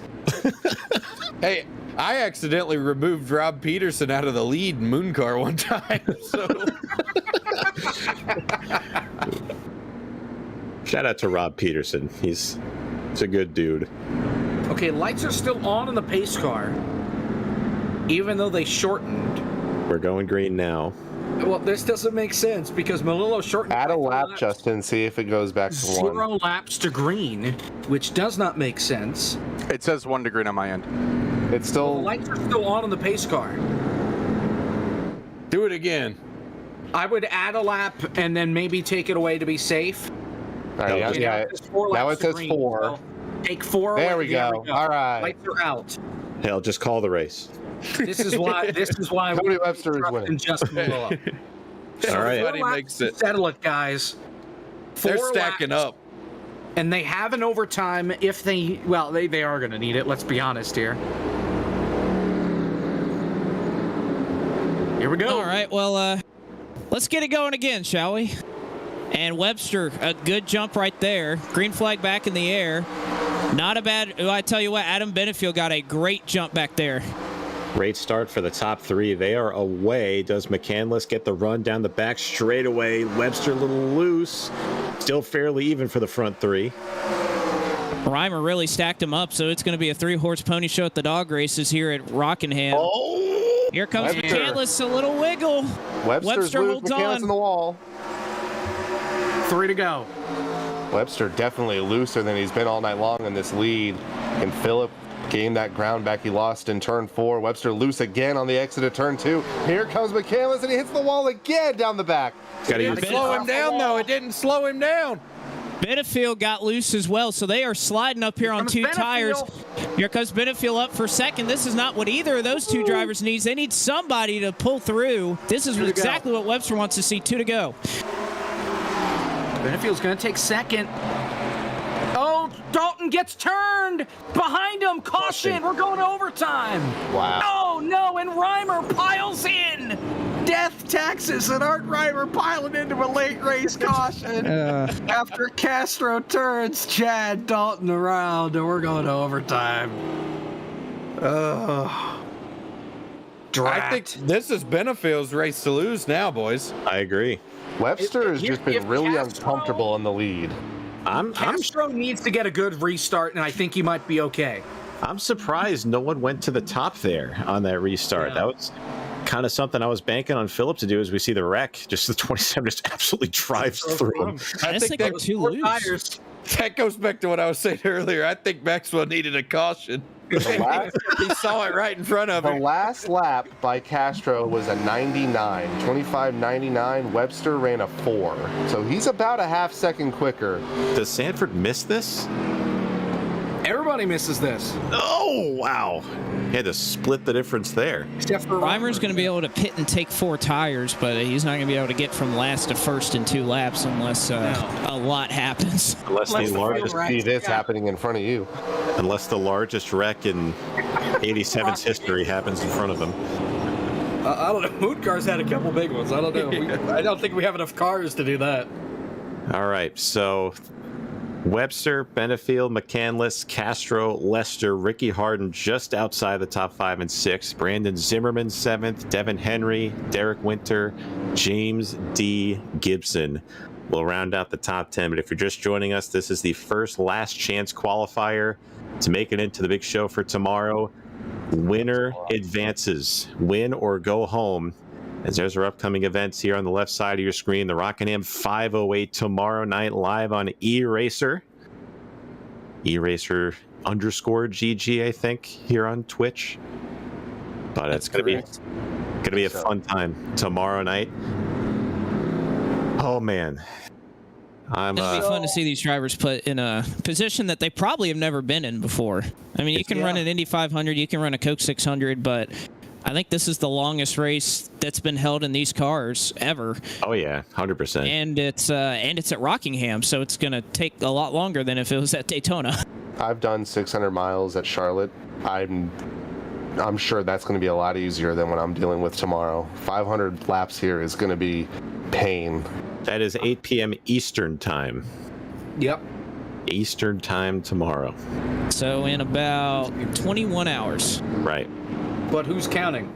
Now Webster's locking up his tires trying to cheese them. I mean, it says in the rule book. I mean, that would probably hurt him, no? It's a charity race. But yeah, that's the thing. Like that's not helping him. That's hurting him. Yeah, that's not. It's not. This is not the next gen. Tire heat hurts.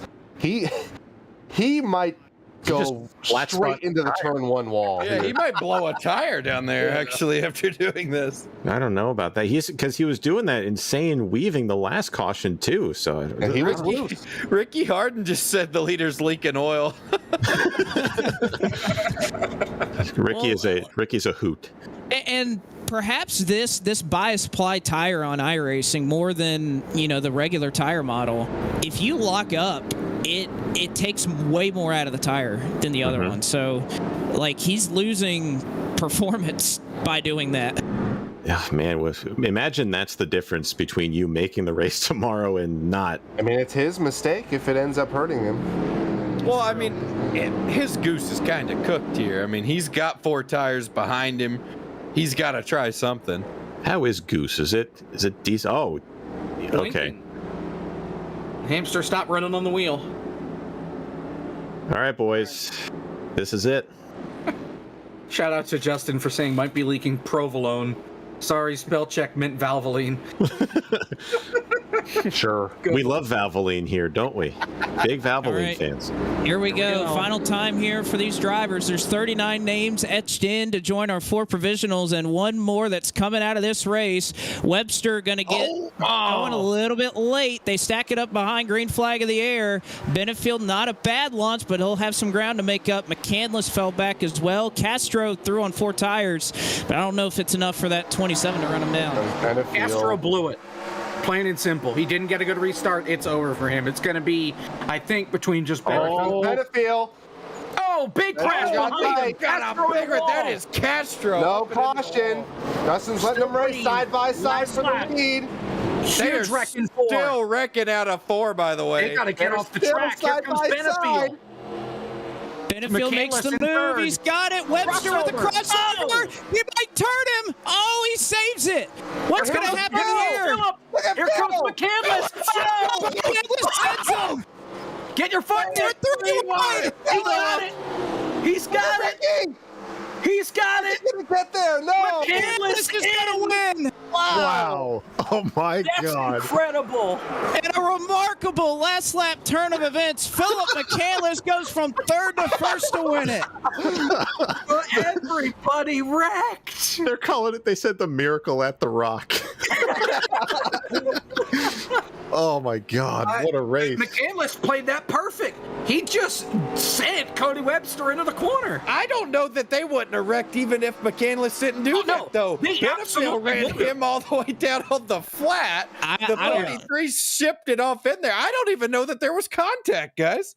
Okay, yeah, there was definitely contact. Was. But, yes.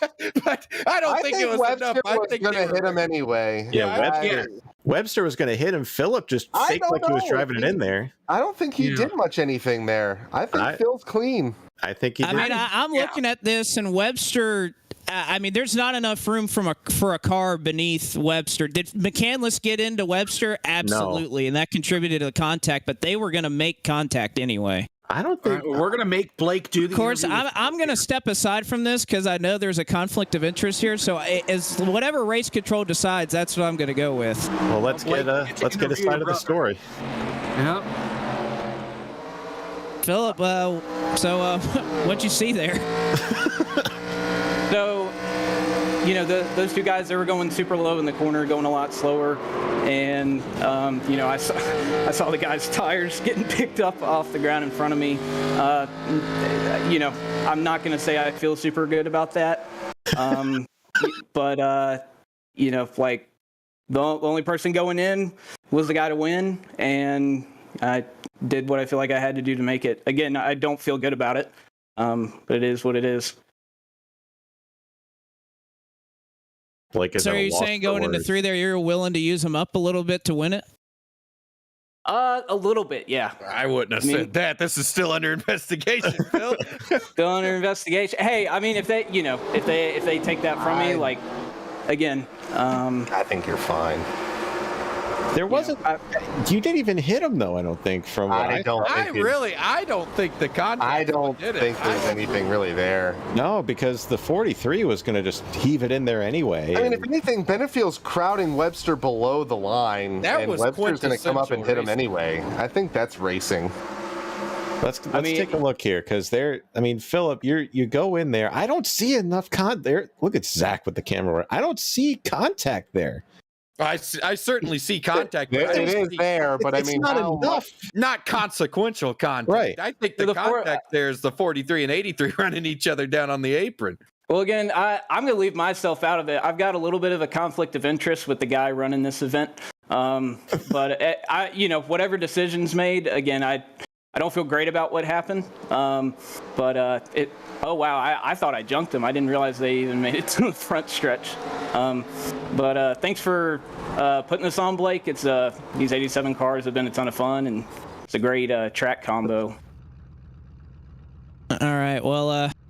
Oh, and also, just so everybody knows, it's Blake's birthday tomorrow. Wow. I said that. You already said it. Okay. I told him you could say. They don't need to tell me. They don't need to tell me happy birthday. Just say it to Blake. Well, it's the McCandless brothers' birthday tomorrow, right? So you both got to get it. It's only Blake's birthday somehow. Yeah. Unbelievable. Well, Phil, nonetheless, you're in tomorrow. Pressure's off. We will see you in the big show tomorrow night, man. Nicely done at the end there. Yeah, excited to be in it. Excited for 500 miles here. Oh boy. Thanks, Phil. Congrats. 508. Yes. Congrats again, man. Nice work. Yeah. Do we pull Cody in here? He's sitting down there in the waiting room. I'm sure he's got his thoughts. Let's get him in. Let's see. Let's have you talk to him, Travis. We'll see. Cody Webster, what's on your mind?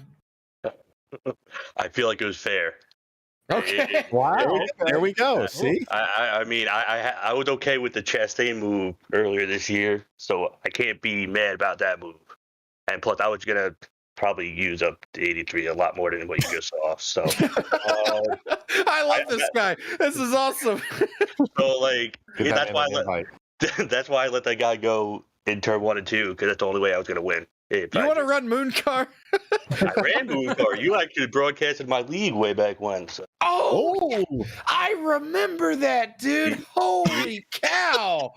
I forgot about that in 2020, right? Yeah, I think someone flipped in turn 1 and 2 going backwards in Dirt Series, and you were having a heart attack on the That was awesome, dude. I moved and I had to quit doing that for a little bit. Yeah, no. How you been? I've been good. Dealing with iRacing, but I had a blast tonight. I had a blast. You drove a heck of a race. I tried. I mean, I put no practice laps in this car on this track at all, and tonight was the first laps I put on it. So I tried. I gave it my all. Well, is there anybody you want to say hello to?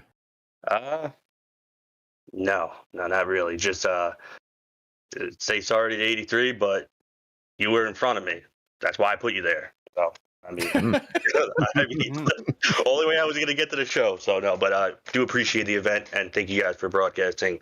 And you guys are funny to listen in the broadcast, but you guys don't need a broadcast. Just run a podcast. It'd be great. Hey. There you have it, the FTF podcast. Do a podcast. You guys be great. There we The go. FTF podcast, hosted by Zach Johnson. We tried that. Did we? Yeah, but Did you? They did try that back in the day. It was something. You should try it again. The problem is you guys discuss serious topics like the NASCAR race, and that never happens in podcasts ever. No. NASCAR's kind of boring when you have to talk about it for an hour and a half. What a reunion there. I forgot about that. I did broadcast his league. It was called Red Line Racing League. They had some great races. They had Parker Retzlaff, Josh Kosick, and a couple other guys in there who were really good and always put on a great show. Shout out to Josh Kosick. Was he the Hickory track champion a few years ago? Last year he was. Last year? Wow. Okay. So funny story about Josh.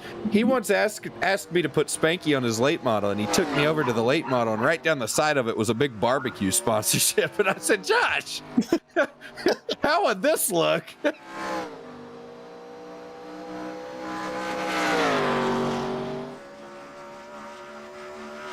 Which race? What? How? Why does it say Monza? Where are we, Bill? You big dummy. Zach. Oh, you have the SDK thing. Oh man. Can you leave and come back? Yeah, try because I've got data. Just log out of Windows. Can I produce this one? I can do it. My ATVO's up. You need.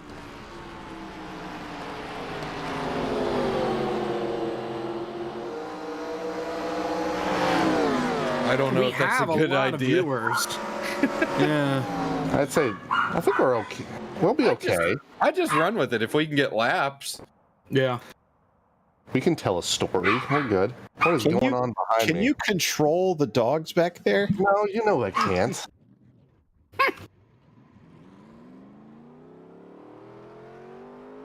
All right, so this is a interesting roster for this race. Got Jordan Worth is in here. Larry Pace is in here. Larry's my pick, by the way.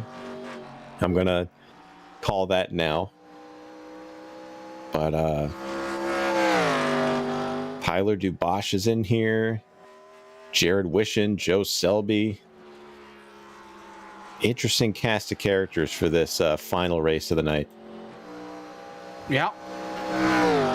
Thank you, Jacob. The Mets lost, by the way, Jacob. They lost 4-3. Well, the Phillies lost too, so that does me very little, but I appreciate your thought and consideration. It's okay. I just thought it'd make you try to feel better, I guess. I mean, it's hard to care when the expectations are so low. So. Larry Pace with a 25-161. That's a hell of a lap. He's currently on provisional pole. Nazir Adura currently sitting in second. Carson Biggerstaff third. Jordan Worth is coming to his green flag lap, I believe.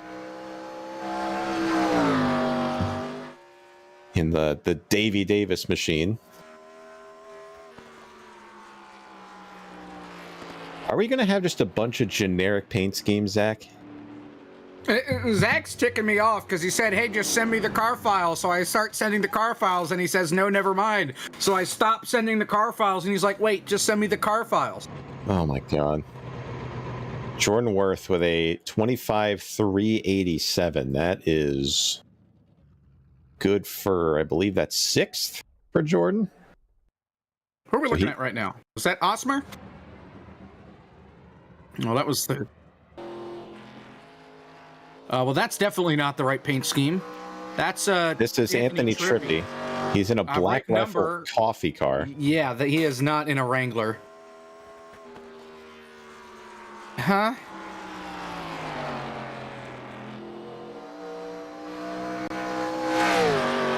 How do we not have stats? There's a bug where every now and then, I'm just reiterating what you say, SDK just doesn't give out data. Is that an iRacing problem or a Windows problem? Okay. You can't leave and come back? Paging Cisco Scaramuza? Oh my goodness gracious. It's not the computer's fault. For once, it's not Zach's computer's fault. Where is Cisco? It's not the size of the fight. This is not the proper Against analogy the for this. computer. It's the size of the fight in the computer. I don't even know what you're trying to convey there, Travis. Appreciate you coming out, though. The Infinite Myth, rather, I can read. He writes in, ask the booth, what did you have for dinner? I had cheese sticks. Cheese sticks? Mhm. What? Mozzarella sticks. Oh, okay. The ones you throw in the freezer ones you throw in the oven. Oh, okay, yeah. Why would you throw them in the oven? You want to place them in the oven. Not the string cheese. Actually, my mom did it for me because I went over to her house I needed to use her printer. Oh. And I I was called her up. absolutely thinking string cheese, so And don't she was worry. like, hey, you want dinner? And I was like, yeah, what do you have? And she's like, well, I got cheese sticks. I said, well, by God, get that oven going because I want some cheese sticks. Get that oven going. Hey, Ma, get that oven going. Yeah. So currently, Oh, cool. Yeah. Zach I is have an air fryer. Air fryers are pretty cool, man. Davin Cornelius wants to have a driver update for Zach Johnson. How we doing? Okay, the response I got was, Yes, that's what he said. Yeah, good luck. That is the noise he made.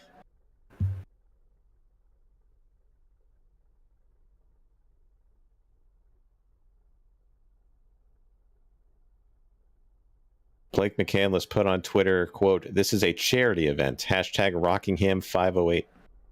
It is. That is a fact. This charity, the promo for this charity event is going to be like 15 minutes long. There's a promo? I don't know. I'd like to apologize. I didn't expect to come off the rails. I really didn't. Nah, we're still on the rails. What do you mean? Oh my God. This is our graphics package, all brand new, exclusive here on FTF_GG. Can we like turn that off every once in a while? Yeah.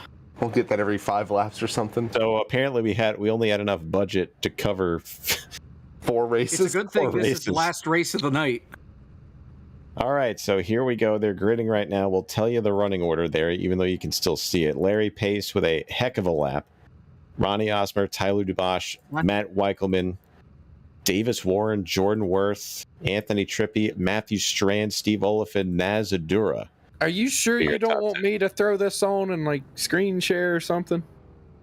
I think we're okay. No, we're good. You even have a lap counter. Okay. This is...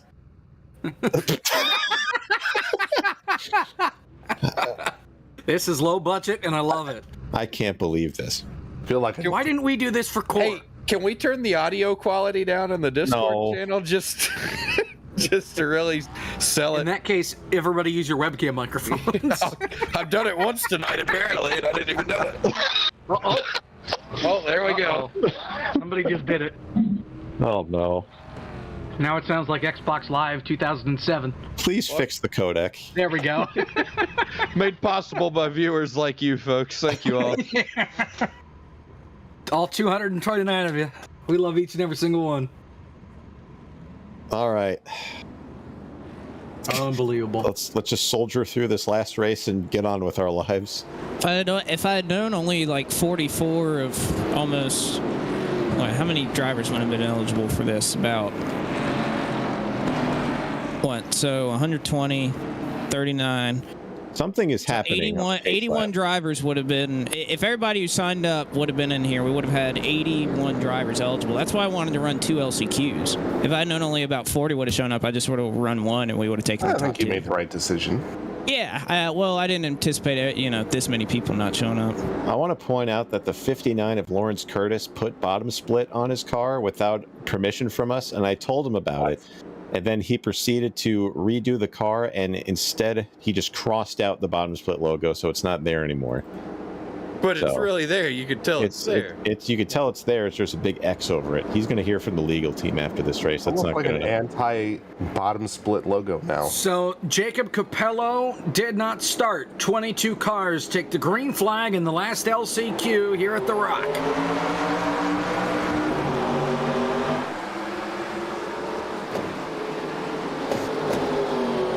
I'm going to keep an eye on Jordan Worth here in that 97, the green Davey Davis car over there. He needs some redemption after that last race.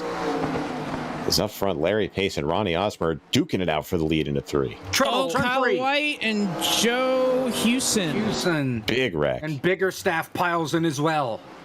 Houston was the one that got turned around by White getting into turn 3. There goes that tire. There was a wreck, we promise. We got a wheel. Time to leave me, loose wheel. There it is. Oh, it's going down pit road. It's getting making a pit stop. Yep. One tire change and fuel. Oh, it's even going to go behind the wall. Look at that. Almost. Well, it's going backwards now. I thought it was going to go to the barrels to help out. All right. Well, that didn't take long. That's lap 1. Again, wrecked. It's the lap 1 counter at the top. The slightly grained front. So let's see. Watch the 49 right there. He's the one that ends up missing a tire out of all this. So here's off of 2. Everything's cool down the backstretch. They fan out into 3 to see. Oh, he just gets shipped into the wall, and there goes everybody. There goes the tire. It is kind of ridiculous how easy the tire comes off in this car. Like, that shouldn't have happened there. It's either the car is fine. If you I've hit people at 200 miles an hour and the car's fine. Hit the wall at 20 miles an hour. Why would you hit someone at 200 miles an hour, Kevin? It's made out of toothpicks and toothpaste. Happens all the time. That's it. You hit people at 200 miles per hour all the time in Moon Car? Joe Houston has disconnected. We are left with 21 cars. All right. Wonder what Jake Poulin has to say about this. Is he alive? Hey, I'm here. There he is. Oh, he is. Hi, Jake. He speaks. Work on any tracks lately, Jake? Like Daytona 07 with lights that work? Maybe. Ooh. Oh. You heard it here first, folks. You heard it here first, everybody. It's confirmed. It's coming. Got 3 tracks on track to release at the next update. 3 tracks Justin on is track. writing the article as we speak for tracks. Oh, they've all been teased, so it's not like secret. Kevin Iannarelli is rushing to his computer right now to fire East Jake. Speedway? We've got 2 road courses and 1 dirt track. Kevin Iannarelli is dialing the phone as fast as he can. Is Wilkesboro that dirt track? I think it's Port Royal. I think it's Port Royal. I can't. Yeah, I want dirt Wilkesboro. I want to race dirt Wilkesboro in real life. I can't wait until. I can't wait. I want to do what everybody does with iRacing. I want them to release content, and then I want to comment saying about another piece of content that they don't have, and not be grateful that. Oh, you know what would be really cool if they got X track from obscure state. I can't wait until Zen Joltis gets released. Oh my God! All right, here we go. We already have redacted Super Speedway, so anything's possible. 8 ball. Here we go. All Pace right, brings us down to the restart. Where's Joe Gibbs International Raceway? Oh, they are stacking up big time in the back. Someone missed a shift there. It looks like the 77 of Jeff No. Well, he peeked out of line so he wouldn't run anybody over, and then he forgot what the throttle was. What does the rear of that car say? Throwback brand. Trouble, Okay. back straight away. Couple of cars in the inside wall, hard. Michael Klein and Joseph Selby, cautions out. Is this going to be a race of attrition for this one? And it was those two that made contact. Klein came up, Selby kind of came down, and wham. Here's the replay. There's that tunnel effect we were talking about off of turn 2. Yep. Case in point. Hashtag Ask the Booth is Jake. Ask Jake if one of the road courses is Bent Twig Enduro. Oh my God, I wish. And I wish. And Landon Huffman just realized now that tomorrow is 500 laps. Landon, it's the 508. He probably thought it was like 508K. God. That's still a long race. Leave Leave it to Landon Huffman and not read the fine print. So even if it was 508 kilometers, it still ended up being like 300 plus laps. David Schilt, oh my God, Landon, you dumbass! What'd you think it was? I mean, it's only going to take. I mean, if you look back at the 1987 Goodwrench 500, that was a good race. Maybe 4 hours. Yeah, 4 hours, and that's with what, like 5 cautions? Something like that. So we're going to be here a lot longer than that. I'm going to be sick of Rockingham after tomorrow, and I never thought I would say that. That's what I said. You're going to be sick of these cars and this track. 508 fortnights, isn't that like 7 days each? It's 2 weeks. 14 days. Math is hard. 508 fortnights.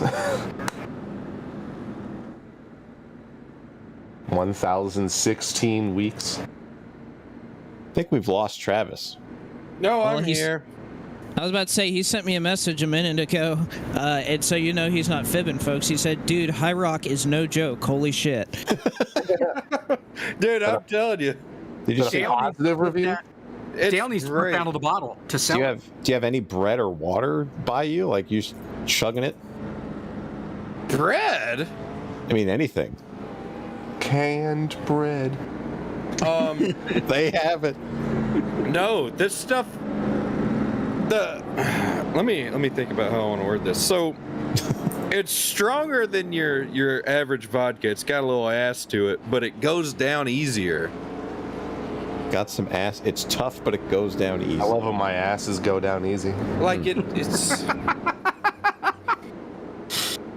I don't know. I'm upset. I did not think it would. Like I squared up. I went toe to toe in the ring with this bottle. I didn't think it would win in the decision, but I think we're closing. I think old Bruce Buffer's got the microphone. I think he's in the ring. It did 12 rounds with instead of Jose Cuervo was the High Rock, and High Rock is my new favorite vodka. Green flag is coming out. Yep, here comes Pace, kicking the tires, restarting the zone. He kicks it into gear, green flag. Oh. All right, so we have something back that puts the lap numbers on there. Zach is implementing stuff. Oh my gosh. So it's better than nothing. Battle for third. Oh, trouble. I Whippleman into the wall. Here comes Warren. Trippy. Oh, Worth. he's got to make quarter. Oh, trying to get a twofer. Here comes Worth for a top 5. 3 wide, and they make it work. Oh, Wickelman in the wall again. Oh, and he about put it one more time for good measure down the front straightaway. He finally got that puppy harnessed, but now they're sliding up down there in turn 1. This is a brawl down here. Larry Pace is running away with it, though, boys. Pace was quick in his heat race. Yep. Yeah. By the way, the track temperature right now, 105. So it's put off significantly. Oh, it's only 5 p.m. It's already 5 p.m. in the server. Okay. Well, going back to what I was saying, I believe Pace got the pole for his heat. He did. Right. Yes.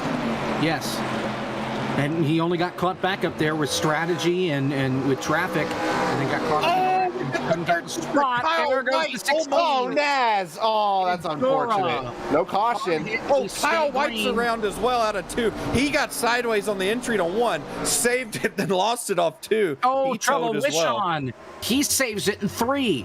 That sucks for Chaos, Nazir Adura. No caution. Kyle White has disconnected.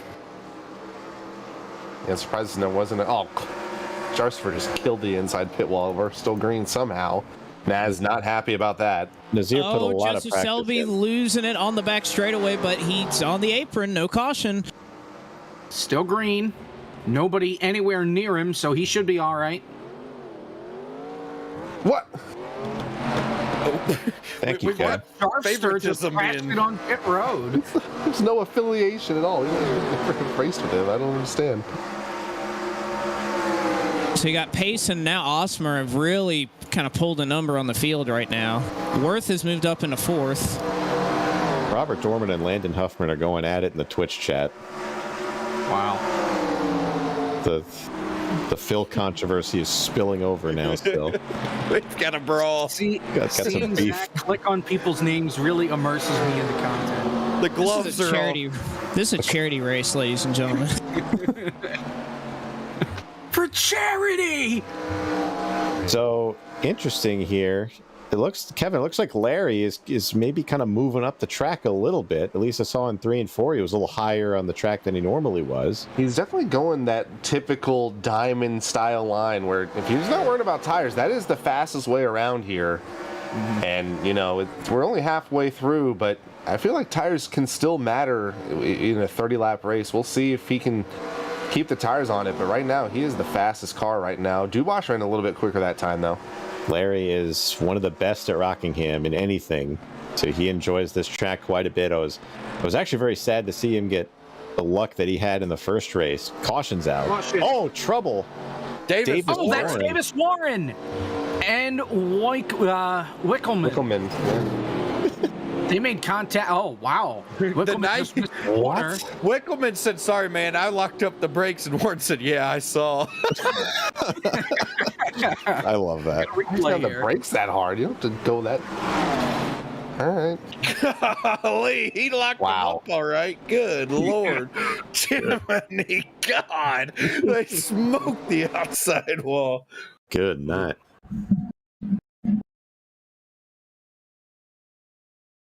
Naz still upset. And Naz is upset. Yeah. Like I said, I don't know what guidelines Justin got, but Naz was out of the way. It was All right, so we did see some spins earlier that were out of the way. now we got the same problem that we had last race. Do you take 2 here or do you take 4? I think Jordan takes 2. Oh no! Larry, no!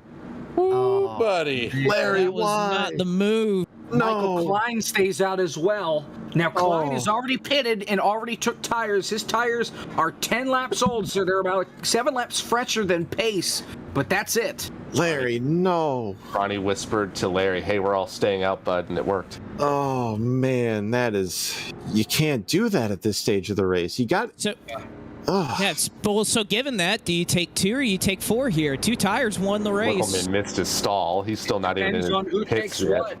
I mean, Worth is taking 4. Dubois takes 2. Osmer takes 2.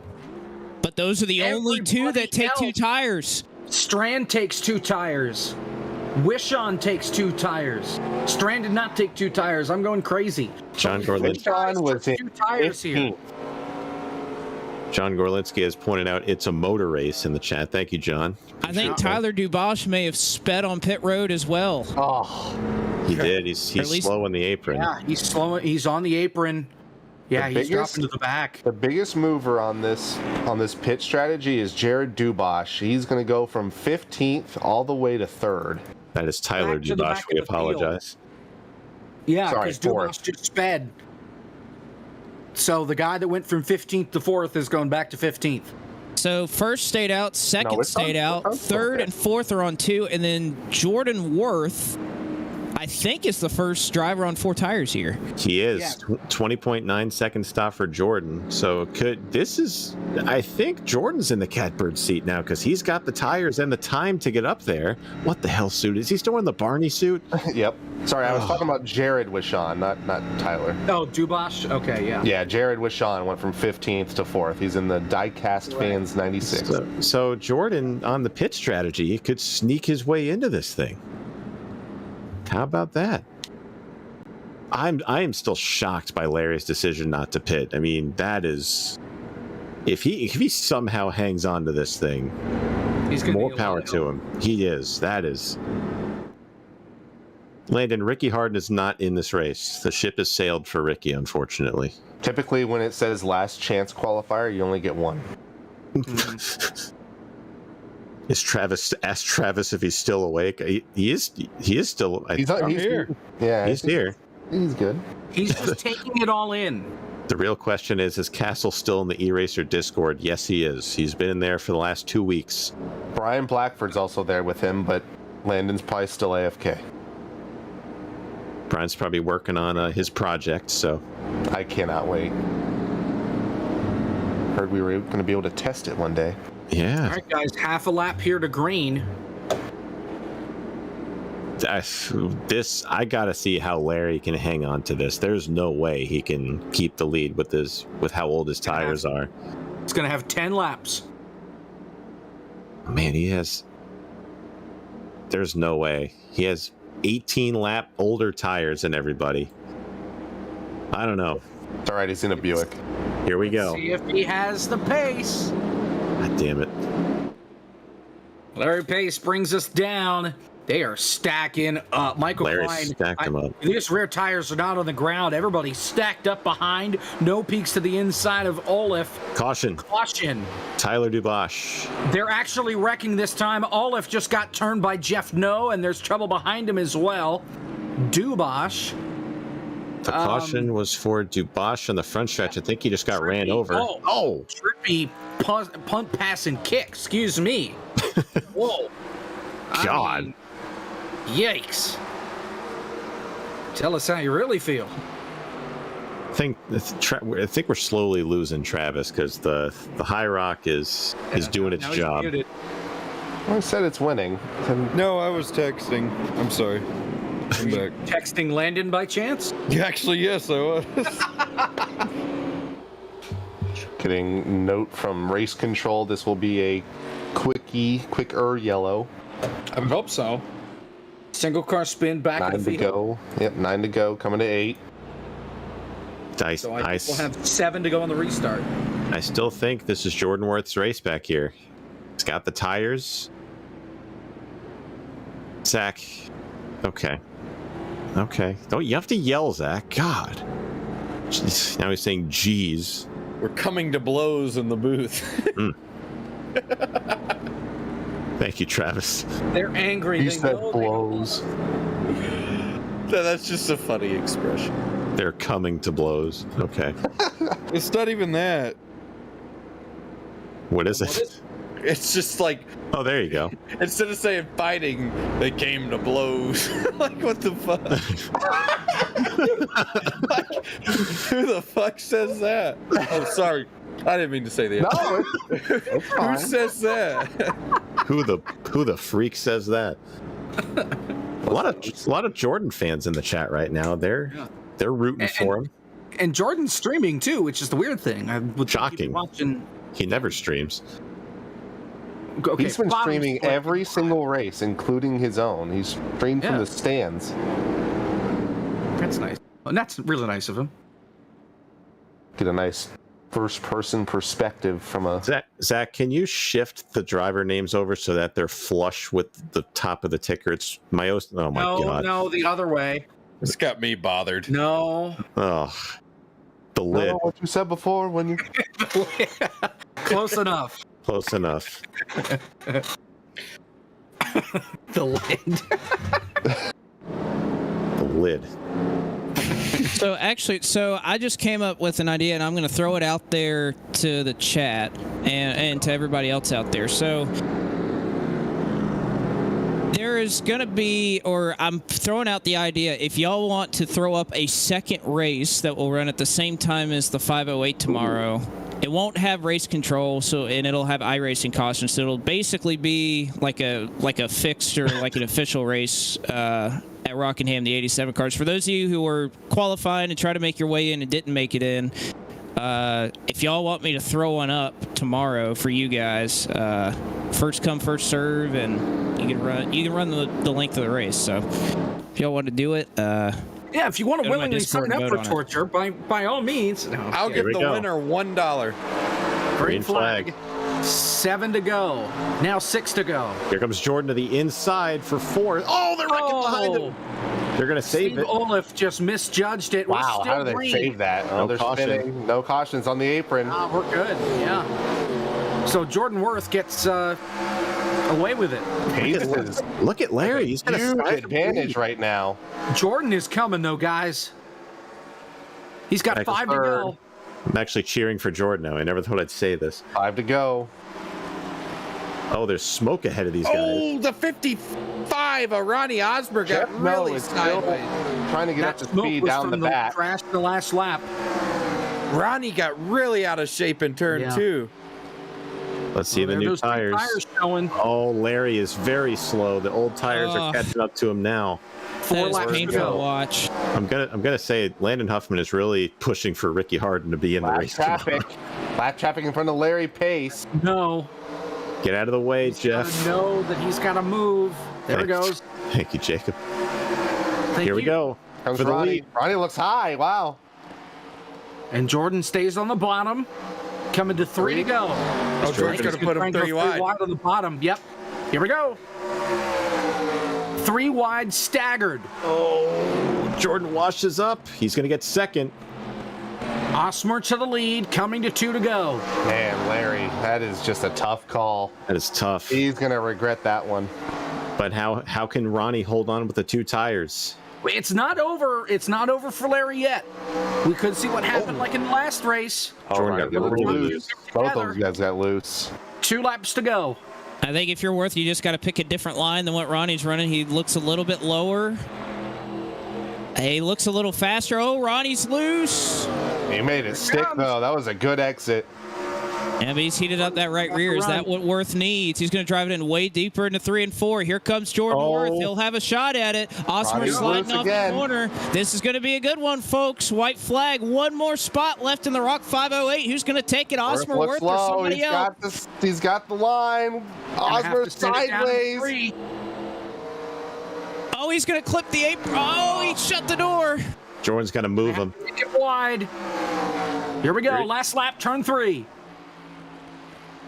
I don't think he's pushed up.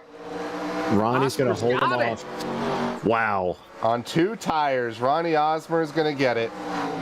Jordan falls just short. Wow. Larry finishes 4th. He is backward in 4th. He is disgusted. Oh, man. And the field for tomorrow has been set. That's it. Yep. Props to Jordan for not just driving it in there and cleaning them out. He did. Yeah. Jordan's a stand-up guy.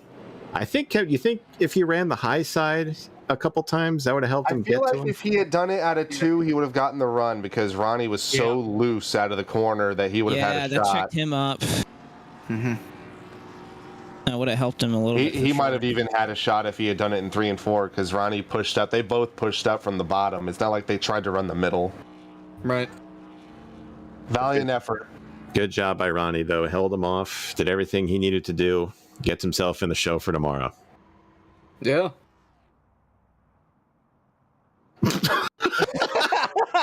Cool. Simon Grossman. Congratulations to Simon Grossman, the late race entry. who didn't even, I don't even know who that is, never participated in this event, but a late donation to the Junior Foundation. Simon Grossman with a $1 million donation. And in a shocking turn of events, everybody has finished 10th in the second LCQ. 1.234 seconds behind the leader. They were 10 wide, and they tied. Everyone gets a participation trophy. What's wrong? Oh, no, he's widening it. Oh, no. That is disgusting. That is awful. What a disgusting act. Oh. God. That's a line drive into left field. That'll be a home run. I'm sorry that went out over our airwaves. That'll make it a 4-0 ball game. What a transition. I don't know if I'm going to put this headset on again. I love how it just crawled off the screen there.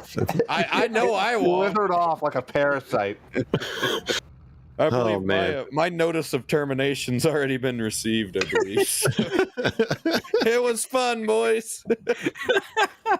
All right, we'll wait around for a second, see if we can't get Ronnie Osmer in here. But wow, guys, that was something.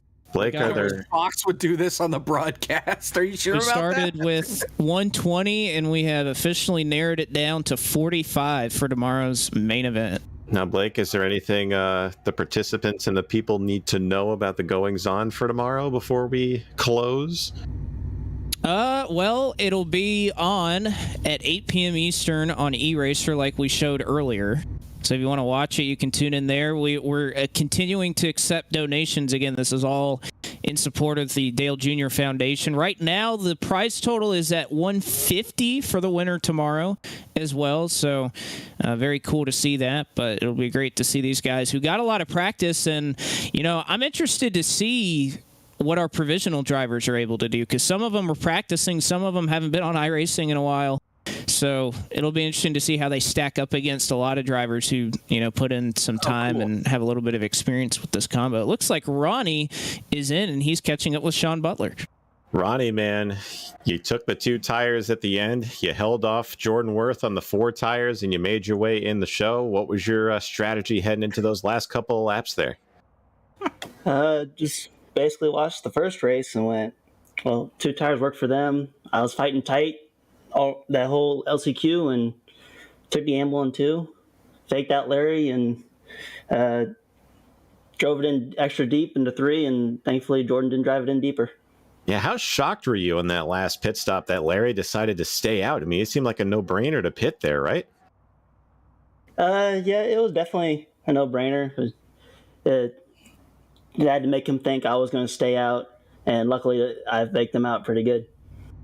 Well, he got the job done, man. Got the strategy right, came in, got the tires, and drove your way to victory lane. So that brings us to tomorrow, man. So you're in the show now, worked your way in, probably had the hardest route of anyone to get in. So what's going to be the game plan for you to get that thing back to victory lane tomorrow? I don't know if I'll be able to get to victory lane, but my goal tomorrow is just to beat my the driver I worked for, Anthony Alfredo. So goal is just to beat him tomorrow. Oh, okay. So Anthony better. Now, would you put the bumper to him to beat him if it came down to it? Oh, definitely. Oh man, we gotta keep an eye on that one. But Ronnie, man, awesome job getting yourself into the big show, and we'll look forward to seeing you running tomorrow night. All right, thank you. Congrats, man. Back to you, Jacob. All right. So, do we have a moment that fulfills the Drew Parker headache of the race? Can be from any race tonight, but I think it's going to be Travis tomorrow after the full bottle of Hard Rock that Let's see. I think we got a couple of candidates. If you think about it, I mean, Larry Pace there staying out. That's got to be up there. I would imagine. He's mad at himself. He's kicking himself for that one right now. the maybe finish, in the tires. LCQ 1. I mean, the LCQs were the most exciting part of the broadcast, I think. James D. Gibson getting kicked out on the restart in Heat 2. David Schilthouse brings up a good point. Art Reimer involved in 35 wrecks tonight. Adam Benefield, because regardless of who hit who, he was just on the shit end of that. He was. But, Zach, where we go? Oh, we've reached the end. Okay. Yeah, he was looking to go back to the hotel. We'll be back tomorrow on E-Racer. Mm-hmm. For the actual Rockingham 508 benefiting the Dale Jr. Foundation. Who's everyone's pick for that tomorrow? You'd be stupid not to say Dale Jr., right? Who's picking me? Oh yeah, that's right. You and Kevin are in this. When you race with Dale, you tend to finish third. I mean, I've beaten Dale, I think, once. So it's very good. He is. I mean, Dale is extremely good in these. It's the Schrader Grandstand. Schrader, sweet. That's my pick for tomorrow, Kenny Schrader. Very pixelated picture of Ken Schrader. Yeah, well, I don't know where Dale and Tony are in this. Zach, you're supposed to know everything there is to know about this game. Team FX. Team FX. All right, so Blake, on behalf of all of us, I just want to say thanks for putting this thing on. Thank you, Blake. Tonight was a hell of a lot of fun. I haven't had this much fun commentating, sorta commentating, in years. Since Road to Pro. Well, even then. You gotta take it a little seriously. This has been fun. Like this is almost core level. That's where we're at right now. Again, if you haven't donated, if anyone wants to put the donation link in there one more time, any and all donations to the Dale Jr. Foundation would be appreciated in support of the event. Absolutely. And by the way, I kind of got to give a shout out to the person who came up with the event, because if this was going to happen, it was going to be like 620 miles or something. Oh my God. So for everybody who doesn't have to drive that extra 120 tomorrow, you can thank your fourth provisional driver who probably talked some sense into making that not happen. Thank you, Dale, for saving us a lot of time. Yeah, I saw a question out there in the chat. Who's the provisional driver? So it'll be Alfredo, Garrett Smithley, Dale Earnhardt Jr., and Landon Castle. will be making their way out. Is Landon ever out of? Is he gonna ever leave the E-Racer Discord? Because he's got to make the race tomorrow. I hope we don't have to interview him because I think we'd have to go over there to do it. We have to move the operation. I thought that guy was in a Christmas hat. For a I second. did too. I thought. Anyways, all right. This has been going on for about 5 hours, so get thank some you all sleep, for everyone. joining us. This is a good Go get some sleep. Rock if you're and in roll. the race, definitely sleep and make sure you stretch your shoulders tomorrow. You ever just stretch? Turn the AC up, and we'll be seeing you.